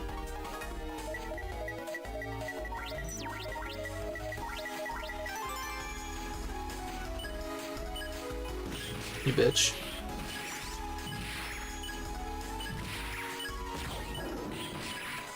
Remember they showed that rocket, what for? Like, hooked that shit in the face. Yeah, it's Jover. I don't even have undershirt. So that green will have to wait. Wait a second. I doubt I can get over there now. Oh, the roof, okay. So they did already establish where we're gonna go. Well, they really don't want me to pulse out, do they? I want to see what this does.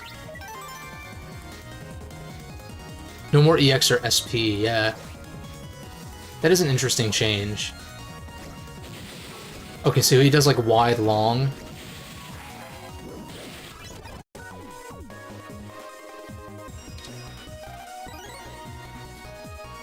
S rank the V2, you get V2 straight away. I think that was the case with the other games as well.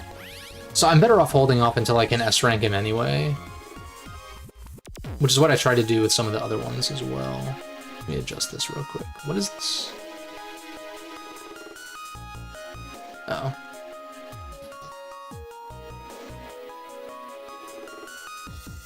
So this is the boss comp, right? Yeah. I have no reason to be here right now. This I was in earlier for story purposes. Can't go in there yet. Oh, damn. Well, I mean, I can still single area eater. Or wait, I can still... Oh no, because I can't select anything else, that's right.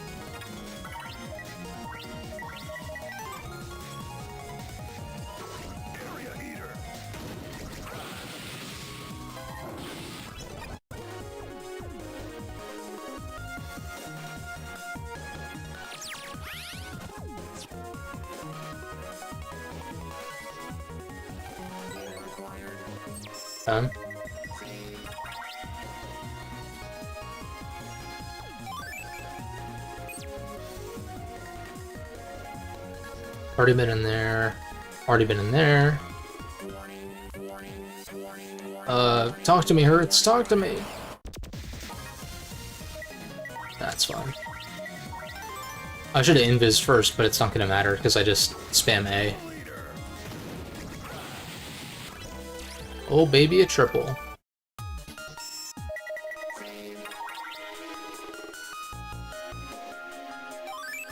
I'm hoping noise frags are valuable, because I keep getting them.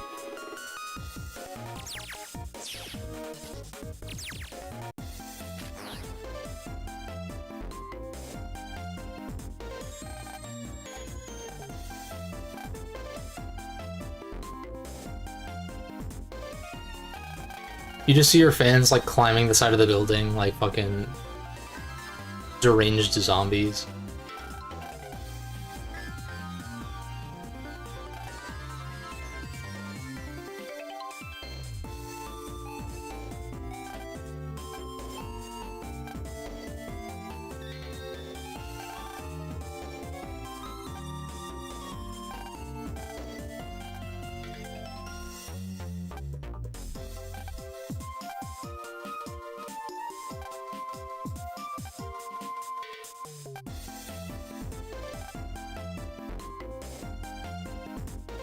TV show.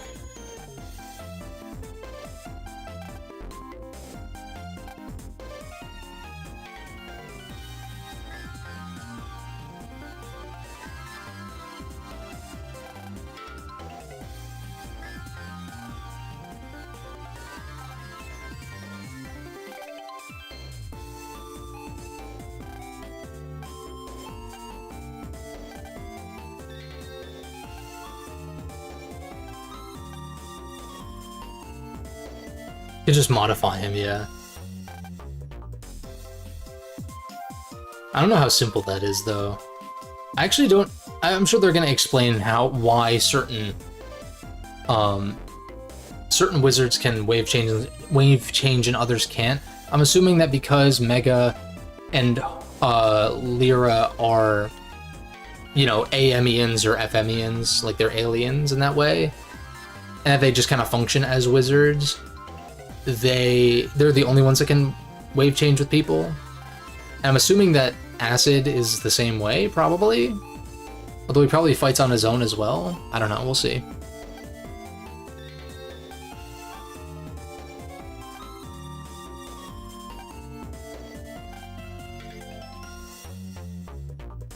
Pizza.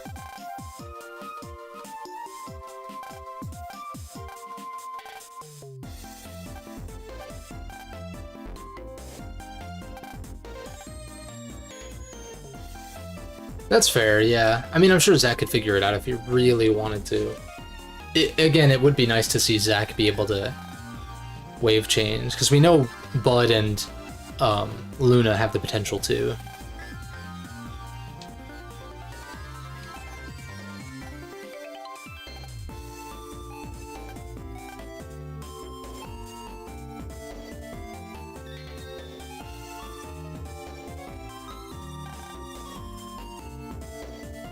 Oh, that's right.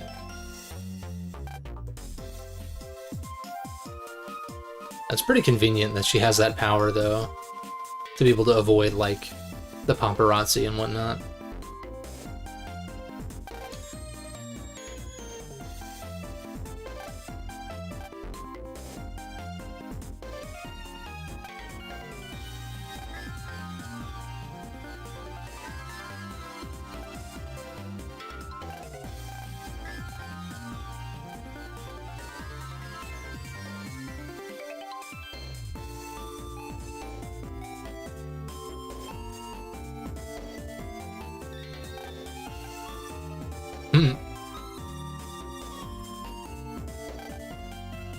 Oh shit, okay. Oh, the big wave's like totally open, dude.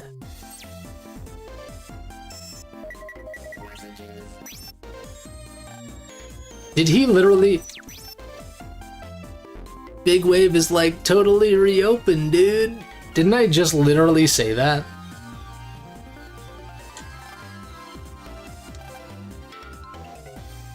Like, far out, man. Saw, dude.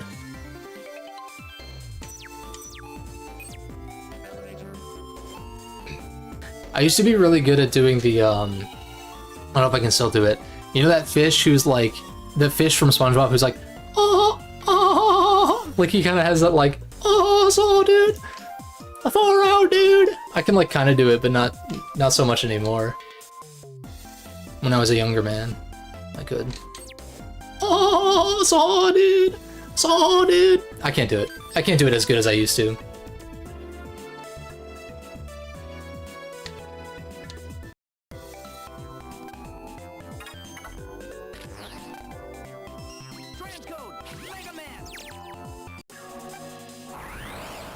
Yeah, that one fish that probably has a name canonically, but we would just never know that. Oh, I can't... Oh, wait! Wait, how did I do that? Oh, you can still select it? Hey, yo? That's kinda lit, though.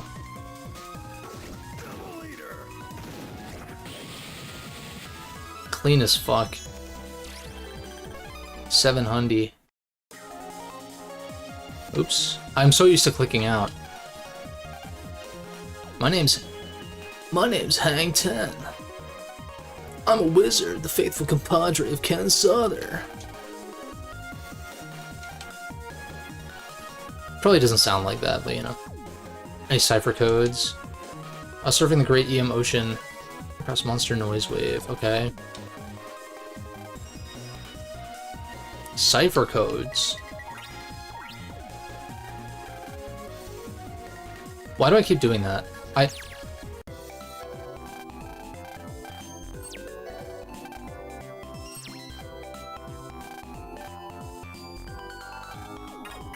Oh wait, bargain bin.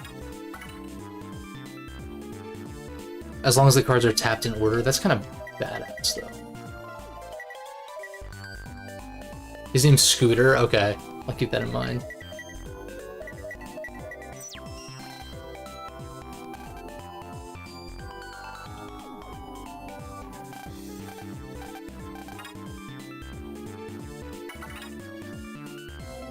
A what? Also order stuff from other stores. Oh. Drill arm, attack. Oh, attack panel. Big drop. And that's the Moai head. That's the one. I want to try my hand at the card trader before I buy anything, but I want to see what's available. Oh wait, these are the net dealers, aren't they? That's dope. That is actually, like, such a power play. Holy shit.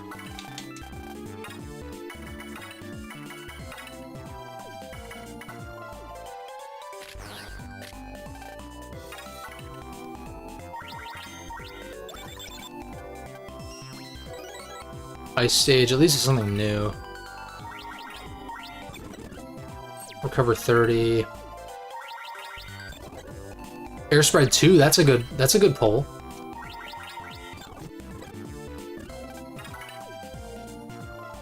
I don't need 4 of these. Oh wow, that was bad.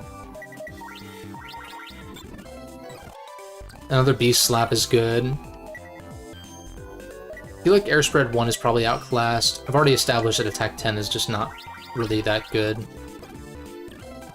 Better than recovery 10, but, you know, we're gonna keep re-rolling. Divide line. How many of these do I really want, if any? Like 1 or 2 at max?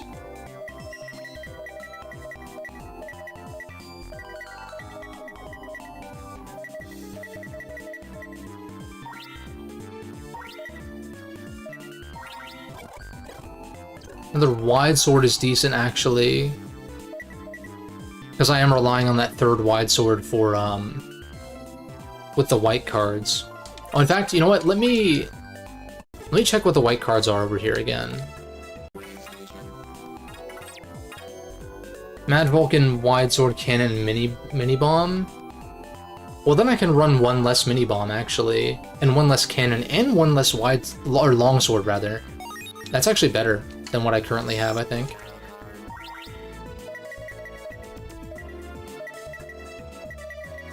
Yeah, so I can cut a cannon. Well, I can keep it and then increase my chances of getting Giga Cannon, but like, I don't know. I don't know what the best play is for that, but my first instinct would be only run exactly as many as I need for the advance. So I can run more powerful individual cards in its place. Which I don't know that I have. I mean, another Beast Slap is good. Air Spread 2 is solid. Like, actually. But I'm likely gonna buy an attack panel or 2. Because I like that a lot better than attack. Like, that's just so much better than attack plus 10. But I want to see if I get lucky enough to find one in here. Air Spread 1 is dog doo-doo. That's worse, though, but whatever. Buzzsaw. That's new. And their cannon. I'll keep 1 cannon in case I need to run a 3rd one. Recovery 30, invis, mini grenade. Same with the mini grenade. Same with the wide sword. This is not good. This is not good.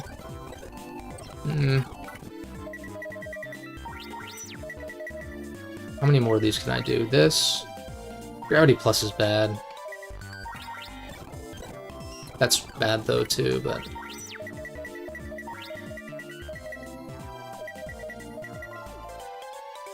Recovery 30s are really not going to do much currently. I have too much HP.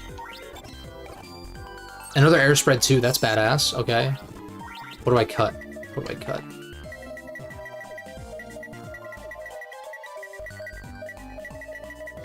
Well, this is 60, this is also 60, or this is 50 rather, this is 60. This is also 60, but this also gets me an advance if I use all 3 of them. Oh, wait a second. So I'm running... I have 1 long sword, so I just need 2 long swords then. And what I should be running is another wide sword. That's right. Maybe it's time to start cutting some shittier stuff, though. Buzzsaw attack turns once after thrown. Oh, so that's kind of like Fire Ring, but way better. Or no, turns once, so maybe it pivots. I probably think it's time to cut Invis, maybe. I like the advance possibilities with this. Actually, I think the Mad Vulcans go first, probably, for Buzzsaw and Air Spread 2. And what else? Let's throw a Divide Line in here for now.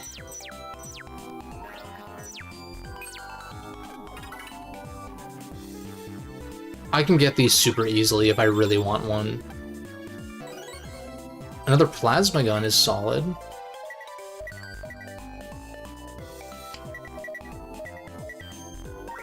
I would never run more than 2 Invis. I probably would never run more than 1 TBH. Ice Stage might actually be decent with all the Plasma Guns I have. I would not run 2 barriers. I would not... I want to hold on to Grass Stage just in case. Divide Line... I already have 1. I feel like that's plenty. No, I got a barrier. Can I do 1 more? Can I squeeze 1 more out of here? Maybe after I buy some shit. Was there anything worth ordering? I don't think so. Sink Hook, Mad Vulcan, Wide Wave debatably, but not really. And I would more so use this to figure out what these other net dealers have and then go buy it from them directly. But it's nice because I don't have to memorize inventories that way. Drill Arm. Attack 2 forward panels and knock... Okay, so it's just like Drill Arm from BN5. Big drop. Drop Kui on field, crack adjacent panels.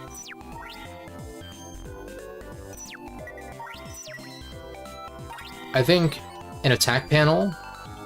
Do I get 2 attack panels?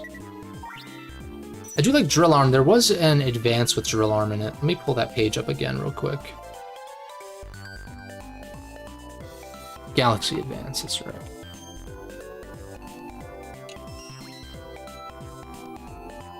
Galaxy Advance. 3 Drill Arm 1s. I don't have enough cash for that. But Plasma Gun, Drill Arm 1 does work, but Mega Class cards... These cards are based on Mega Class cards. The attack power of these cards is dependent on the time record for how quickly their R bosses are beaten. GA plus noise cards will boost their attack power. It will not... Okay.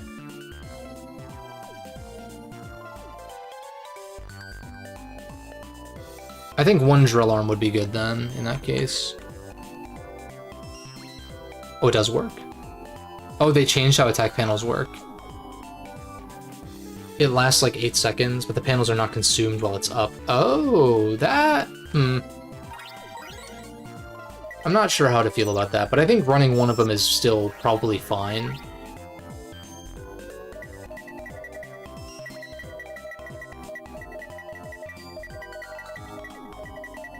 Maybe I don't want to run 3 of each sword. Maybe 2 of each sword is plenty.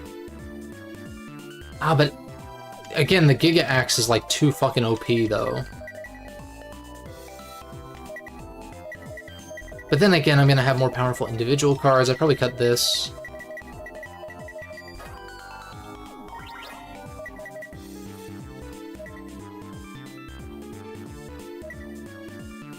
Do I like Invis or Barrier better? Invis has synergy by default.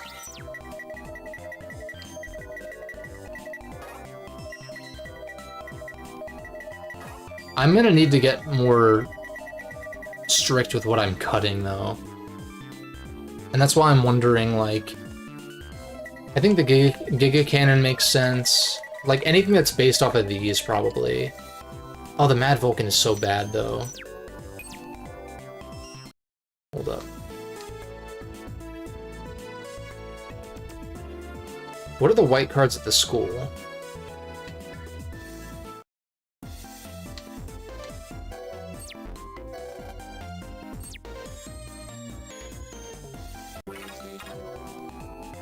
Invis, Mad Vulcan. Yeah, that's pretty bad. What about the Maul, though?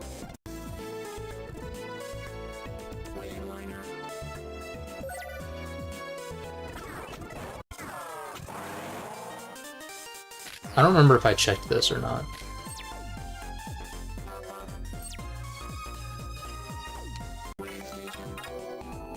Oh, shit.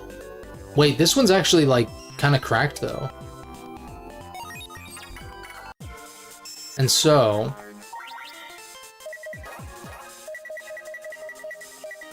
in that case, I mean, the more Beast Slaps, the better, especially if I'm favoriting Double Eater.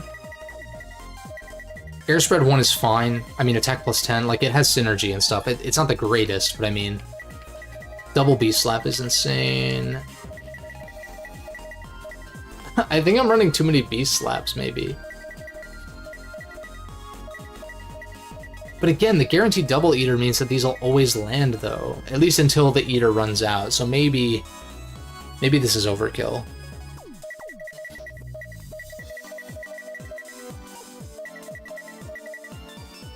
I feel like Beast Slap is better than Sync Hook. It's outclassed now. And I think I am going to just do 2 of each sword. Yeah, one of the mini strats, that is true. I need another mini grenade, I need another cannon. Cannons, plasma guns. I don't know if Ice Stage is worth it just now. I like the idea of these doing double, but that's the only elemental chips I have. Oh, and Spade. I mean, that's 240 if it lands on ice panels. That's true, it does take me off the field. And plus with attack panel, if I, like, draw a bunch of them with attack panel active, then that's, like, just extra damage slapped onto that. Slapped onto that. And plus there's gonna be Beast Slap 2 and 3, so that's gonna be fun. Jet Attack. I like Drill Arm. I think 2 of each sword is probably plenty. Eventually I'll probably cut back to just 1, but what else would I run? I don't really have anything better currently. Oh no, I need 1 more chip though. I'll take another plasma gun.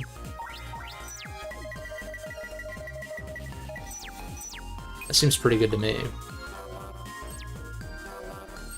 Now... I'm just like, do I want to fight Spade now with my updated folder? And then call it?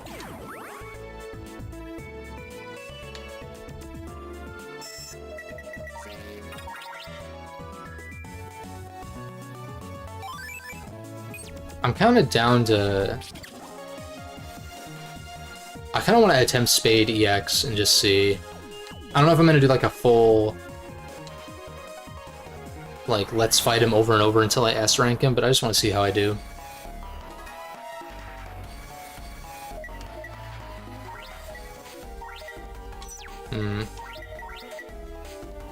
I'm gonna hold off on the Double Eater.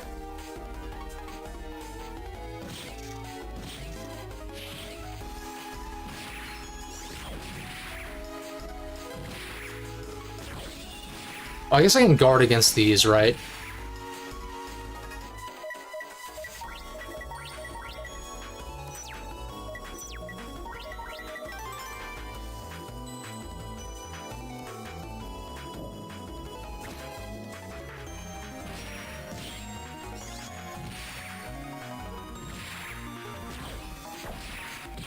That was extremely lucky.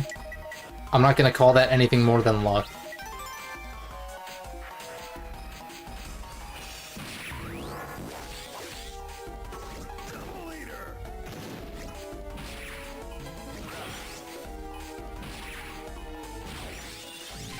Oh, that was so sick, but that didn't land because I'm not close enough. I fucked it up. I fucked up the double eater. But it's fine because we have technology. I probably should have just saved those cannons, but... Oh, I burned it. God damn it, that was bad. I'm confident I can S-rank this dude, though.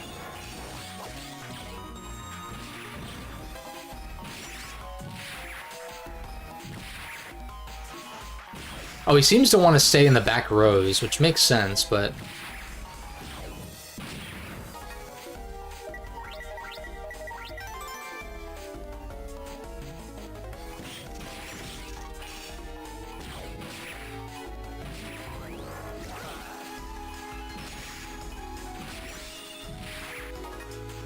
Oh, that was weird.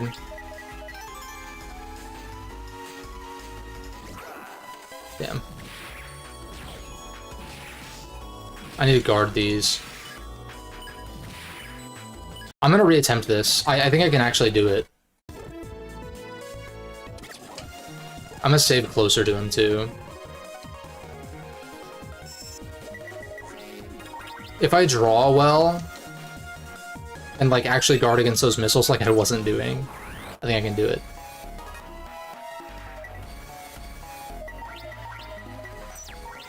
It's probably better to save the grenade, right?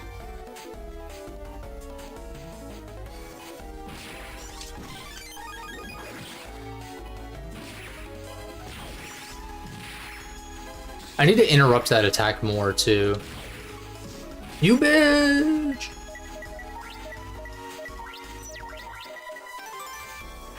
Will this land? Yo!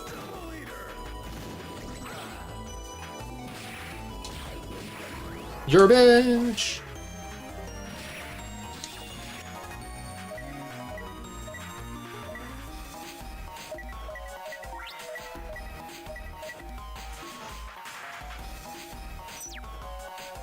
I know sword... What is it? Sword something is one. I think I just take a cannon to interrupt this, or try to. Maybe without break it won't work. Oh no, it did.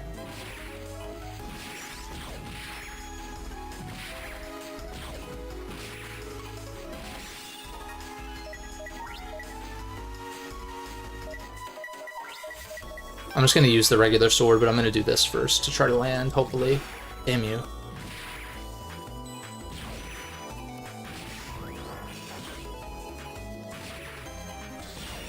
Alright, I'm gonna finish this attempt,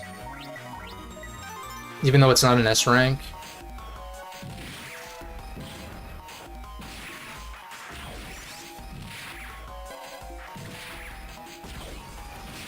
I need a guard, that's right. But I can't guard that, obviously. Those being support cards is very unfortunate, but I guess... Or I guess I could single use it, right? No, that's not good. Oh, whoops. Probably support use one. And then... Yeah.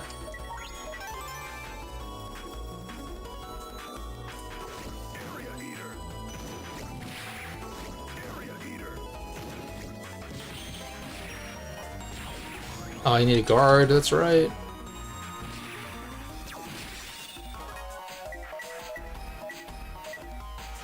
No longsword. I can't even attack 10 with this.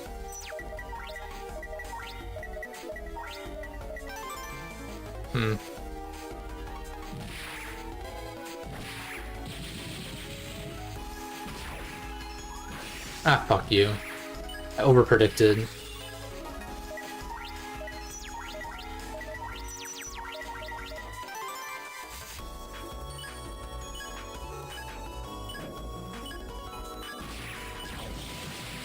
So what was that? A 3. Okay. I'm down for another attempt. Damn. This is a really rough opening hand. I'm down to, like, do I just reset until I get a good opening hand? Not what I meant to do.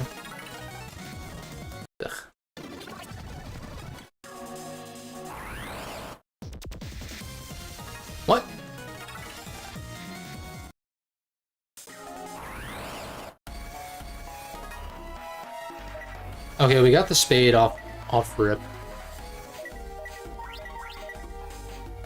Maybe I double eater at the end, just for synergy's sake.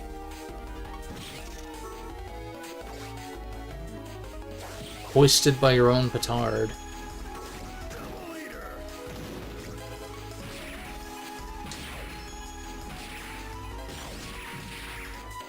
I was convinced I was gonna get hit by that.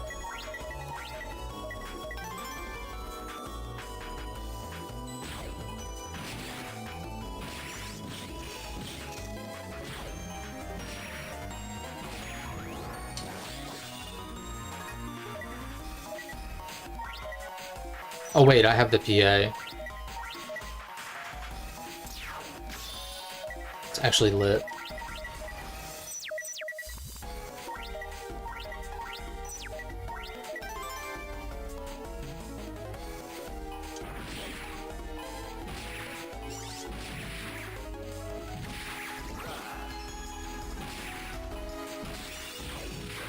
Ah!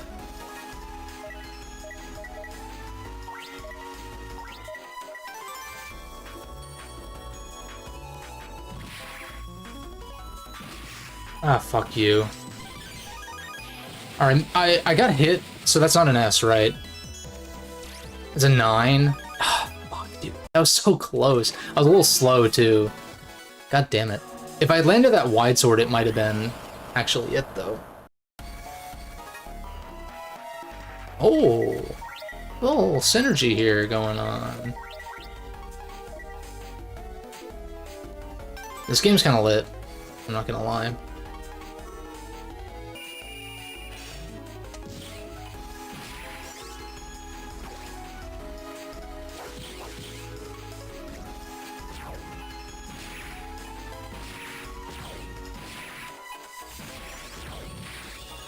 Unfortunately, I had nothing to hit him with there. Do I want a double eater? Oh yeah, and then I can single use this, right? No, I can't.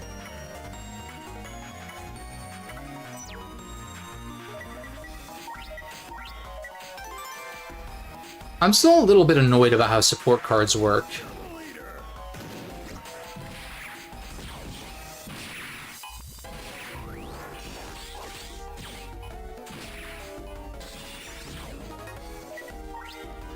Dude, what? Alright, we're gonna go dipshit strats here.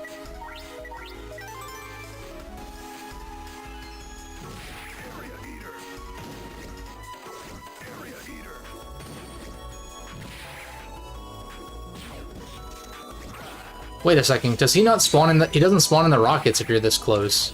Wait a second. I might be onto something here. Except I have to single use this, which is annoying. Your bitch.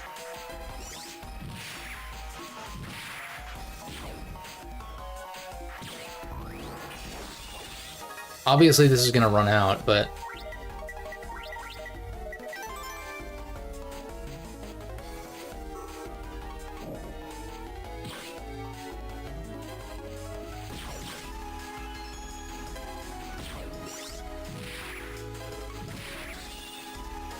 Oof. That's unfortunate, because I can't lock on with these. I can try to hit him when he spins at me, though. Oh, it's lit.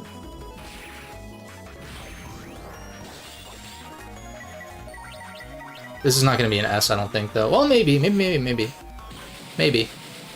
Could be. Oh, no. that was way too long. Okay, never mind. That ending was, like, pretty solid, though, but...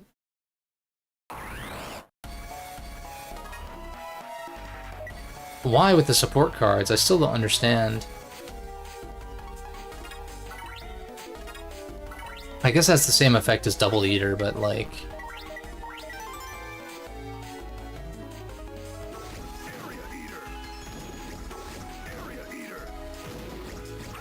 You're a bitch!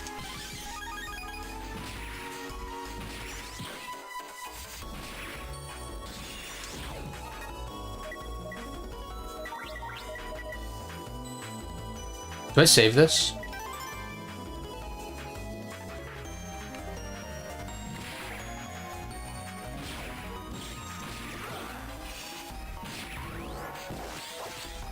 Punish.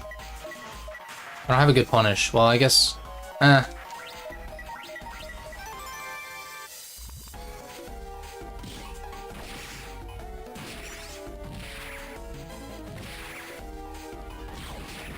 Ugh. This is a garbage run. Doo-doo. Dog doo-doo.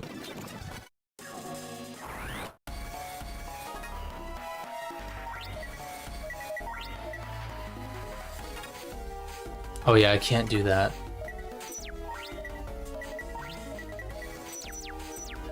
Hmm.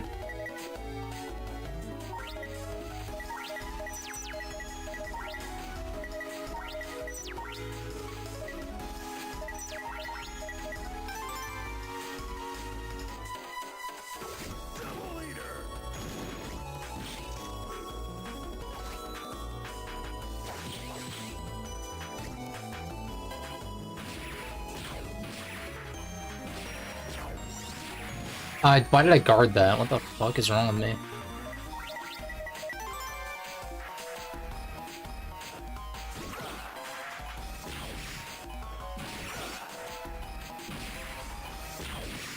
Ugh.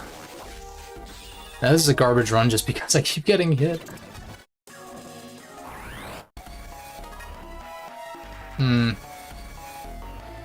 It's kind of a similar situation as last time.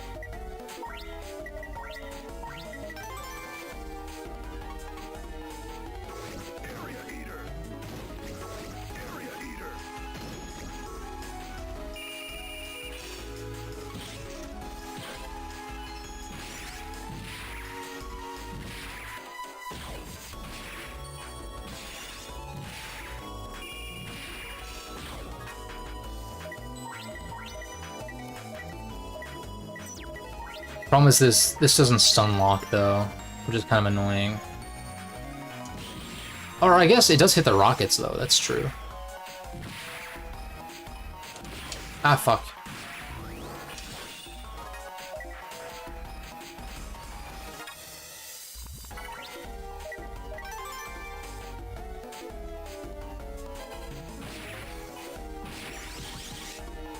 Thought that was gonna counter. I was sure of it.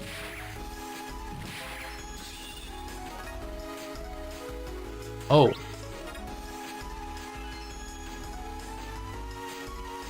Wait, maybe I have to select these first. Okay. I was like, huh? I don't know if I'm gonna land this or not. Probably not.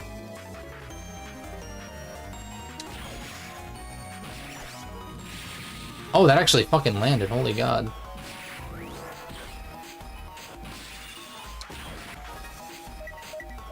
Oh, wait. I got hit too many times for this to be S, but a 6. I'll give it a few more attempts. It's probably worth just coming back later, but I'm having too much fun doing that. What the fuck? And I can't run either? What? Excuse you?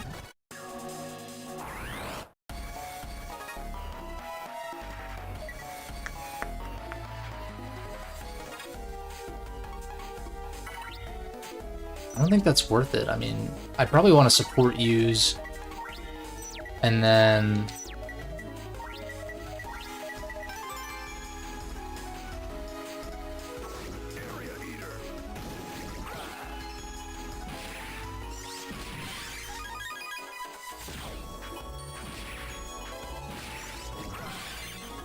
Okay. We're off to a really good start here. You're booting up SF3. You've had enough of just watching.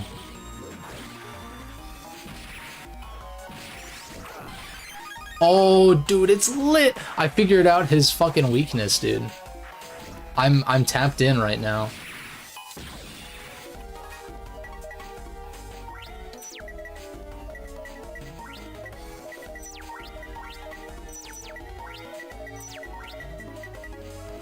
Wait, how can I kill him here right now?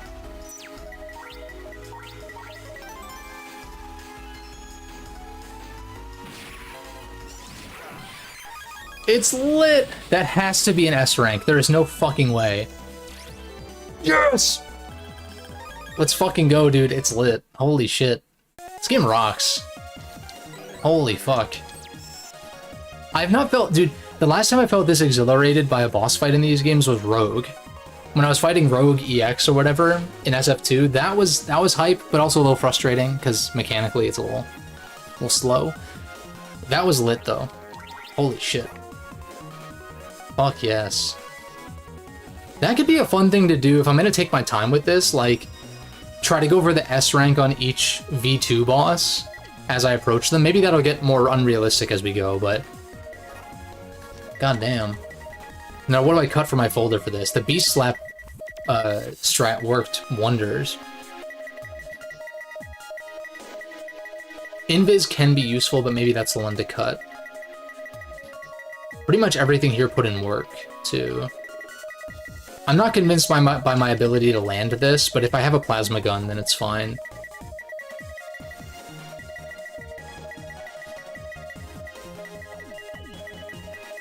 How much does this do? 90? Okay. So 180, really? Drill Arm has a thing, wasn't it? Plasma gun, Drill Arm is a gravity advance. Jet Attack is good with Plasma Gun. Buzzsaw proved to be pretty useful. I think the Invis is probably my weakest chip right now.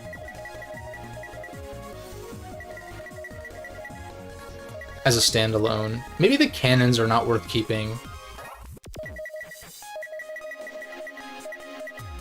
Yeah, well, yeah.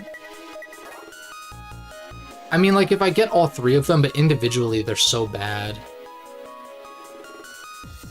No, I hope this comes in handy for sure. SF3 has a roster similar to BN3. Yeah, might as well release the V3s to have a little bit of chaos going on. Let's get the sync hooks going. Let's get this. I'd love for another air spread too, but that's fine. Maybe, am I running a barrier right now? No, maybe barrier. Maybe ice stage? For the increased plasma gun damage? That might not be a bad idea. I'm gonna try that. Alright, sick. So let's pulse out. We'll go in here.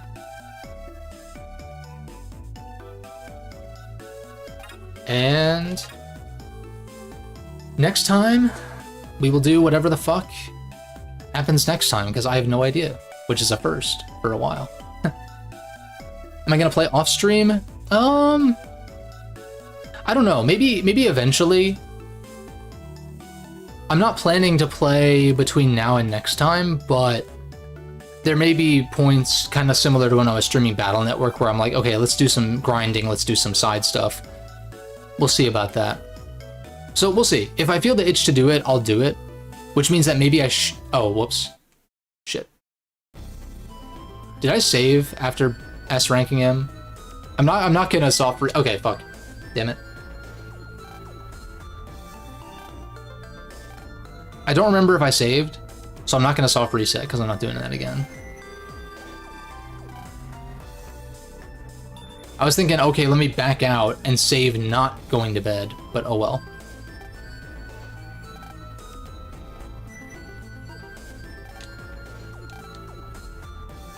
Yeah, it's fine. We'll just go through this cutscene.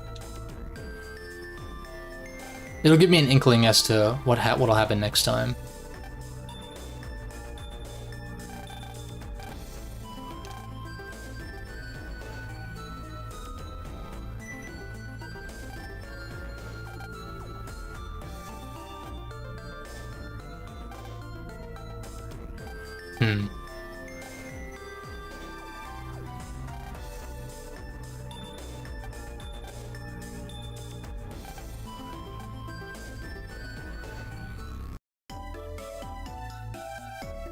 Okay.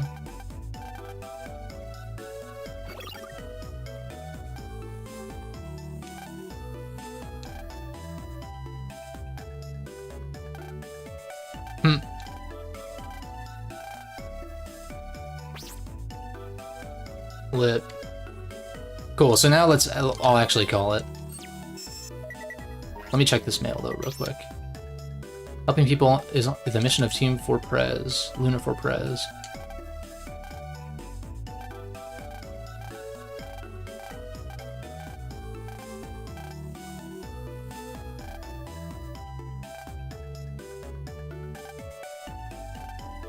Oh, you can cancel... Dude, where was this in, like, literally every other Mega Man RPG? Canceling side quests. That is a huge thing. Okay, makes sense.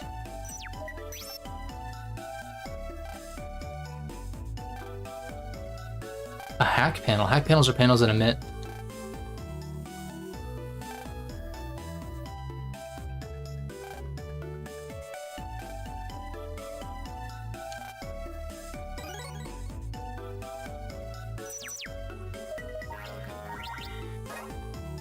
Make all... Oh, so that's like...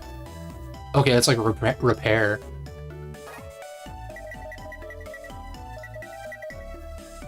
I wonder if that's worth slotting in.